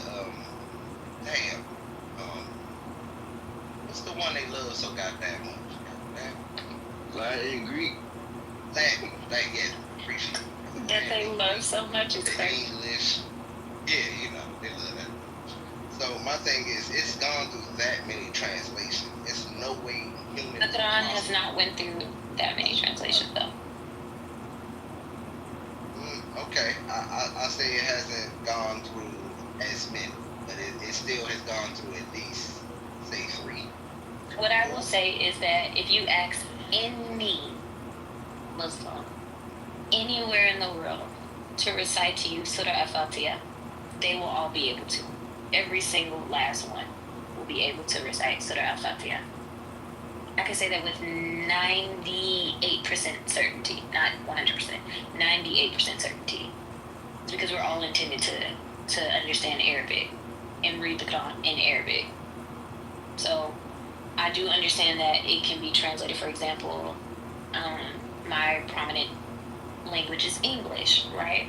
So I can recite the Quran in English, but I can also recite the Quran, certain parts of it I'm still learning, inshallah, certain parts of it in fluent Arabic. You get what I'm saying? Because that's how it's intended for us to read it. Yeah, I got you. Like, Wasama'i wa tori, Mama Nadrumu Gama Tori, Nadrumu Tari. You're singing. Inkulu Nafsilama Aleha Hafil. I was born into it. I didn't. My dad made this pilgrimage. Mashallah. But no, he's reciting, so it's different. But it does have like it's a way to. Mama was hitting them nose, ain't He was. Daily. I think I will say, not to push like my beliefs on anybody else, because I respect everybody's right to freely believe what they believe. But I will say hearing the Quran recited is the most beautiful thing I've ever heard. And I absolutely love music. And I mean in all languages. Like, I love instruments. I love that shaitan, but whatever. That's neither here nor there. Anyways, it's the most beautiful thing I've ever heard. And for me, it goes in alignment with, like, this is literally Is it because it's melodic? Melodic? Is that melodic? I think it's melodic. Is it because of that? It's melodic. Is it because it's melodic? Yes, even animals resonate with. I mean, I can say that when I hear people recite Quran, I do like the sound. It has a nice sound to it. It's kind of peaceful. Yeah, so that's why I said I have reverence for all the religions. I respect it all. That's why I can't really choose. So, I choose to be a heathen for the rest of my life. To what just to be a heathen. You're not a heathen. To the point that Exotic made in the chat where she said a majority of Muslims can't actually read the Quran, it was never intended to be read. It was intended to be recited. That's what Quran means. Or surah. Let me make sure. Is it Quran? But what do you think it means when Angel Jabril squeezed Prophet? Yeah, Quran means the recitation, so you're meant to say it. But go ahead, Lex. They still want to know how you feel about Brittany Urna. Oh, I have a PR answer for that on hand because I'm getting asked that left and right. I have my private opinions on that, but my public opinion on that is that Islam is a journey and her relationship is personal between her and Allah. I know my relationship is personal between me and Allah because I have sisters that are much, I don't want to say better Muslims than me. They have more taqwa, if that's how you say it, than me. Much, like, born and raised in Islam. Like, I look at them in awe, mashallah. And if I compare myself to even them, I will always fall short. So, or I would consider myself a bad Muslim if I compare myself. The moment that I decided, like, this is a personal journey, I'm not doing it to, like, please people. I didn't even post pictures in a hijab for, like, a whole year. Because I'm like, I don't know if I'm going to keep it on. So I don't want to be sitting under that pressure, that social, societal pressure of being a hijabi if I haven't made that, like, decision in my heart yet. So, yeah, that's a personal journey for her. She's a part of my ummah, so I try not to speak ill of her. A man converts a woman, right? Is it common if they don't work out that the woman just strays away from Islam? Yes. Is that, like, common? I can't say. I honestly can't say if that's common or not. Because I don't know a lot of sisters that are like that with that dynamic. I know a few converts that more so. I was gonna say I know a few women that converted to Islam for a man, and when they broke up with them, they went back to whatever they was before that. So I don't know if it's common, but I've seen it before. I was going to say I think it's more common. That's exactly what I was saying. You think it's more common than not? I do always say it's easier to be. I tell my BT this, like, it's easier to be a Muslima when you're married and when you have a family than to try, especially in a Western or a secular society. It's just easier. So trying to do it without the, like, covenant of a family can be really stressful or hard to do. I wanted to ask times the male is the actual lead and the guy. This is why Muslim women cannot marry non-Muslim men, because you're going to follow your husband. It's intended that way. Yeah, I wanted to ask y'all with Angel Jabril, right? after he tells Lex, the you wanna fight? prophet. No, I'm kidding. No, like I'm just like this doesn't make sense. It's like yo, y'all, like this. Why are we suspending logic? But after Angel Jabril talks to the prophet and he instructs him to read, it says that recite. It says that he squeezed the prophet or choked the prophet after he embraced told him to read. Yeah, but some translations say that he was squeezed. Embraced him. You see that word, right? Translations. That's where you always want to catch it every time.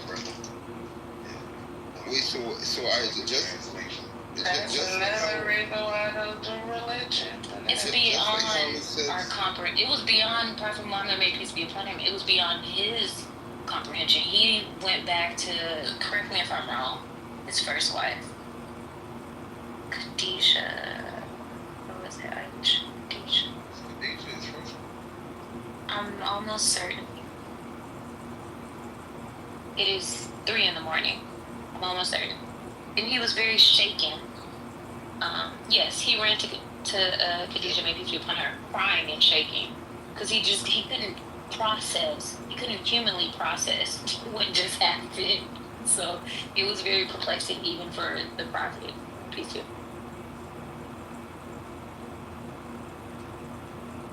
But y'all, so you can imagine you just chilling on a mountain and an angel takes over the sky. Like, how are you going to explain that to another person or even process that yourself? Why do you think that doesn't happen now?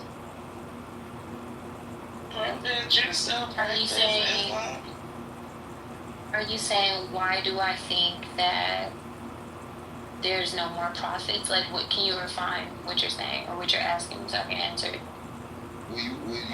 That visual depiction that you just gave, that you just articulated, why we not hearing that now? That's a good question. Let me find the answer in the car. One second. Sister Brooklyn, in a lot of ways, yes, but I would involve vast majority of the human traditions that's been involved in issues. Like always saying, may peace be upon him.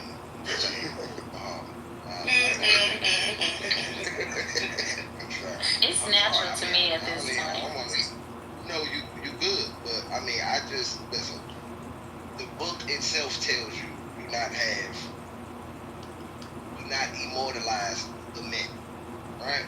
So that's what a lot of Muslims and certain aspects of Islam has evolved into, is worship of Muhammad. Oh yeah, so to answer your question, Lex. You know what? I'm sorry, but I want to say something real fast. Another reason why I don't do religion is because, for the most part, it's given to us through the eyes of males, and I just can't. That shit don't sit right with me, nor does it make any sense at all. So I can't. Again, that's another reason. See, our women over here, they was popping. Okay, they had businesses. They was doing their business. I'm not saying that women have stories. They have a story in religion, but it's not as important as it should be. Like, I really think that women were very influential. They are. I'm sure, but still, everything is male centered. Every Abrahamic religion is male centered. It doesn't matter. God is a male. The prophets are males. Males. Listen to males because the male is the head and you better listen. Or, you know what I'm saying? I'm not. What I will say is in the last speech that I'm not a feminist. I don't want this to get convoluted. What I will say in the last speech that Prophet Muhammad gave, he wept for women, emphasizing to to be kind to us, to give us dignity, to respect us. He wept for us, okay? He already knew how these men were. He didn't agree with that. So I think for me, like when I hear how people weaponize religion to oppress women, that's not how it was intended to be. It's really intended for us to be like treated as like jewels, you know what I mean, precious. But you know, humans gonna human. Humans are going to, at every point that a human can human, a human will human. Okay? I think that's Yeah, the the problem Quran is with fucking genius. This book is genius. Most people, the holy books, most people don't read none of these shits right at all. Like, y'all know that the word Ikra is mentioned 88 times in the Quran, y'all. Y'all, like, let's see where we at. Wait. Let's see where we're at. Why would they mention that word 88 times? why There's a lot of that's one word like there's a lot of numeric syncrecy in Islam, even in when we pray. Well, yeah, but why would they? And you know that there's a way to mathematically calculate Qibla, right? But where the cube is at. But when it come to them mentioning Ikra 88 times, why do y'all think they would mention it 88 times? That's a good question. I never thought of it. Why do you think so, Lex? Because it's very important to read, to recite, and to absorb the knowledge, history, and information. And the word is Kaaba. I know what he meant. Let him have it. Yeah, let me have that one. Let me have that one. Brooklyn said, what language y'all speaking? I'm really trying to figure out why Lex is obsessed with this word, and he keep bringing it up. Like, because I know when it comes to these holy books, I know most people don't be reading these shits for real. I think when it comes to, I actually, like, if I PTR the picture right in front of me is 2 Qurans. So I understand what you're saying, but it's not to be read, it's to be recited. That's the whole name of, that's what Quran means, it's recitation. There was a point I was going to make from China. I don't want to lose it. No, it's something that you said. My other issue that I have is that everything in religion is left up to interpretation. And so you have all of these different denominations of the same religion. That doesn't sit well with me. It wasn't intended to be that way. Things got a little tricky. Things got a little tricky. If we don't all learn to actually read Arabic, and Hebrew, we'll never really know true. Especially when we learn Hebrew, so I agree with you there. I believe that, but the real scrolls, not any of these. Yo, the word day is mentioned 365 times in the Quran. Now, like, this is what I'm saying. Like, shit like that is like, it is amazing. And I'm just saying. Why do you think that's to tell you how many are in recycle? Yeah, that's how much days are in a year, right? 360 rotations on the Earth axis. That makes a year, right? So it's a lot of science in the Quran. Back to Brooklyn's point earlier. Yeah, but in the Quran, but when you said that it's meant to be recited, in the Quran, they tell you that they made the zodiac. And when you look at most of the stars, they have Arabic names or Arabic names, whatever. But what I'm saying is that when they say it's meant to be recited in the Quran, they emphasize reasoning, they emphasize logic and science, and they emphasize figuring shit out. So is it really just all about reciting it?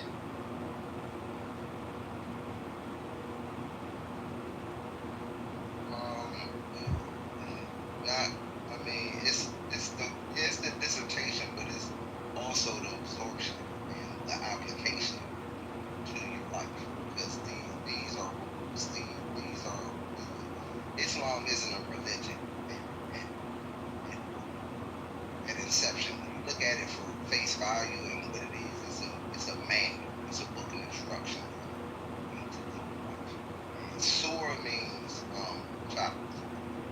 wait, what you said, Surah mean? Chapters. Yo, bro, that book, man, all of them books is fire, bro. For real, man. Like, well, y'all said Prophet Muhammad. Did he write the whole Quran, or did like one of his scribes write? Yeah, he just iterated and transferred. It was very specific and detailed about that also. Wait, what you said, bro, Goose? It was very specific and detailed about that, like very picky about that. That was the essence of the fact that it was not human design, that it was divinity. His brain could start to contrive the type of information, history, and mathematics and science that He was reciting things that hadn't even came into, well, prophesizing things that weren't even in existence yet, or science. Let me say, science hadn't found it yet. Let me say. Yeah, but can we admit the fact that Prophet Muhammad, y'all know about the Rashidun Caliphate, right? Can we admit that after Prophet Muhammad, the Rashidun Caliphate took over like Africa, Eastern Africa, like that? There's something about that book that allowed them to generate a lot of military power. Like they dang near took over the world after that. Like what y'all? I'm sorry, but we say it one more time. No, I'm agreeing with you. I said a large portion of it. It's the unity that Islam brings, but it's the walking in unison with the same mindset. A lot of other denominations it doesn't inspire them. It's the common illusion of being Second fastest growing religion in the world. It doesn't achieve the same. Yeah, like if I go to the mosque, I could be praying next to a sister that's from Egypt, another sister that's from Kazakh. How do you say that word? Kazakhstan. I can never say it. I can never say it. A sister that's from Iraq. You know, like a sister from Nigeria, and we pray like foot to foot, shoulder to shoulder. Like we make wudu together, we break fast together, and we may not even speak the same native tongue. I find that to be the most beautiful thing. The most beautiful thing, that we're all in submission, and we, come from different cultures, different different cultures, different understandings of societal norms, and all of these things. But we're rooted in the same foundation. I don't know, the Ummah get a little strong. I get a little passionate. Yeah, what's Ummah? So it's a community. So it's like Muslims, all Muslims, not Ummah. Do you think that there's a possibility that Islam could have been around before the 7th century? Now, if I answer that, there's a few people that might want to snatch my jab. So. I don't want that. Well, do you want to answer it? Nah, yo, I heard like a few conspiracy theories though, like that Islam been around way longer than a lot of people think. But I mean, like there's no way for me to validate that. So you know what I mean? I was just asking. The way that I would answer that question would interfere. Is that the appropriate word to use? It would interfere with the way that other people understand their religion. So out of respect for them, I don't answer it the way that I believe it, as far as the prophets before Prophet Muhammad, peace be upon him. My understanding of Adam, and Abraham, and Moses, and Jesus, and peace be upon him. Yeah, so my understanding would be in conflict with their understanding. So I try not to say anything that is divisive in that way. I definitely respect it. With the Quran, it mentions things about jinns and things like that. Well, I don't know if y'all ever seen the movie 3,000 Years of Longing, but I definitely recommend y'all watch that movie with Idris Elba and Tilda Swinton. But that movie is really fire. But they have like jinns in it, and I'm just curious, Bubbles, like, what's the Quran's take on supernatural entities such as jinns? I don't want to misquote anything, especially like if you're asking me the Quran's take. So give me a moment. Give me a moment. Oh. I had to search the book was kind of far.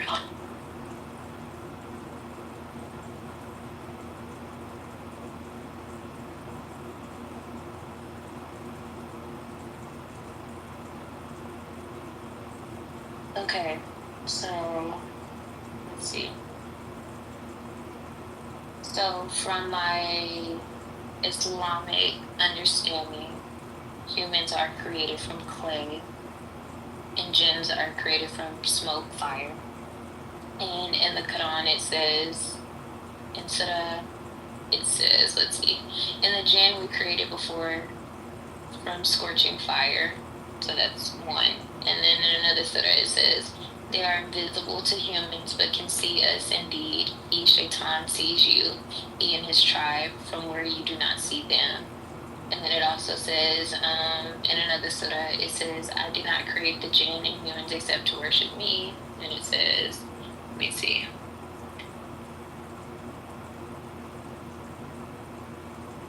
So even towards the end of the Quran, the 3 calls, and when you're supposed to make this recitation before you go to sleep and when you wake up, it's acknowledging like the unseen, like you're reciting to protect you from the things that you can't see, the envier, the whisperer, or like even when a Muslim is praying and let's say your mind wanders, that's jinns, that's shaitan.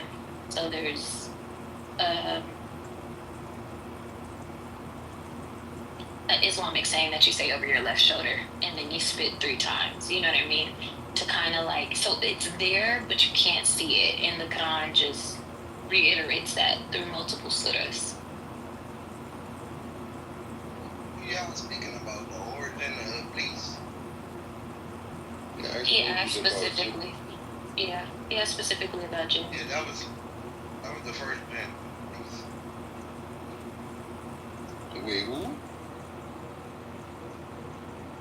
As you know, shaitan.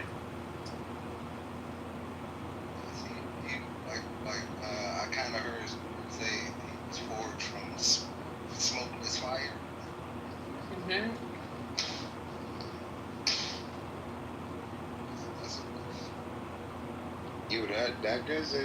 That don't even make no sense. That sounds like some whole other shit. Like what the fuck is a smokeless fire? They talking about some whole other shit right there. That's what I mean when I say like beyond our comprehension.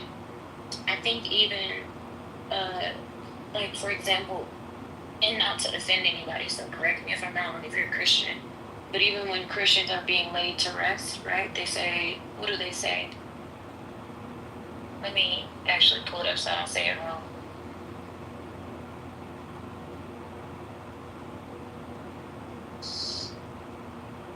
Give me a second. Okay, so during a Christian funeral, they say ashes to ashes, dust to dust, right? So when you are buried and you're in the ground, what happens to your body?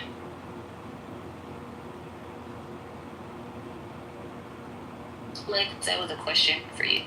It get eaten by worms and turned to...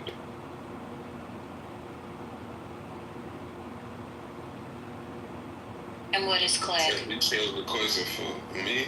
I mean, anyone can answer it. When you die, what happened to your body? Yeah, what happened?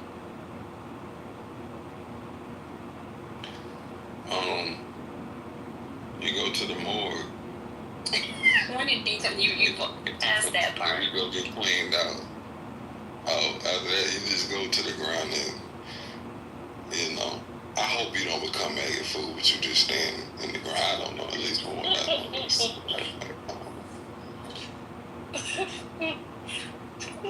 No, okay, once your body is decomposing and it's breaking down, what does it turn into? Dust. And what is the composition of dust?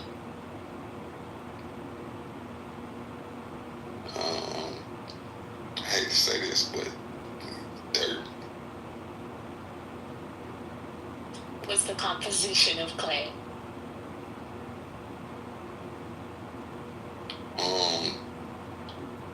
I'm not a scientist, but clay, I don't know, clay, I don't know, I'm gonna tell you, like, they say your body turns into dust, ashes, clay, I don't know, it's somewhat, you know how they say in where I grew up, in Christian religion mostly, like you come from the earth, you return to the earth, and so I say earth particles, I don't know. Sure, yes. Yes, you return into like particles, minerals, right? You return back to the earth as the form, like clay, you know? So the concept of earth particles, yeah. So the concept of human beings being created out of clay really isn't that far-fetched. If we look at is that the word? I'm tired. The decomposition of a body, if that's the appropriate word. So it's not too far-fetched. Isis, where are you going? So it's not too far-fetched for it to be something else created, made out of fire. That's not too far-fetched, to Lex's point.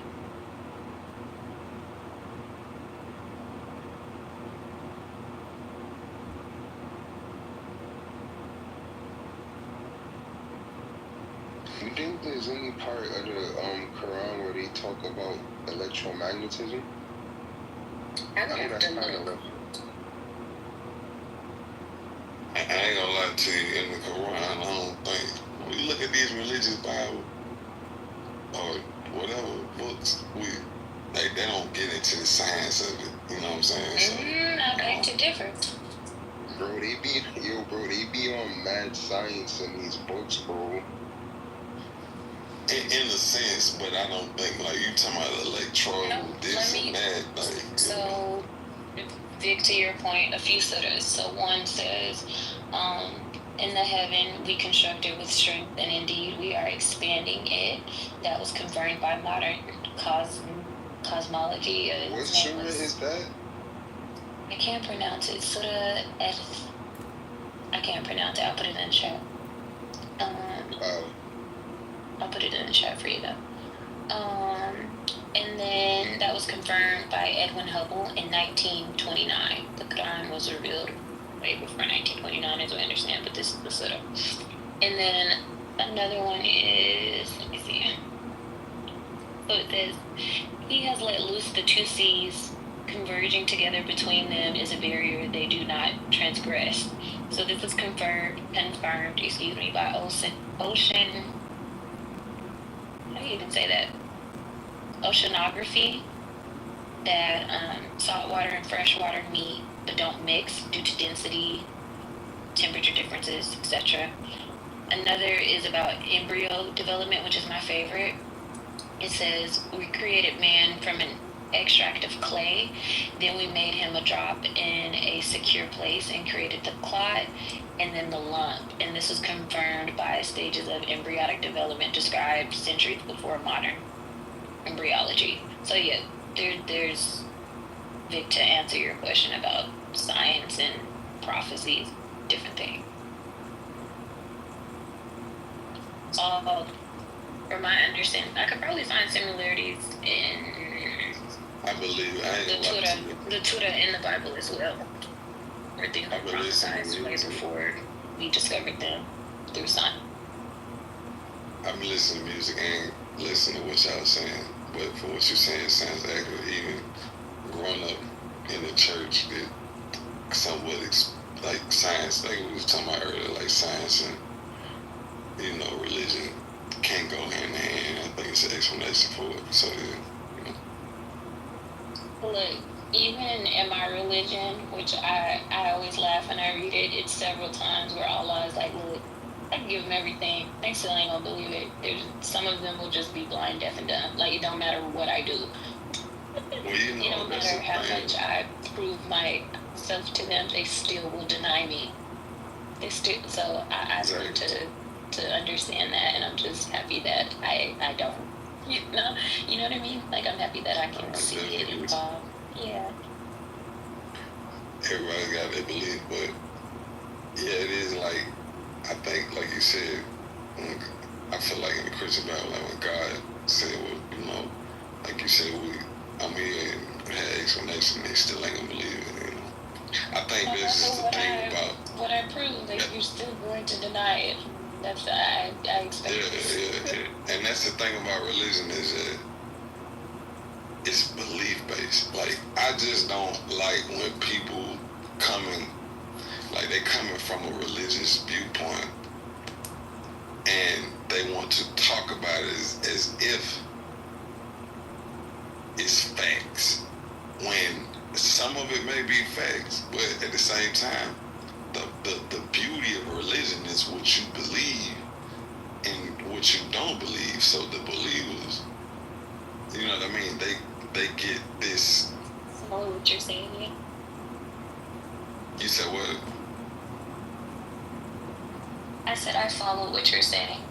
Like, yeah, I don't. To me, if it's science, I wouldn't even want. Like, if it's science, I wouldn't want to be in a religion where everything is science and like you just gotta believe what you believe in. Whatever you believe in, that's what you believe in. And I think because it's not science, because if I go throw a ball in the air and it's gonna come down, we all know it's gravity. I think that's what I like about religion. Is like it's your own belief, and not like you was just saying quite a few times. Yeah, I'm not about to. We should respect. Yeah, I don't believe people to think how I think or believe what I believe. My family's a little too blended for that. So I have a brother that's Mormon. Like, I have a cousin she's not, I said earlier she was Buddhist. She's actually Hindu. But yeah, really? A cousin that's, yeah. Because I was just about to say that. I think, like, it's interesting how over here in the Western world, we believe a lot of things. Like, whether you're Muslim or Christian, you kind of believe in, not to say the Bible, but you believe in First Testament, things like that. And I don't know, we kind of follow that faith versus like a lot of people in Asia, India, they just kind of got somewhat maybe similar, but it's like a whole nother ball game that we talking about, I agree. And I understand that. So, yeah, I don't know. Like I said, my family is super blended. We have, I don't think anyone's atheist, but I know some Israelites somewhere in there if I look close enough. I don't really understand Israelites, I ain't gonna lie to you. But, yeah, I just think that people should practice whatever brings them peace. That's how I see it.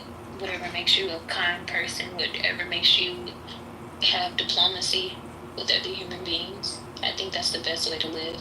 Like, there's not one culture that I could experience and just be completely, well, I ain't gonna say that because there's some crazy people out there in the world. But for the most part, I'm pretty open-minded to different people's experiences and interpretations of life. What a lot of people don't know is the Book of Mormon actually chronicles a voyage of a lost tribe of the Israelites, and after they were exiled from the Promised Land, that they actually sailed here to the Americas and established Zarahemla. See, I don't understand nothing about Mormons. Maybe I should look into it more, but... You may want to, because that Yeah, my brother's definitely a Mormon. It blew my mind. Zara Himmler was said to be in the Iowa area. It was supposed to be in the Iowa area, and that is the reason why people. Have you seen the research about the Algonquian languages and their ties to Hebrew? It sounds familiar. I'm a visual learner, so I would have to see it. So that was the thoughts behind a lot of people on why the Algonquian languages have Hebrew ties, because of the tribes that were said to have sailed here after being exiled from the promised land. But yeah, it's a lot of stuff we don't know. And my thing It's all tied in together, though. Yeah. Why wasn't the Book of Mormon integrated and with the rest of the books? Why? I don't know why they got kicked out. You said they got kicked out. You feel me? So, you know. What did they do? What did they do? We don't know, man. Be the real Jews, maybe? You know, Hey, say too much. I ain't got time to be tussling with nobody about.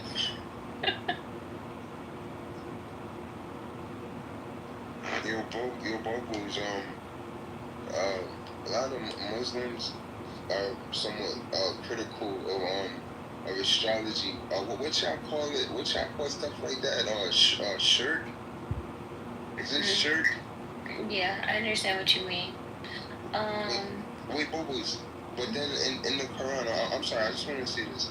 It says that and it is who created the night and day and the sun and moon. They float each in orbit, and then they're literally breaking this shit down. Like, they break down the ecliptic in this book. They break down like the orbits before Nicholas Copernicus, and that's the guy that proved heliocentricity, Nicholas Copernicus, and the Quran is talking about each planet being on its own ecliptic or in its own orbital path, like 1,000 years before that. But then Muslims are hypercritical of astrology, but then the Quran is like going in on it relentlessly. So like, what's up with that? So the reason for that is, you know how some people, for example, if I were to follow astrology, just for example, it's not my actual zodiac sign, but let's say I would be like, I'm an Aries, and I would base my entire identity and my entire interpretation of life. Let's say you said you were a Capricorn or something, and I process you in all of our interactions, or I say like, oh, I can't talk to you because you're a Capricorn, or I worship, in a sense, like I form my day based off of like an astrological reading over, what sign did I say? Aries. Like, oh, for Aries, you need to stay inside today. Today won't be a good day, so I don't go outside or something. You know what I mean? So I'm worshiping planets. You get what I mean? Like, I am obedient. I schedule my day, my life, my interactions, my connections with people based off of astrology. So then that would be a false deity. Like, I'm worshiping it. So that's, I think it's not just Islam, because I think even, correct me if I'm wrong, Christians, I think even the Bible talks about astrology as well, but then it also tells you not to worship these things or to not take on these things. So that's very like one brand. I do think that there was a period of time in Mecca where they were doing such things. At a period of time, they were worshiping like statues, and I would have to look it up to be able to quote it accurately, but I hope you get the like consensus of what I'm saying, where they worship these things. And so, yeah, it's not encouraged for you to be worshiping these things. These things exist, but not to be worshipped, not to be idolized. No.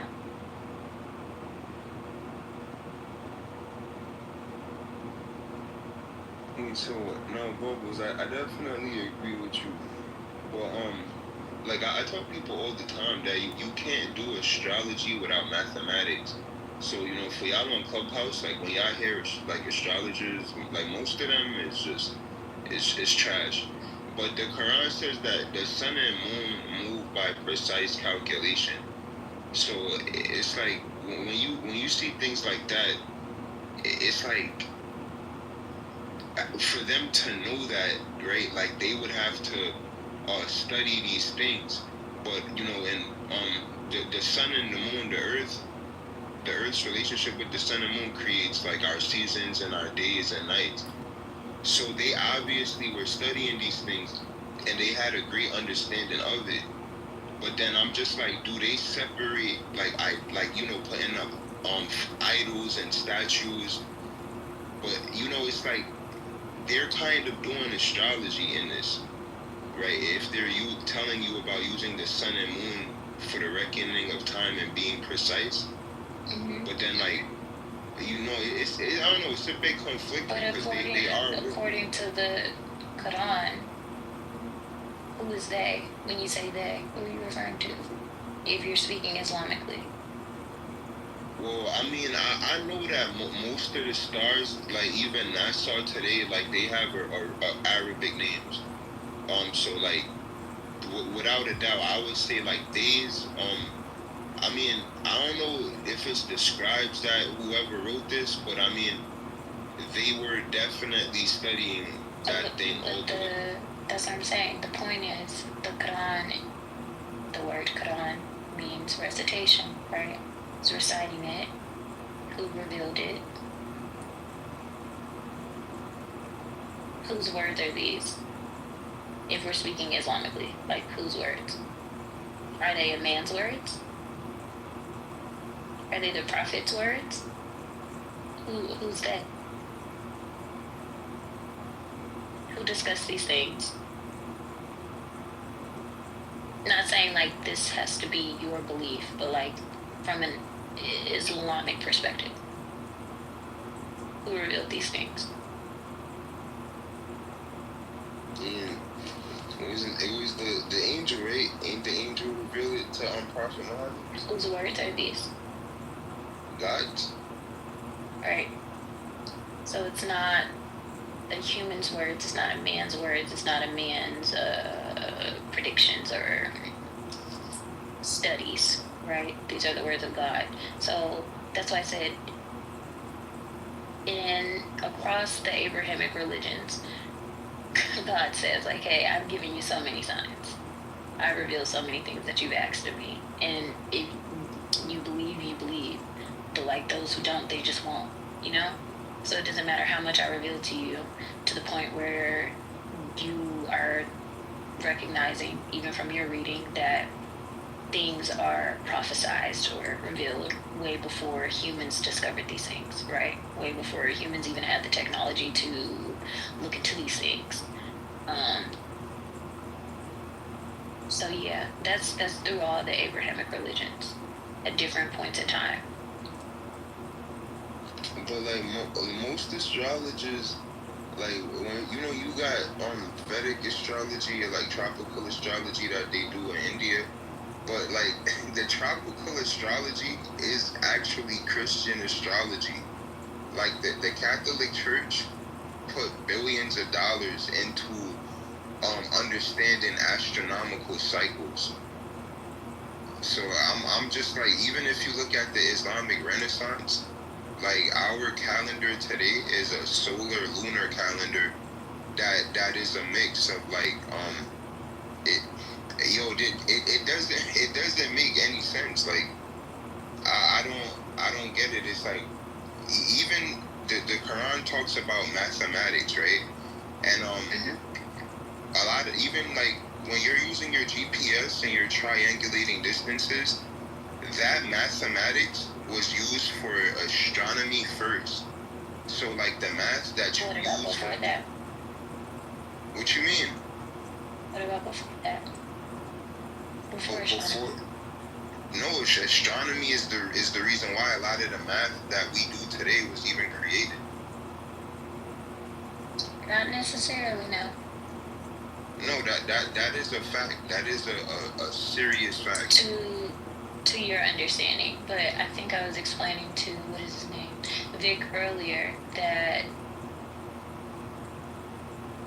how do I say this? Math is a part of being a woman. It's as you know it to be like astrology. There's synchronicity in womanhood and astrology and math, just naturally through the nature of being a woman. So like our bodies are in synchronicity with the moon. Our cycles are 28 days. What else do you know that is 28 days? That's a moon cycle. That's right. So when I asked you what was before astrology, there was a woman.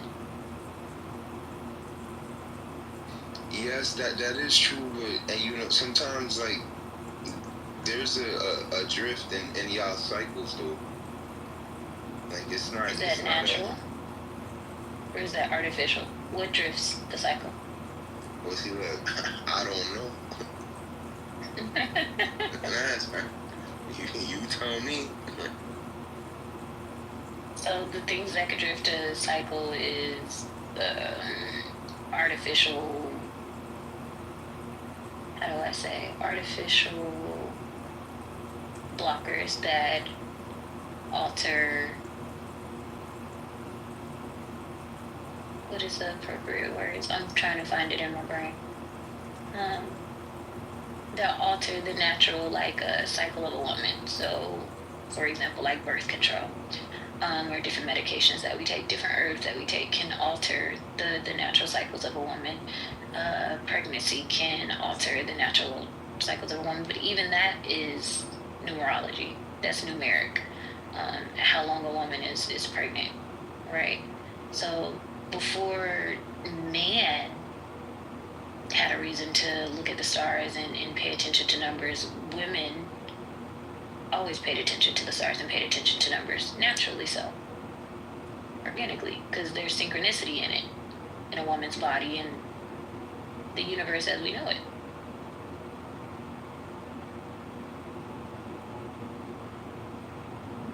Oh man, some people in the chat walling.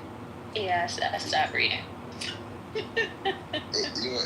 Yo, Bubbles, what you think about this? This says Allah it is who made the sun radiate a brilliant light and the moon reflect the luster, and ordained for its stages, that you might know the number of years, reckoning of time and mathematics.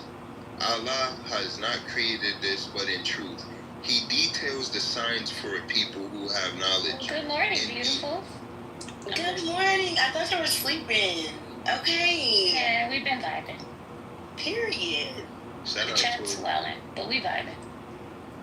Wait, yo, Bubbles. I mean, what is that? What does that sound like to you right there?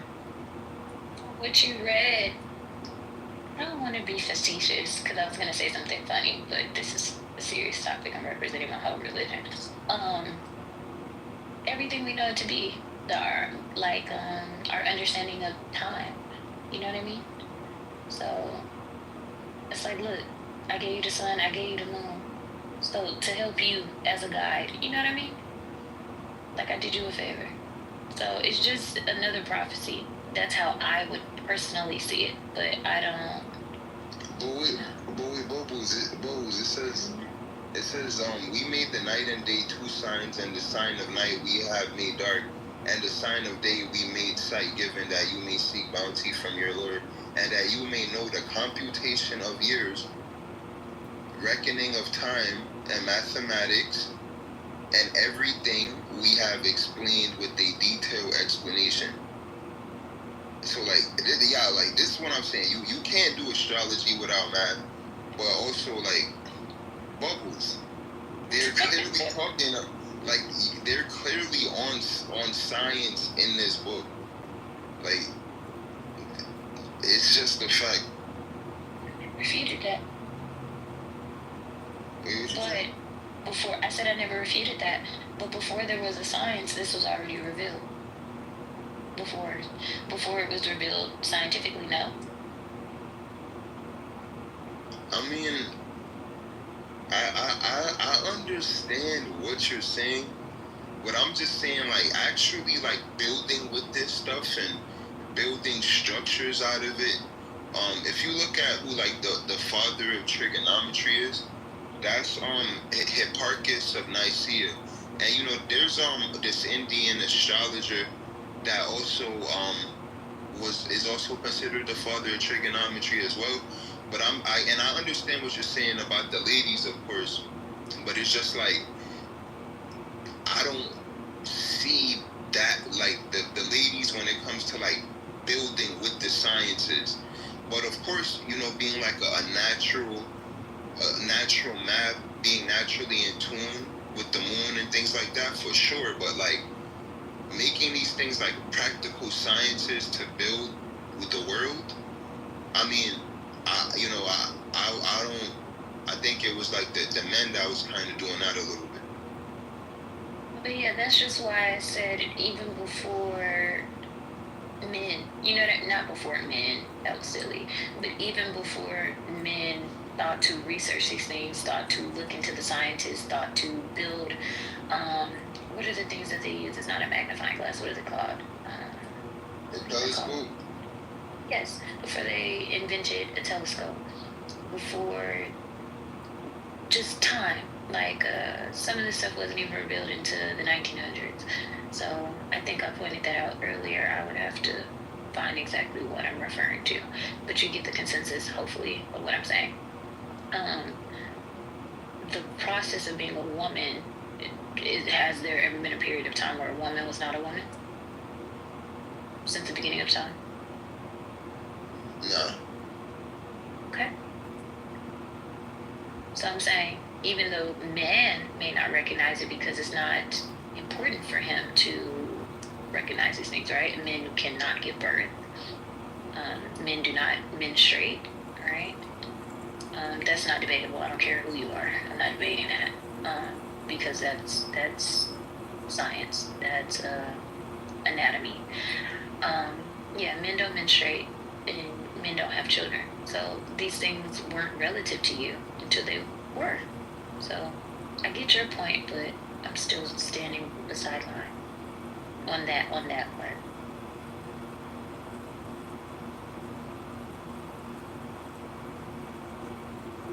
Yeah, no, I'm not convinced. I'm never gonna tussle with anybody about what a woman is. It's XX chromosome.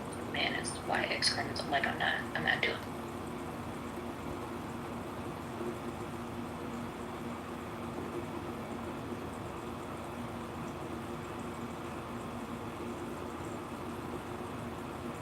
But Lex, why is the Quran just intriguing to you? Is religion just intriguing to you? Oh yeah, like I didn't get to read them yet the way I want to, but like I definitely know exactly how to read these books. But with the Quran, like just researching it amazes me every single time. It's very fascinating. And I study, yo, it's so straightforward. Like the Bible, the way those scribes wrote it, they were, yeah, so much parables. Like, but the Quran is so direct and to the point, and it's just it's amazing, yo. It's real. They're all genius books for real. They really are, and honestly, to be Muslims, like we don't argue this. Everybody else be tussling. Everybody else gets to tussling over this about, I don't know, like their beliefs and how they interpret other people's beliefs. But I'd rather not. Like, I don't see the point, honestly, to be like, your belief is wrong, you're going to hell. Like, I find that to be odd when people do that. But yeah, they are very unique and interesting to read more than a lot of other things that I've read in my lifetime. Yeah, no. Who said that? Exotic, you will have to point out and actually find a time where I condemned you and said, like, you're gonna burn in hell and die and suffer. But I think I said this a bit earlier. I can't speak for everybody. Humans are gonna human, but that's not. I don't have any belief to be hateful. That would kind of defeat the purpose for me. I'm sorry you had that experience where people were being unkind or cruel. What is that cute little saying they have online? Where they say, I'm Muslim, Allahu Akbar, yay! Not Allahu Akbar, Allahu Akbar, yay! I'm on the yay side.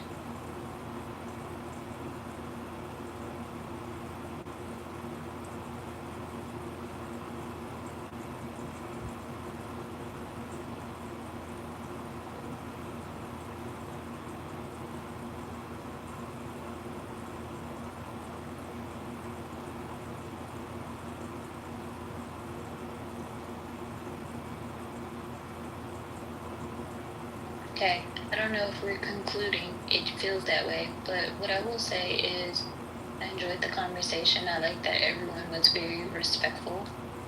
I like that we were able to have a conversation from different points, different places of belief, without judgment. I know that that's very rare in intellectual gangbanging, where we're allowed to bring intellect as well as like our perspectives and opinions without disrespecting each other. So I actually enjoyed this conversation and that we were able to end this room on a positive note. Happy Sunday to everyone.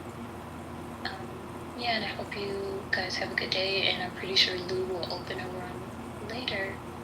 So we'll see you guys later.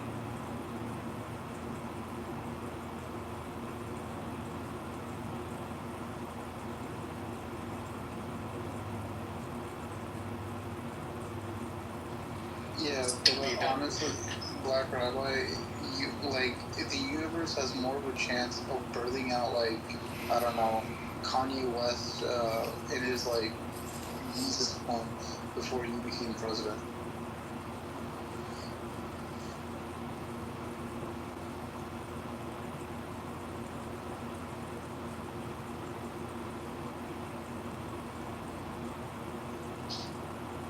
Oh my gosh, I thought you were joking. I had to check your thing.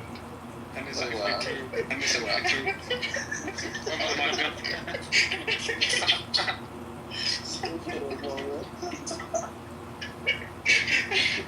He even said it's 18 plus. Oh, I'm dead. Oh, man. But yeah, no, Black Rabbi, you're probably not going to even get close to being president. Most of America has become anti-Israeli, anti-Zionist, so that's, again, a huge mark against you. And let's be very honest, no one wants to have a baby killer for a president. That to a fat obese fuck.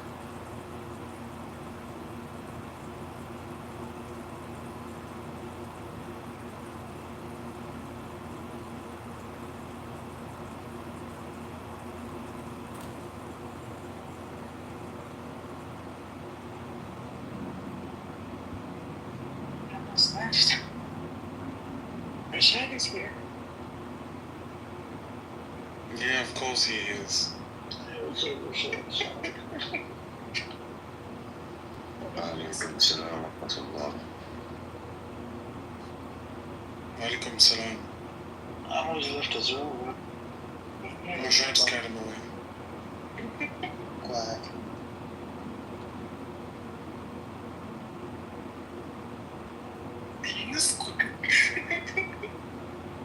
What is that meant to be? Why isn't Black Rabbi speaking? He's busy. Name? Sure. He's busy eating. I'm also Black Rabbi eating chips. He's eating crisps. It's crisps.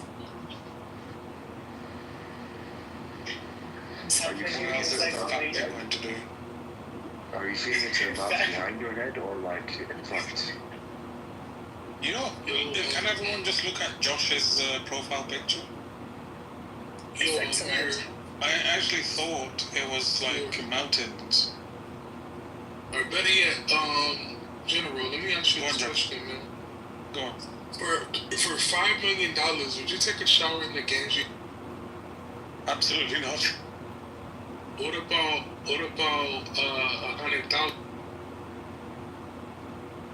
Well, why are you going down in price? Huh? You said 5 million and now you go to 100,000. Yeah, you're going down. What about for it's American math. You guys won't understand. what about $1 million? US math. American math is better than US math. Okay. Yeah, but apparently the Ganges is full of like agree. shit. Is like. I completely agree. Dead American math bodies. is definitely better than UK. Yeah, we use centimeters. Chucky, if you ask Rashad, he likes drinking from that. They usually, I don't think we measure math in centimeters. It's just crystal. No, he likes drinking from the Ganges. The Ganges? Oh, that's crazy. Yeah, That Rashad. explains a lot. Yeah, we don't come. From where we're from, it's called Jamba Juice. Oh my god.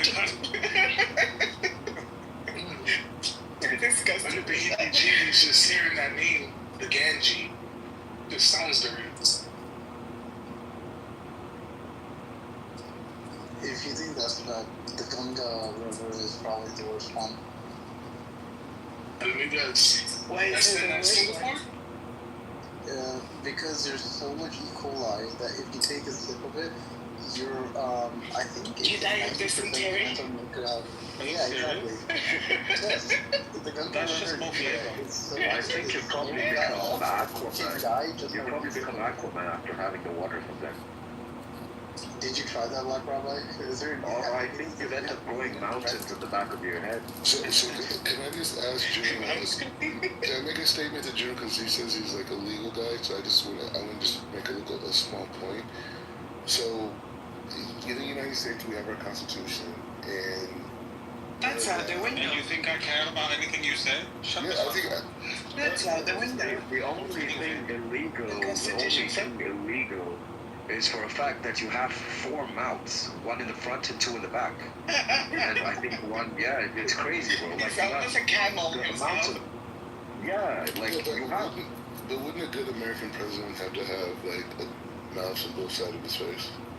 No, they would probably have a good education. I think that's what they actually need. Wait. If you're talking about like presidents or like just politicians in the U.S., they don't have that great education, so it goes with it. No, but let's look at this analytically, and I even said this before. At least in America, a majority of Americans have now taken an anti-Israeli stance and anti-Zionist stance. Now, with that being said, you're probably going to run on a pro-Israeli, pro-Zionist stance or whatever. They're also going to look at the fact that you're a rabbi. They're going to look at your entire back history and everything. Things about you saying how you only kill little babies, you want to hurt innocent people. Yeah, there's a lot of audio there. And then they're going to be like, why would we vote for you of all people when they're probably way better candidates, even if they are sick deplorable people? They'd rather choose that than you. You know, most of my cabinet is going to be streamers. So they can live stream your own failure? Okay, good job. Good morning, Wednesday. Wednesday. Good morning, everyone. Wednesday, look at my profile picture. You're gonna give it nightmares. She's just woken up. Wait. Josh. Hold on a second. Sorry, my phone, I just turned it on, so I'm getting all these notifications. Chucky, your baby was back. Look at Josh's VFP. Okay. It says 18 plus. Yeah, look at it. Yeah, look at it. Okay. Oh my. That's the back of his neck, right? I always said it looks like hot dogs. I always said it looks like. What they make it seem like it's a vagina. That's why. It looks like lips. Wednesday lips. So Clubhouse, if you put something that is like nudity, Clubhouse will censor it and do 18 plus. So Clubhouse thought it was a pair of vagina lips. Probably. Yeah. Labias. A pair of labias. Labias. Small labias, or big you can see. Wow. Black Rabbi, your neck look like labias. Madness. What do they call it? Camel toe? No. That's not a camel toe. Wait, first of all, my name has two That's a fat kitty. That's a fucking elephant toe. I do not That's an elephant toe. No, your name is fucking pussy lips right now. Are you Charlotte?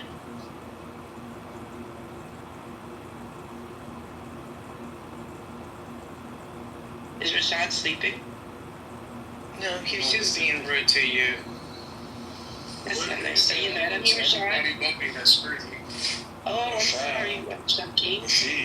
That's Chucky. How you doing, Winston? How could you miss Chucky Winston? I'm sorry? How could you miss Chucky out? Oh, I know. Yo, even though I don't he's attentive to you. Yo, even though, like, I normally don't do secondhand good mornings, I'll take it from Wednesday. Oh, thank you. Appreciate that. You'll take Good morning, Wednesday. Good morning, How you said that, Ken?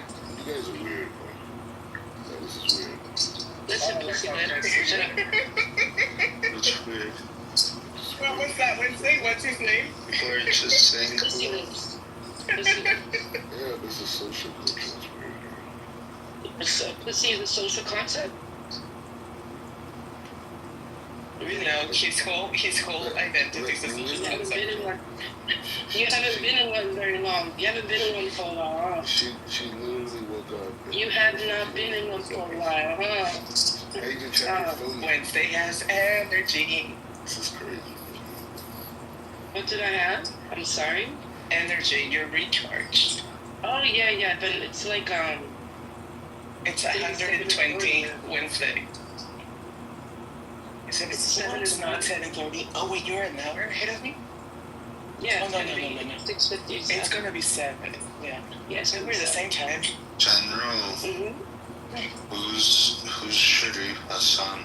I'm about to get a bagel, everything bagel. Oh, I googled him. And maybe a latte. You won't find much. Who is he? I just got some coffee from the gym. Oh, he left? Sharif left? Sharif is on his Black Rabbi. Mordecai. Is that his original name? Yeah, that's his Sharif original is his real name. And then he became Mordecai, then Abraham. Chucky, what's your Jewish name? Amos. Patricia. Oh, Amos? Is Chucky Shabazz? His name is Patricia. You guys don't know what my Jewish name was gonna be. We don't care. George, shut the fuck up. No one's talking to you. You know, George is not that Stop asking for attention. Go like, no one cares about him, but he tries to fit in. Oh my god. I'm gonna have to change my profile picture. Man, you should take a picture of your gas bean so it's more believable. What is that George? Like, he just have to Woodward. Exactly. Oh my god. No one wants him, and he's like pushing himself into the This is, guys, Stay the fuck out. that's the longest story in the Torah. I'm not gonna lie. Joseph and his brothers, guys, Chucky, did you hear his story, his movement story? Nah, what was the story? It's apparently he didn't convert to Judaism because he had to get circumcised. Relax, guys. What a fucking clown. He needed the extra inches. Yeah, you want to get circumcised. Yeah. I think that it's not good, guys. I mean, it's there for the continuity of religion, but I don't think it's good for men to be circumcised. I think intuitively that makes sense, right? What are you on about? Oh, no. I want all my descendants to be Jewish in every way, except circumcision. There's no way you could be Jewish without being circumcised. I hate that. Oh, tough luck. George, you know what, man? You sound like you need some baby oil, man.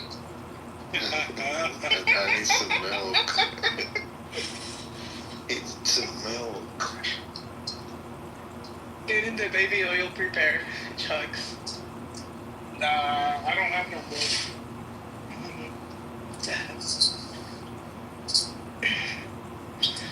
I'll have a bagel later. Hi Wednesday, how are you? I'm good. How are you? Who's talking? I'm good. You won't I was just pillow shopping. When you find out who it is. Oh, it was George talking. I just got some pillow covers and some pillows. You have? You got pillows? Yeah, I sent it in the chat. Well, there's one great use for them. Put it over your face. Hey, you sassy homicidal man. Homicidal? On his sexual orientation, I will no longer speculate respectfully. You don't know what you're talking about, but you have to go down as a teacher talk. What? I learned that from my students. I had this student. Anything you would say to him, he would go, huh? What the hell do you teach? I teach English You to have to be qualified for something yourself. I teach English to people who just You teach English? Country. Yeah. Oh, it's part of his brainwashing program.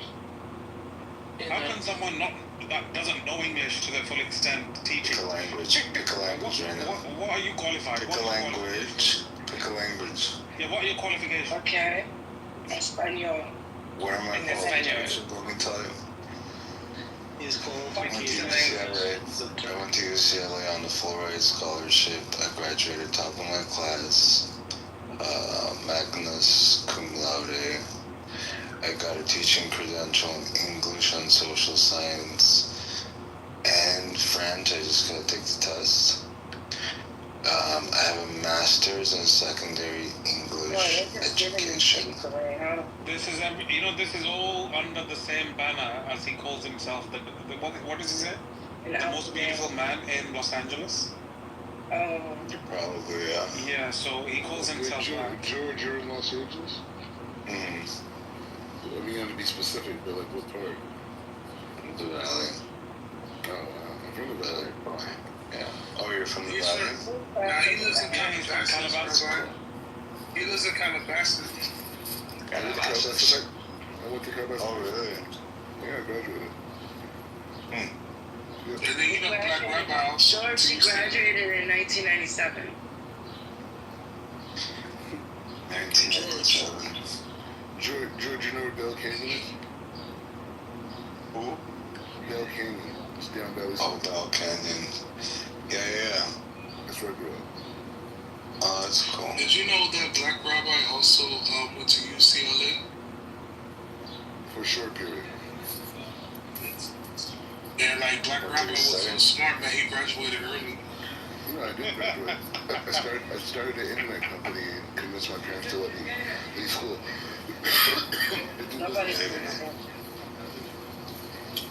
Doesn't matter. What did you study? I studied economics in Missouri.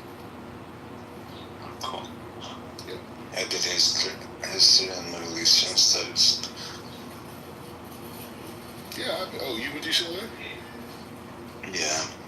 Wow. What years were you there? It'll be so staff. Is it? I'm 31 now, so. Okay. So you're probably there.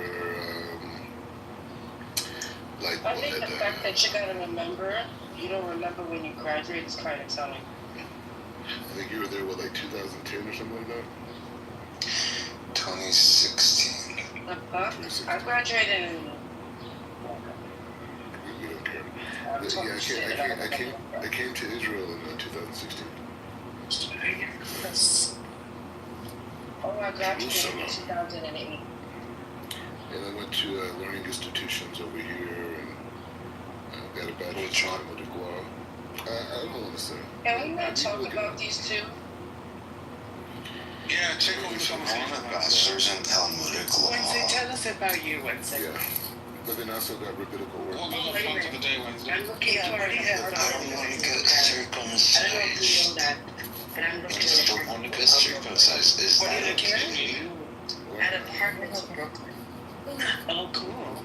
Cut that foreskin. Yeah. Be a man. No, because the Rambam said, you know what the Rambam thinking of, had to like, say about circumcision? buying Right? a condominium, actually. He said Good idea.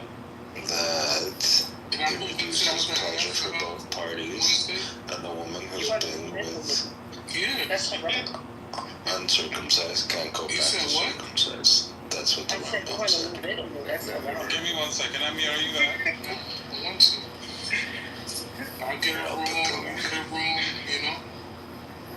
No. This, I'll have this next time. Yeah, that's what I mean. I don't want a homosexual. Yeah, you can be a neighbor. You don't want a what? Wait, so did you go to high school in the Valley or not? A homosexual? I said hobo. Hobo. You went to like Oh, what's a homosexual? What is That's you. And that's no homosexual. You really don't know what a homosexual is? I don't know what that is.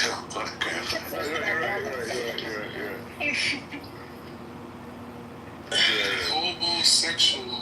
It's like it doesn't. It's for me. Because I've been like in the media since I was in high school. Homosexual. So You target hobos. I found out how many. The word is hobo. How many sacks I had in high school. Not hobo. I'm just saying, like I just been in the media that long. Yeah, I think that's the hobo. Yeah, that's what I put. Yeah, it's those guys that only are with women for their apartments. That. Oh, see, one thing, that's what you got me messed up at. I bring more to the table. I pay light bills. I make sure food's in the refrigerator. You know? Do you cook? No, I don't. Wait, first of all, I don't do 50-50. I don't do 50-50. That's weird. No, I'm just saying, like, I pay bills, you know what I mean? I'm more of a blessing than a headache, you know?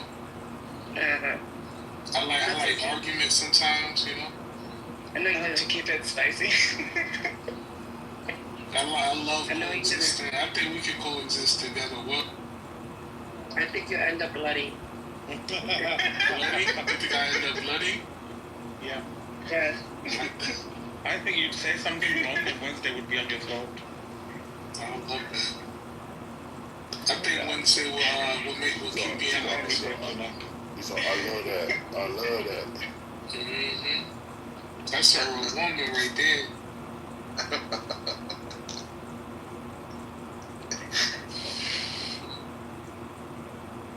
Understand. So now you know what a homosexual is. No, I appreciate that. I just never heard of that. See, when people start talking about them sexuals and all of that, I don't know nothing about that but heterosexual. Yeah, but I didn't say anything about that. I said hobo. Yeah, I'm just saying. Yeah, you put the sexual on. When people put the hobo or the people put the sexual and all the extra stuff, all I know is You put the heterosexual. sexual on. She just said hobo. Yeah, you made that definition. There's actually a definition of homosexual. What is it? What is this? On Google, it says homosexuality. Hold on.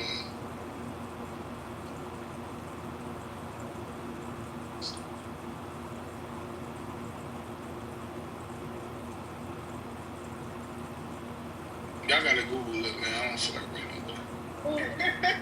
You got embarrassed.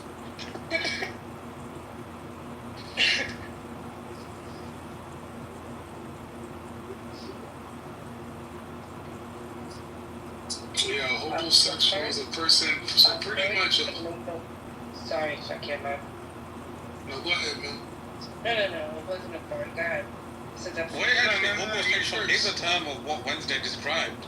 Yeah, that's what I was gonna say. I didn't want to get into that. And what you didn't want to say is that Wednesday was right. Yeah, but exactly how Wednesday described it, that's what homosexual is. But that's a real thing in New York, man. It's dangerous. Yeah, but a lot of people do that all over the place. Yeah, but in New York, we got certain laws in New York, man. Like general on some real shit, bro. You can be like, yo, Chucky, I'm gonna be in town for a couple of days. Do you mind if I crash on your couch? Yo, you know, if you type out a fake lease with my address on it and go to the DMV and get a driver's license, as soon as you start getting mail there, you live there. It's crazy. You've done this before. Huh? Hey, Chucky, I'm in New York in a few weeks. Do you mind if I come? I mean, it's crazy. I never did that. That's weird. You heard Kitty Cat? What? I said I never did that. I said I never did that. That's weird. Amir, I said salam alaikum. He's sleeping, I think. He may be asleep. He may be crashed, yeah. Wa alaikum salam, y'all say it right. But for Wednesday, I might do that. George, I'm gonna eat a tomato sandwich because. Hey, what's up? I'm back. I just I knew that would be inspirational. Amir, Tomato sandwich. With some salt? Yes, Cause Hunter. What do you want? Salam alaikum. Okay, Wally. Oh, this guy, man. Wallah, you're a kafar, man. You're a kafir. You're the biggest mushrik fucker on the side. You're taking out your racial identity above Islam, fucker. I come. You're a Muslim before, you're whatever the fuck you are. Yeah, Muslim before nationality. Wait, who's this guy? Why is the guy here? Tell us about this comeback. Look at my picture, my Sayyid. You know what Sayyid is? Well, we don't know what Sayyid is. Go on, tell us, educate us. How do we know you're Sayyid? How do we know that? You don't have to know. Just call me Lord or Mother. I do have to know. I don't believe you. Man. I don't believe you for nothing. You're just a stupid character on this fucking forget. You have so much hatred in you, bro. I don't know. Okay. Do you support the Palestinian cause? Of course. Okay. Do you support Israel? No. Then why did you say you support? Why are you trying to? No. On day one, you said you don't support. You don't give two fucks about the Palestinians. That's not true. Yeah, you did. Really? You said that? No, he's lying. What I said was, I cannot put much effort into Palestinian cause because I'm a Kurdish myself and I have my own problems. That's what I said. I never said I didn't care about the Palestinians. Stop what kind of Muslim are you? Shut the fuck up, man. No, what kind of Muslim are you? I'm a Muslim. What does it matter? No, you're supposed to put Islam before everything. Okay. How about you put my people before everything? No, your people is not my religion. Okay. So do you want your own state? Wait, stop. The Kurdish people are not Muslims. Oh, by the way. Not the majority of them are. I said your people is not my religion. You know my people. Don't forget that Saladin Ayyub was a Kurdish himself. He was the only one who freed Palestine. Don't forget about that. We're talking about Islam. So God's Hunter, I got a question. Hold on, I got a question for you. Do you want to stay for yourself, for your people? I guess that. So do your people? Hold on. Do you hold your people above Islam? Never said that. Well, you sound like one. That's what the Turkish. That's how the Turkish think. No, last time when we spoke, we were talking about politics, and I told you that we have the same problem today as the Palestinians has today. Like, there's no difference. That's what I told you. And you were like, you put nationalists before Islam, blah blah blah. Bro, you're the one making fitna for no reason. You did that. You did say it. No, I did not say that. You put You words did. into I my asked you. mouth. I asked you That's- clear-cut question. I asked you clear-cut question about the Palestinian. You're like, you don't give two fucks. That's what you said. I said I would And, not put and then you brought up your Kurdish thing. I'm like, do you hold your people above? And you said yes. That's a fucking kufri position to hold. Nah, bro, you don't make that decision. Who are you? No, I make the decision. And I am the domain of bro. The team. Go look it up. You can't be a fucking nationalist motherfucker. Anybody that's I don't know where this nationalism coming from, man. I hate fucking these mother. We had a brother from India, a Muslim, and that idiot nationalistic. He's like, oh, I hold my Indian identity above Islam. I'm like, what the fuck are you on about? Bro, even when I spoke to you like 4 weeks ago, I've always had this picture on my profile the whole time. Do you see a Kurdish flag? Do you see something else about nationalists? Never. Like, you're trying to make, like, you call me an asshole after that too, like, instead of having a normal discussion, bro, you're not, I mean, it's your his feelings. you're not mature, bro. That's the thing. When I don't agree with, when I don't agree with your opinions, you just attack people, and you do that with everyone else too. You know, that's wrong. But I asked you a clear-cut question. I said, do you support the Palestinians? You said you don't give two fucks. And I told, and no, and I said, no, yeah, you did. You said you don't give two fucks about that. No, I did not say that. Bro, stop, man. Can anyone, like, anyone who was here in this room, can they, like, convince you that, like, can they convince that it happened? No. Bro, it happened with me. I was there. Oh, alright, bro. But I just told you I did not say that. Okay. How do we know? So, okay. Bro, listen, brother. Bro, listen, you're from Clubhouse. I don't know you in real life. Like, I have no reasons to lie for you. Okay. So you support the Palestinians, and look, I support the Kurdish people as well. They're Muslims. For the third time. The majority of them are Muslims. Hey, but I want you to be clear on your position next time you come in. That yes, you support Palestinians because they're Muslims. I support the Kurdish people because they're Muslims. They're all Muslims. They're all same. They're not. There's no difference amongst the Kurdish or the Palestinians or the fucking Syrians or anybody out there as long as they're Muslims. You're right. Brother, listen, man. I'm a Muslim. No. If you're gonna divide the community, this is where we have a problem. There's even a fatwa on this. Well, I never divide anything, bro. Okay. If you're not gonna divide, then you're gonna have to look at all of them equally, not just your own people. I do. But at one time when we were speaking, we were not speaking about religion. We were speaking about politics because you had one friend who was acting like an asshole and saying that, oh, Kurdish people, they have to fuck. I remember this as it was yesterday, you know? And you didn't even say anything. And then you were like, oh, not all Kurdish people are assholes, you know? Like, that's not fair, bro. If Kurdish people were Arabs today, you guys would kiss our hands. Nope, that's different. No, I don't. I lived in Saudi Arabia. I know how racist motherfuckers, some of the Arabs are racist motherfuckers. Okay? I lived in Saudi Arabia. And I call them out. Do you know, hold on, do you know in the Dava room that I used to be part of, I actually did takfir on MBS. I don't give two fucks. You know what I'm saying? My position is very clear. If you fucking take these mofos as an ally, especially anybody from the Zionist entity, you're one of them. You know this Adam guy who was in your room a couple of days ago? You know him, right? Yeah. This guy, when he was not in your room, I was in a private room with him last week, and he's like, oh, I like ISIS, you know, I support them, they killed Kurdish people and stuff like this, you know? And I was attacking him for that. You know, most of the people in your rooms, they support ISIS. I'm just saying. Adam Inglazi. I don't support ISIS. I look at them as terrorists. Yeah. How does this get started? Brother, listen. My people sacrifice their own lives for Islam and for people's safety, you know? And you know this happened in both Iraq and Syria, too. It happened all over the world, man. Not just in there, you know? Even in Saudi Arabia. I mean, in Saudi Arabia, they got help from British Empire to get rid of the Ottoman Empire. They killed a whole bunch of Muslims. And these were, you know, AK Wahhabis or whatever you want to call them. Well, let me just say something. You think the Arab countries gave a two fuck about Palestine?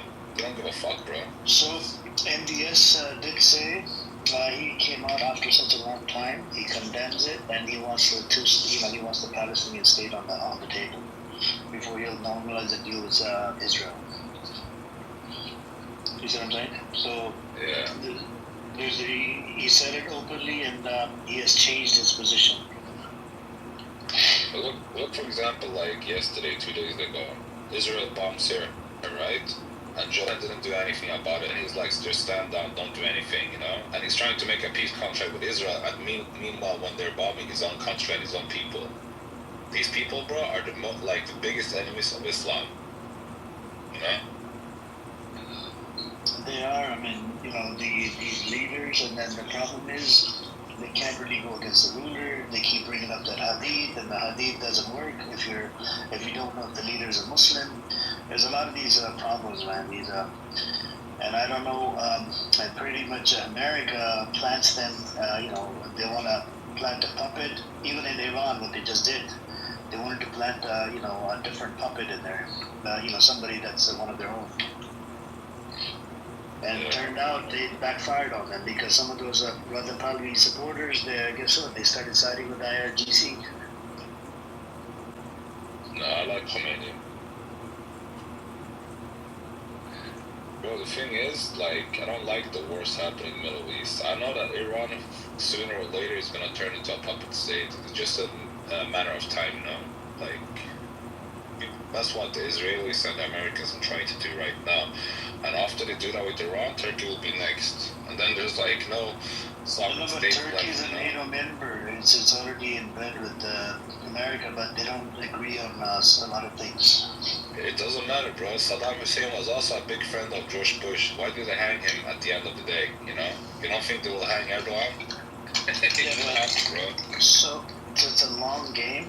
That Syrian guy, Al-Jalani, he's a terrorist, but he's playing a long game. Jolani was an Al-Qaeda. Jolani was an ISIS member, and before that, Al-Qaeda, you know? I know, ISIS and Al-Qaeda, all of that, right? I think he's playing a long game, just like Turkey is. You see what I'm saying? So all of these nations are playing a long game, and I mean, Pakistan has a nuclear weapon, right? Iran will have a nuclear weapon as well, because now Iran is in a better position, even though they lost a bunch of people, about, I think, close to 800 or 900 people.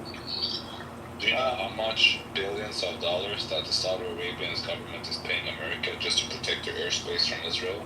Billions of dollars. Once that money runs out, bro, Saudi Arabia is gone too. What money? Saudi Arabia is paying America for the defense, you know? Like the airspace defense and everything like that. They're paying billions just for protection, you know? And they don't even have to do anything, you know? They're just there. But like at the same time, they're not there. You know what I mean? Like they're just paying money to the Americans. Yeah, military base, right? Military base, that's what you're talking about?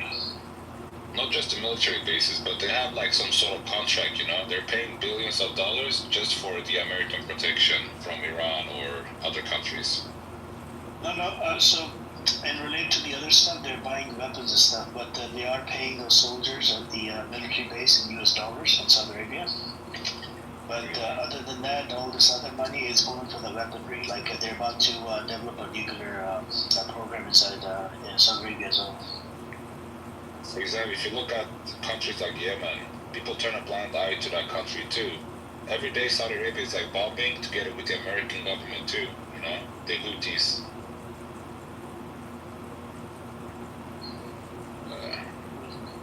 I don't think they've been bombed in a while. Well, not a while, but like weeks. Bro, I'm just saying, like, the world, it's not fair, you know what I mean? Like, you have, if there's 20 Arab countries, bro, there's like at least 15 of them who has a contract with Israel, you know? If you go to, like, Qatar, they're making, like, how do you say? They're making, like, announcement, oh, you should travel to Tel Aviv, there's a nice beach there, blah, blah, blah, you know? They don't care about that, bro.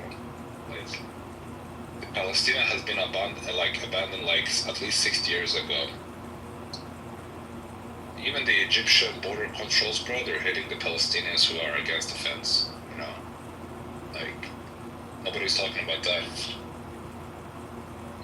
Can you repeat what you said about the Palestinian what? I said that the Palestinians who, like, are near the fence, like, the border against Egypt. I've seen, like, videos of Egypt soldiers, like, hitting the Palestinians from the other side, you know? like they don't want to let them in or anything. Well, I don't know if you know about the Egyptian narrative. The Egyptian narrative is if they allow Gazans into Egypt, They will not let back in. No, yeah, that, and plus, once they take over Gaza, they're coming for Egypt, but then they're gonna be like Hamas is in Egypt. You see what I'm saying? So that's where they're trying to avoid it because they already have their own problems, right? And you can't even protest inside Egypt, you know, and relate to Palestine. What's this? Because their dalil is that we stand with the Palestinians, right? But what do they call it? We stand with the Palestinians, but that's the, you know, we're doing everything in our power diplomatically. You know what I'm saying? Yeah. What's this guy's name in the 70s? It was an Egyptian president in the 70s that died of like different cause, but they never like announced what kind of cause it was. It was a 6 Days War. It was a 6 Days War, and he died like after the war. You mean 1967, right? Yeah, I forgot the name of that president. Since the death of him, bro, Egypt hasn't had a backbone since that, you know. And that's how do you think they got? How do you think they got their land back? The Sinai Desert. They got it back because they made a contract with Israel. No, they did not get it back by fighting. They got it back by making a contract with the Israelis. Yeah, they have to normalize that shit with Israel. That's the thing. And that's what Syria is doing right now, Jolani. They're trying to make a new peace contract and go back to the 70s. They don't have a choice. That's the problem. The issue in Syria, they've taken over buffer zone and Golden Heights and whatnot. They don't have a choice because if they don't make a deal, the sanctions are killing the country and the people that live on that land, just like in Iran. The sanctions are killing the people. You know what I heard? They're trying to make like a new contract. For example, that the Israelis are gonna keep 2/3 of the Golan Heights and give the rest to the Syrians, and they're gonna get like a part of northern Lebanon too. You know what Tripoli is, right? We're gonna have to see what happens, man. Just hope for the best. The only countries that are neutral today, who doesn't like have any affiliations with Israelis, bro, is Lebanon, Iraq, and Iran. There's no other countries besides that. Yeah, but if Iran gets the nuclear weapon, then there would be no more attacks in Iran. Every time. Yeah, but you know their nuclear facilities did not get destroyed. Like I know. They removed them before the bomb happened. Yep, it was pre-planned. And Trump put on a show to make the Zionist entity happy, to make Netanyahu happy, to force him into doing ceasefire. Bro, the Iranians are not stupid, bro. You know, in the beginning of the war, all those rockets they sent to Israel, it was the old rockets, the slow ones. And they did that to overheat the Iron Dome. Once the Iron Dome got overheat, bro, they sent the biggest hypersonic rockets ever, you know? But they won't show you on the media, bro, but I'm telling you right now, like, maybe 50% of the buildings in Tel Aviv got destroyed, at least. Yeah. If this would go on for like another week or so, bro, the whole Israel, bro, like, do you see how many boats were going from Israel to Cyprus? People who are fleeing Israel.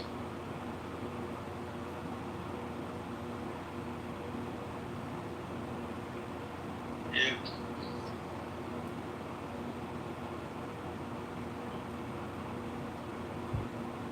Bro, like, for me, maybe you got like a misunderstanding from my side from last time. Bro, like, if I don't like Israel, I don't support the Israelis, bro. And I'm a Kurdish myself, bro. Like, if I would support something that is happening the same thing to my people, bro, that would make me two-faced or a hypocrite, you know? Yeah.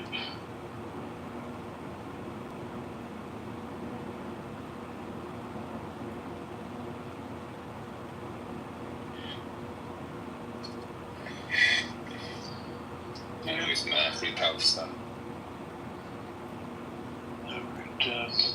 I think I'm probably gonna end the room, open another one later. But I want to hear from you. What's your like solution? Do you believe in like two-state solutions, or the like just make Israel vanish completely and just one-state solution? Whatever works, man. Whatever Gazans want to extend with the Gazans, according to Hamas charter, the 67 borders. If not the 67 borders, we could do one-state solution, or there was an idea that's going around. It could be two-state with no borders in the middle. You see what I'm saying? What I've heard is that in the Gaza area, I don't know if it was uranium or the oil, but that's one of the reasons why the Trump administration and the Israelis wants to take over Gaza, because there's something there that we don't know, that they want to keep from There's oil underneath the land. Yeah. So, that, and then they want to build a train or something, I don't know, a silver line. I think some sort of a route, and Gaza is in the middle, and if they do that without the permission of Gaza, they'll just blow that shit up. Yeah. So that's why, and then Netanyahu, apparently Trump is telling them that, look, he's telling the Israelis to, drop all of his charges. Otherwise, I'm going to hold $3.6 billion of military aid that we give every year. I'm going to hold it. No, if the Americans had not... In return, what will happen is they're going to have an election. And he needs to go. I mean, this criminal needs to go, another criminal needs to come in, and hopefully the other criminal might not do enough extra damage. I do permanent ceasefire. Bro, I'll be honest with you. I hope Turkey is next, to be honest, bro, because they've been getting away with so many criminal activities, bro. Like buying oil from ISIS terrorists. Erdogan even has an Israeli embassy in Istanbul, This is all like bullshit, bro. Whenever he goes on and speak in the parliament and says that he's gonna punish Israel and all that, bro, it's just talk. It's bullshit. Yeah, it's just, more than 10,000 of Turkey citizens have served in the IDF after 7th October. Really? Yeah, there's a report from Al Jazeera. It's messed up. More than 10,000 of the citizens. And then Turkey came on, they said they're going to pass a law to, take away their citizenship or whatever, but that law hasn't been passed. I don't know what's going on. Bro, the people in Turkey, they are not real Muslims. I'm being honest with you, bro. Like, if you go to a mosque, if you go to Istanbul and you go to a mosque, I guarantee you, bro, 99% of the people at the mosque are either Kurdish or Arabs. You barely see any Turkish people visiting the mosques, bro, or pray. Like, I don't know, man. Yeah, there's people that are secular, that's what it is. And you know why they're secular, right? It's just because of this guy, what's his name? The Turk. And his mother, or I think it was his father or his mother, that was a Zion, or Jew. But nobody wants to admit that. Like, he's legit half Jewish, bro. Maybe you did not know that. You said Ataturk? Ataturk, bro, is half Jewish. His mother or his father was a Jewish.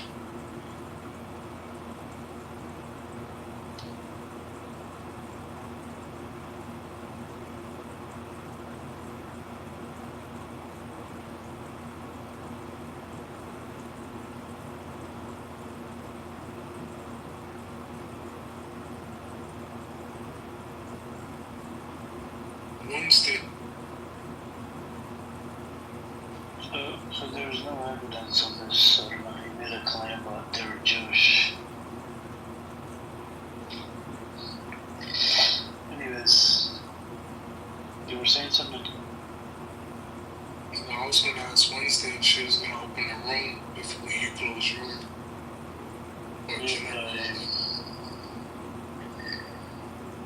Yeah, probably want to end the room, but I'm gonna hit the bed.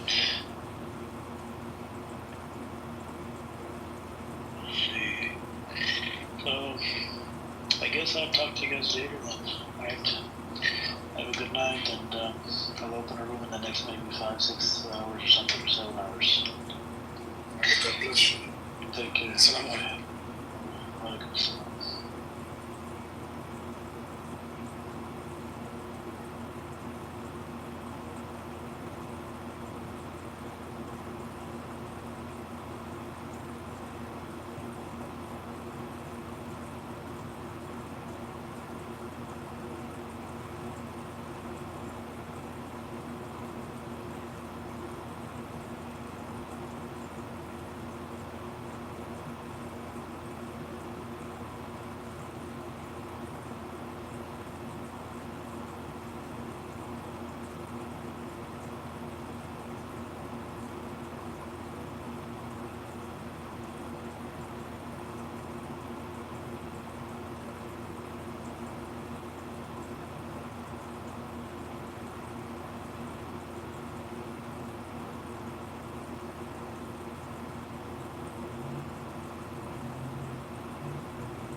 economic programs and plans.